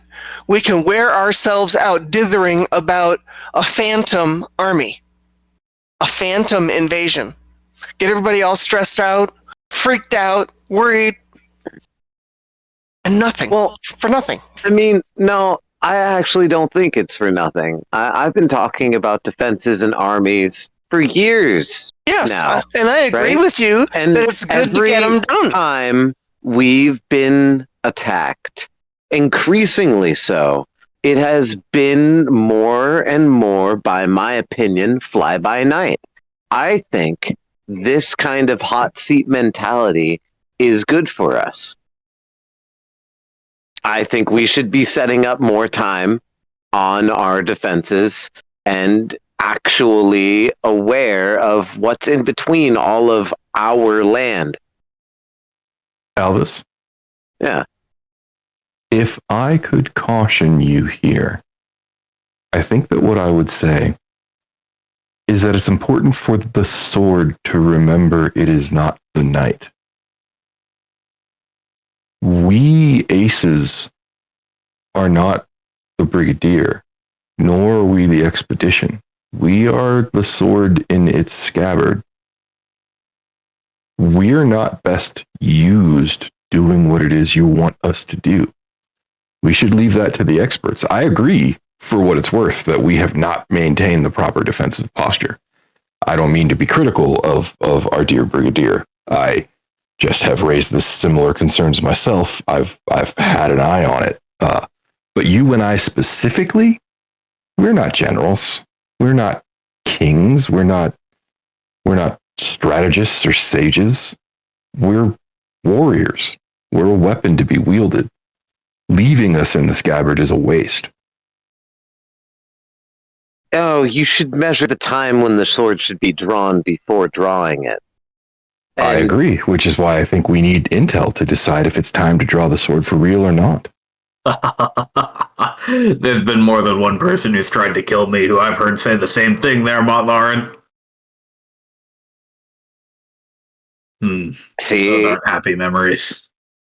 Well, it doesn't even have to be working on the idea that Decus could work on with the necropolis. It's also that we've barely scouted the lands that we own. We haven't set up areas. Like, yes, we are the sword, but our lands haven't even been tamed. I don't know. I mean, I don't know that I actually agree with that opinion. It's true we haven't fully explored the desert, but I think that's about all you could say, right? I don't know. I mean, the map's pretty clear. That doesn't mean we've explored what's there. That just means that we know of the land. Right, but as the Vanguard, we've done our job, which is to expose the area for other people to then investigate.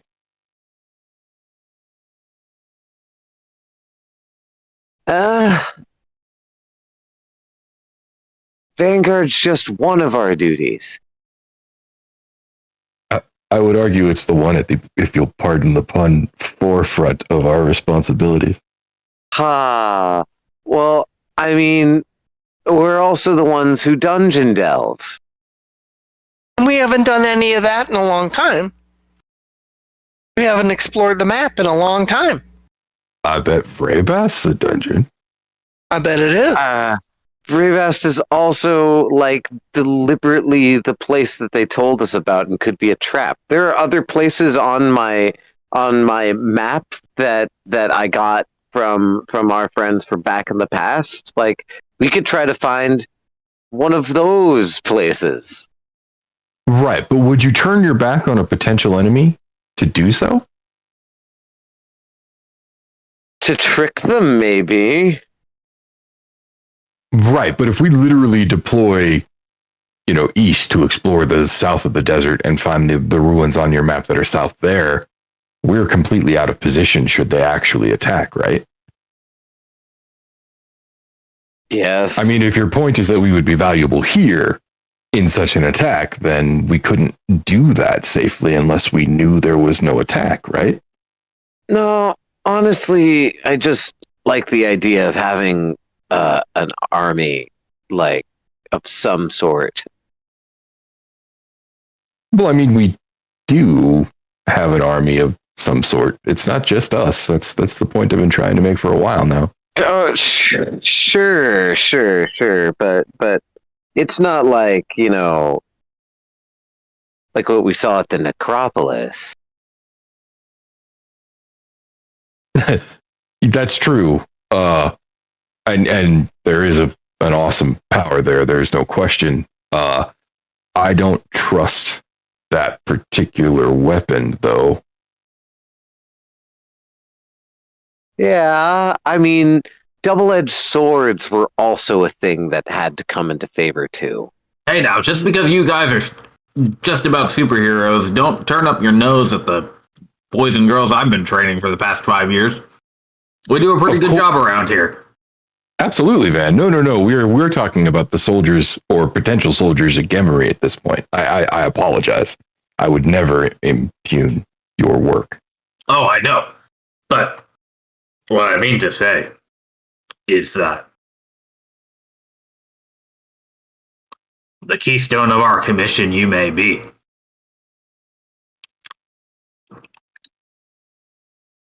But we can put up a fight here. See, Van says that, like, even though we'll be terribly out of position, they'll be fine if we were to go east and find the other Thurans. Then shouldn't we do the favor of heading north and making sure Vreybast is either not a threat or is a threat so that they don't have to stay at full attention forever and they can rest? But if it's a trap, That's where we go they'll stealth. lose the aces. No, we go stealthy. I mean, give us some credit to be able to escape a trap once we know it's there. Right. I mean, but to wander directly into the trap.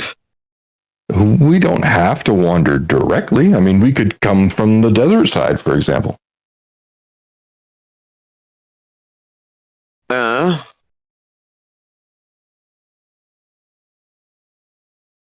What if they're just trying to throw us off, though? They could be coming next week. I think they are just trying to throw us off, which is why I think we need to go look. Because I think there maybe isn't even an army. Right. If we find them in position to attack us, as you say, at the next waning, then we just run back here and get ready for the fight, right? Yep. On the other hand, if we find nothing, then we'll have a pretty good idea that it's, bullshit. And we can go check Vreybast just to make sure and then head home and work on our own projects. Laugh off the Frank Vouch. In the meantime, then, we are much more ready because an invasion may actually be inevitable. I mean, it just may not be next week. It's highly irresponsible of me, but I just want to assume that there's nothing there and shore up the defenses towards the volcano. I do think I don't there's some trust value in that. Honestly, I don't trust any of the land. I think the sword should stay polished. We should stack on swords. We should collect more resources from the Empire. Wait for months if we have to. We have the advantage.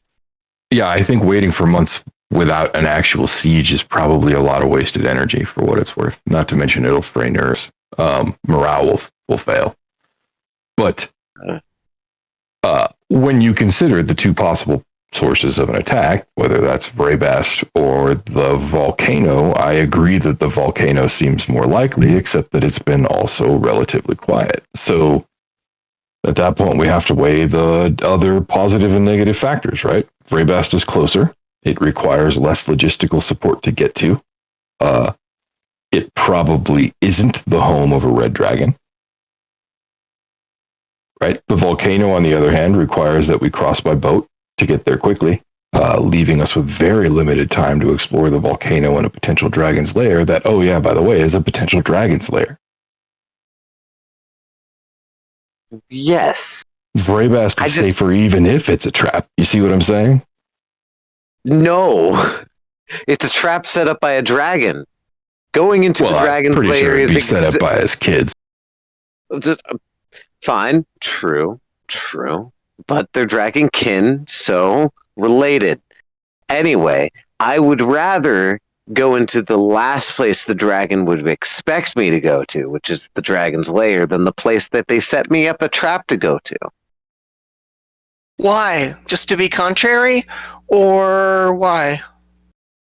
Because then the dragon wouldn't be thinking about it and getting around the dragon's narcissism and what they think, is absolutely well, right. Unless there's actually an invasion and they're in the planning. And maybe it's a two-pronged attack from north and from south. Both things being actually true. Well, then holding up would be... So you still want to beard the dragon in his den? Well, then holding up until they attack would still be the better option. We still have supply lines. Time is on the commission's favor. Right, but we're just 5 people. Like, none of that's going to change one way or the other. Yes, but we can do stuff while that's happening. Right, that's exactly what I'm suggesting. Oh, you're suggesting Vrabast first, and then if it's empty, we go to the volcano. Yeah, but just because I would rather go to a volcano rather than Vrabast doesn't mean I want to go to either of them. I have no mitigations for heat and lava, for what it's worth, so I actually really don't want to go to a volcano. Yes, yeah, me neither. Exactly. Yeah, that's fireproof. It's not lava. I don't know. I mean, it's wonderful. Like, it's wondrous, right? The volcano. I mean, imagine you guys. I would rather hang out in a city of the dead and do stuff that I'm not exactly trained to. I'd rather deal with the undead than magma. I think that, if Vrabast is empty, it'll be a city of the dead.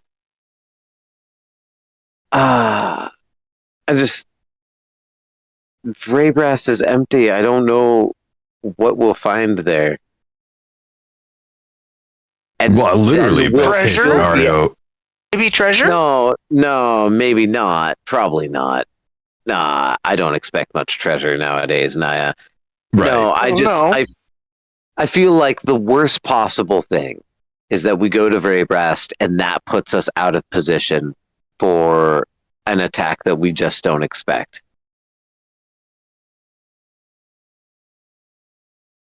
Because then we're we're literally debating it. Wouldn't we be expecting it? No, we're expecting either an attack from the volcano and or from up north or both. But if there's another place that we just don't fucking know about, and they attack from there while we're all the way up north, then we're fucked. Well, I mean, if you look at your map, the only other options from where we are right now are either to attack Alsanes, in which case, again, well, that's sad, but that's not going to be a massive blow to the expedition. No. Right. Or they attack one of our existing cities, in which case they have to either come through Alsanes, come from the north, or come from the south. I mean, to be fair, the south is that whole gulf. Like, it's not just the volcano. You know what I mean? Yeah. I mean, and then there's also the underground that we don't know about. But that's, like, it's very doubtful that an army is going to come through there.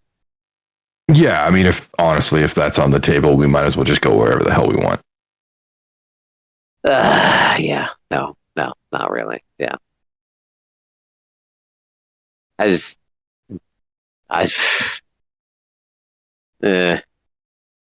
Remember, Nimbus has enough chalk to cast teleport once. So that takes 10 minutes.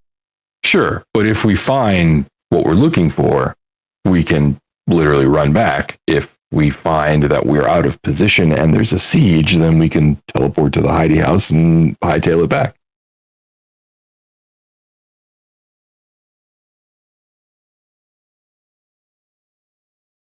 Does somebody around here have the ability to cast sending? The cleric spell. I mean, a bard spell. Is sending the one that has a longer range than 120 feet? Yeah, sending is infinite range. I do not have that. It is bard, cleric, wizard. So, Ambergreen, you got it. 3rd level on your list.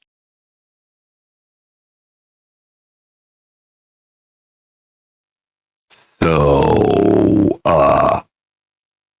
okay, not to do the thing that I say we should never do, but what if we split the party?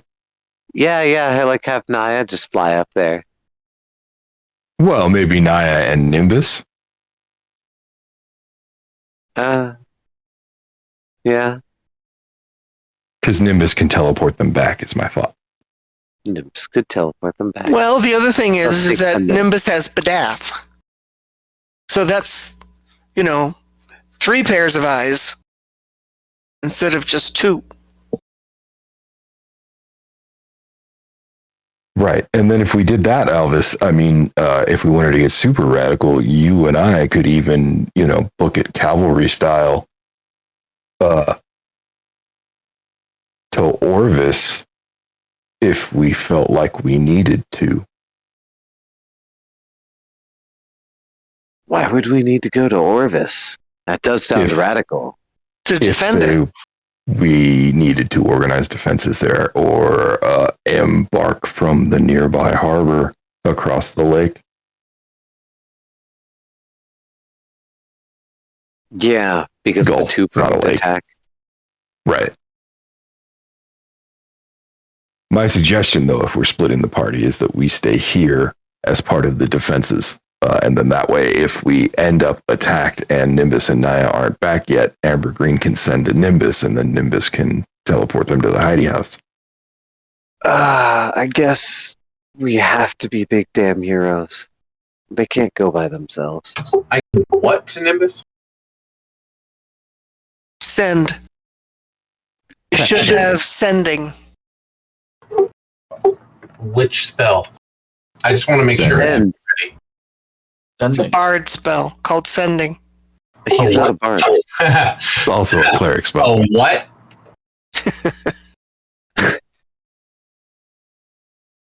Right. All right. Know that I have. I agree, Alvis, for what it's worth. That's why I was suggesting we all go. Yeah, all right. We'll go to Bearbast, and we're all gonna fucking die. So, no, I'm pretty sure I don't have sending. You probably just don't have it prepared, because Serb said you should have it. What level is it? 3rd. And this guy doesn't have sending on his list. You fucking forgot one, buddy. Okay, boss man. Go double check your spell lists and then slap sending on that one. Grab I it had from the to compendium, drag pull and it drop off the because usual. there are too many spells. Blarg, how do I? Yeah, talk me through doing that another time. Blurg. I Blurg. can do it for you right now. Oh, Damn. All right, let's go spray that. My daemon just told me it was time to go to bed, and I'm like, it's Friday night. Yeah. I'll do whatever the fuck I want. That's right, Go to bed. You don't Daemon. gotta go to work tomorrow. I don't gotta work tomorrow. All right. Gonna go to very fast. Gonna walk right into their trap. No, we're gonna skirt their trap and then come running back home. That's exactly what the dragon thinks that we'd do, which is why their trap is gonna be wider. Nah, dude, it's just a red. He's thinking, I'll crush them. See, you're like young long thinkers, you elves. So like you don't get it. I'm like not even 70, so like for an elf, I'm pretty young. Dragons and giants, they're different. The 5 of you or the 6 of us? Oh, you're coming with? Or do we make it 12? Well, Wow, the ace and Well, that'd be fun. Hey, Van, we could have our contest on the way.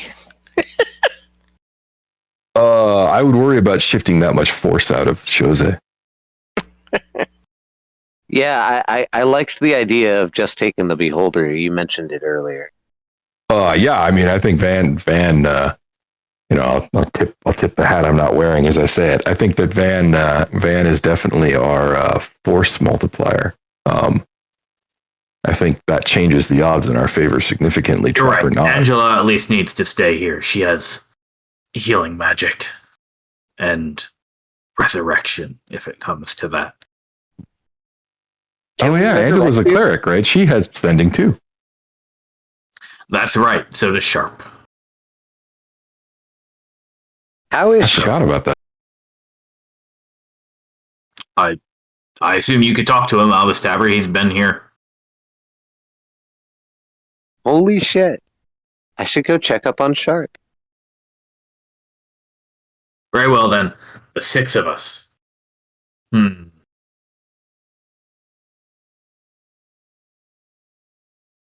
Wonderful.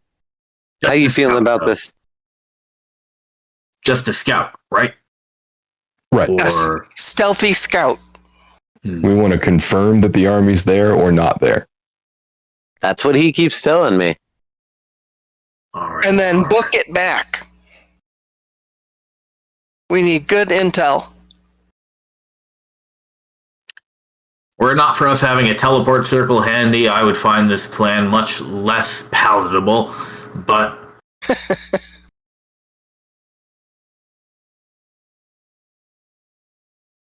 I think we'll be as long as we have advance notice of the army. If they show up here, Angela and Sharp can let us know and then we can get back. It should be in time. It might even be useful to be outside of the city in that scenario.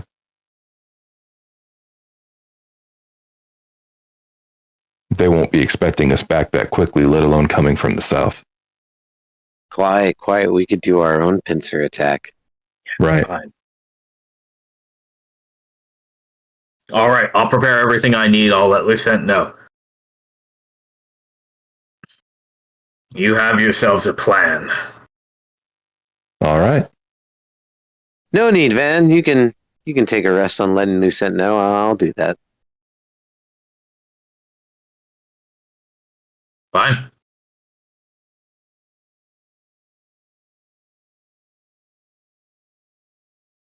And so 2 weeks from today, you will go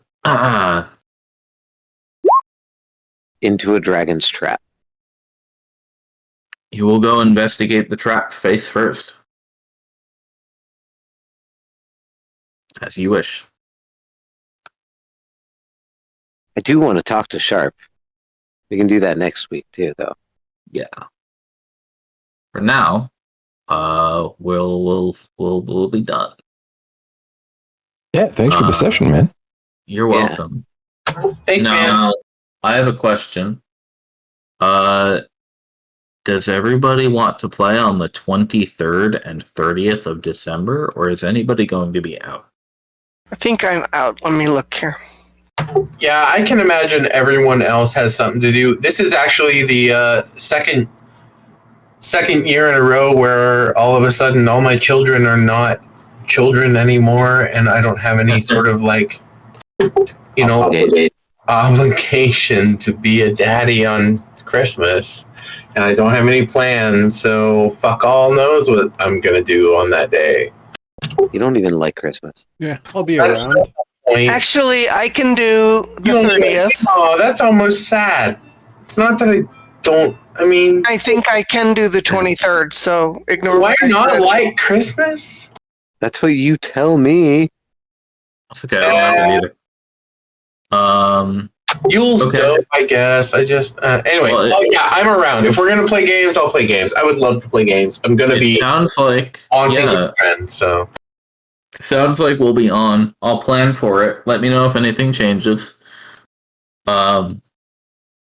Excuse me, but I will see you guys all then. Thank you for joining tonight.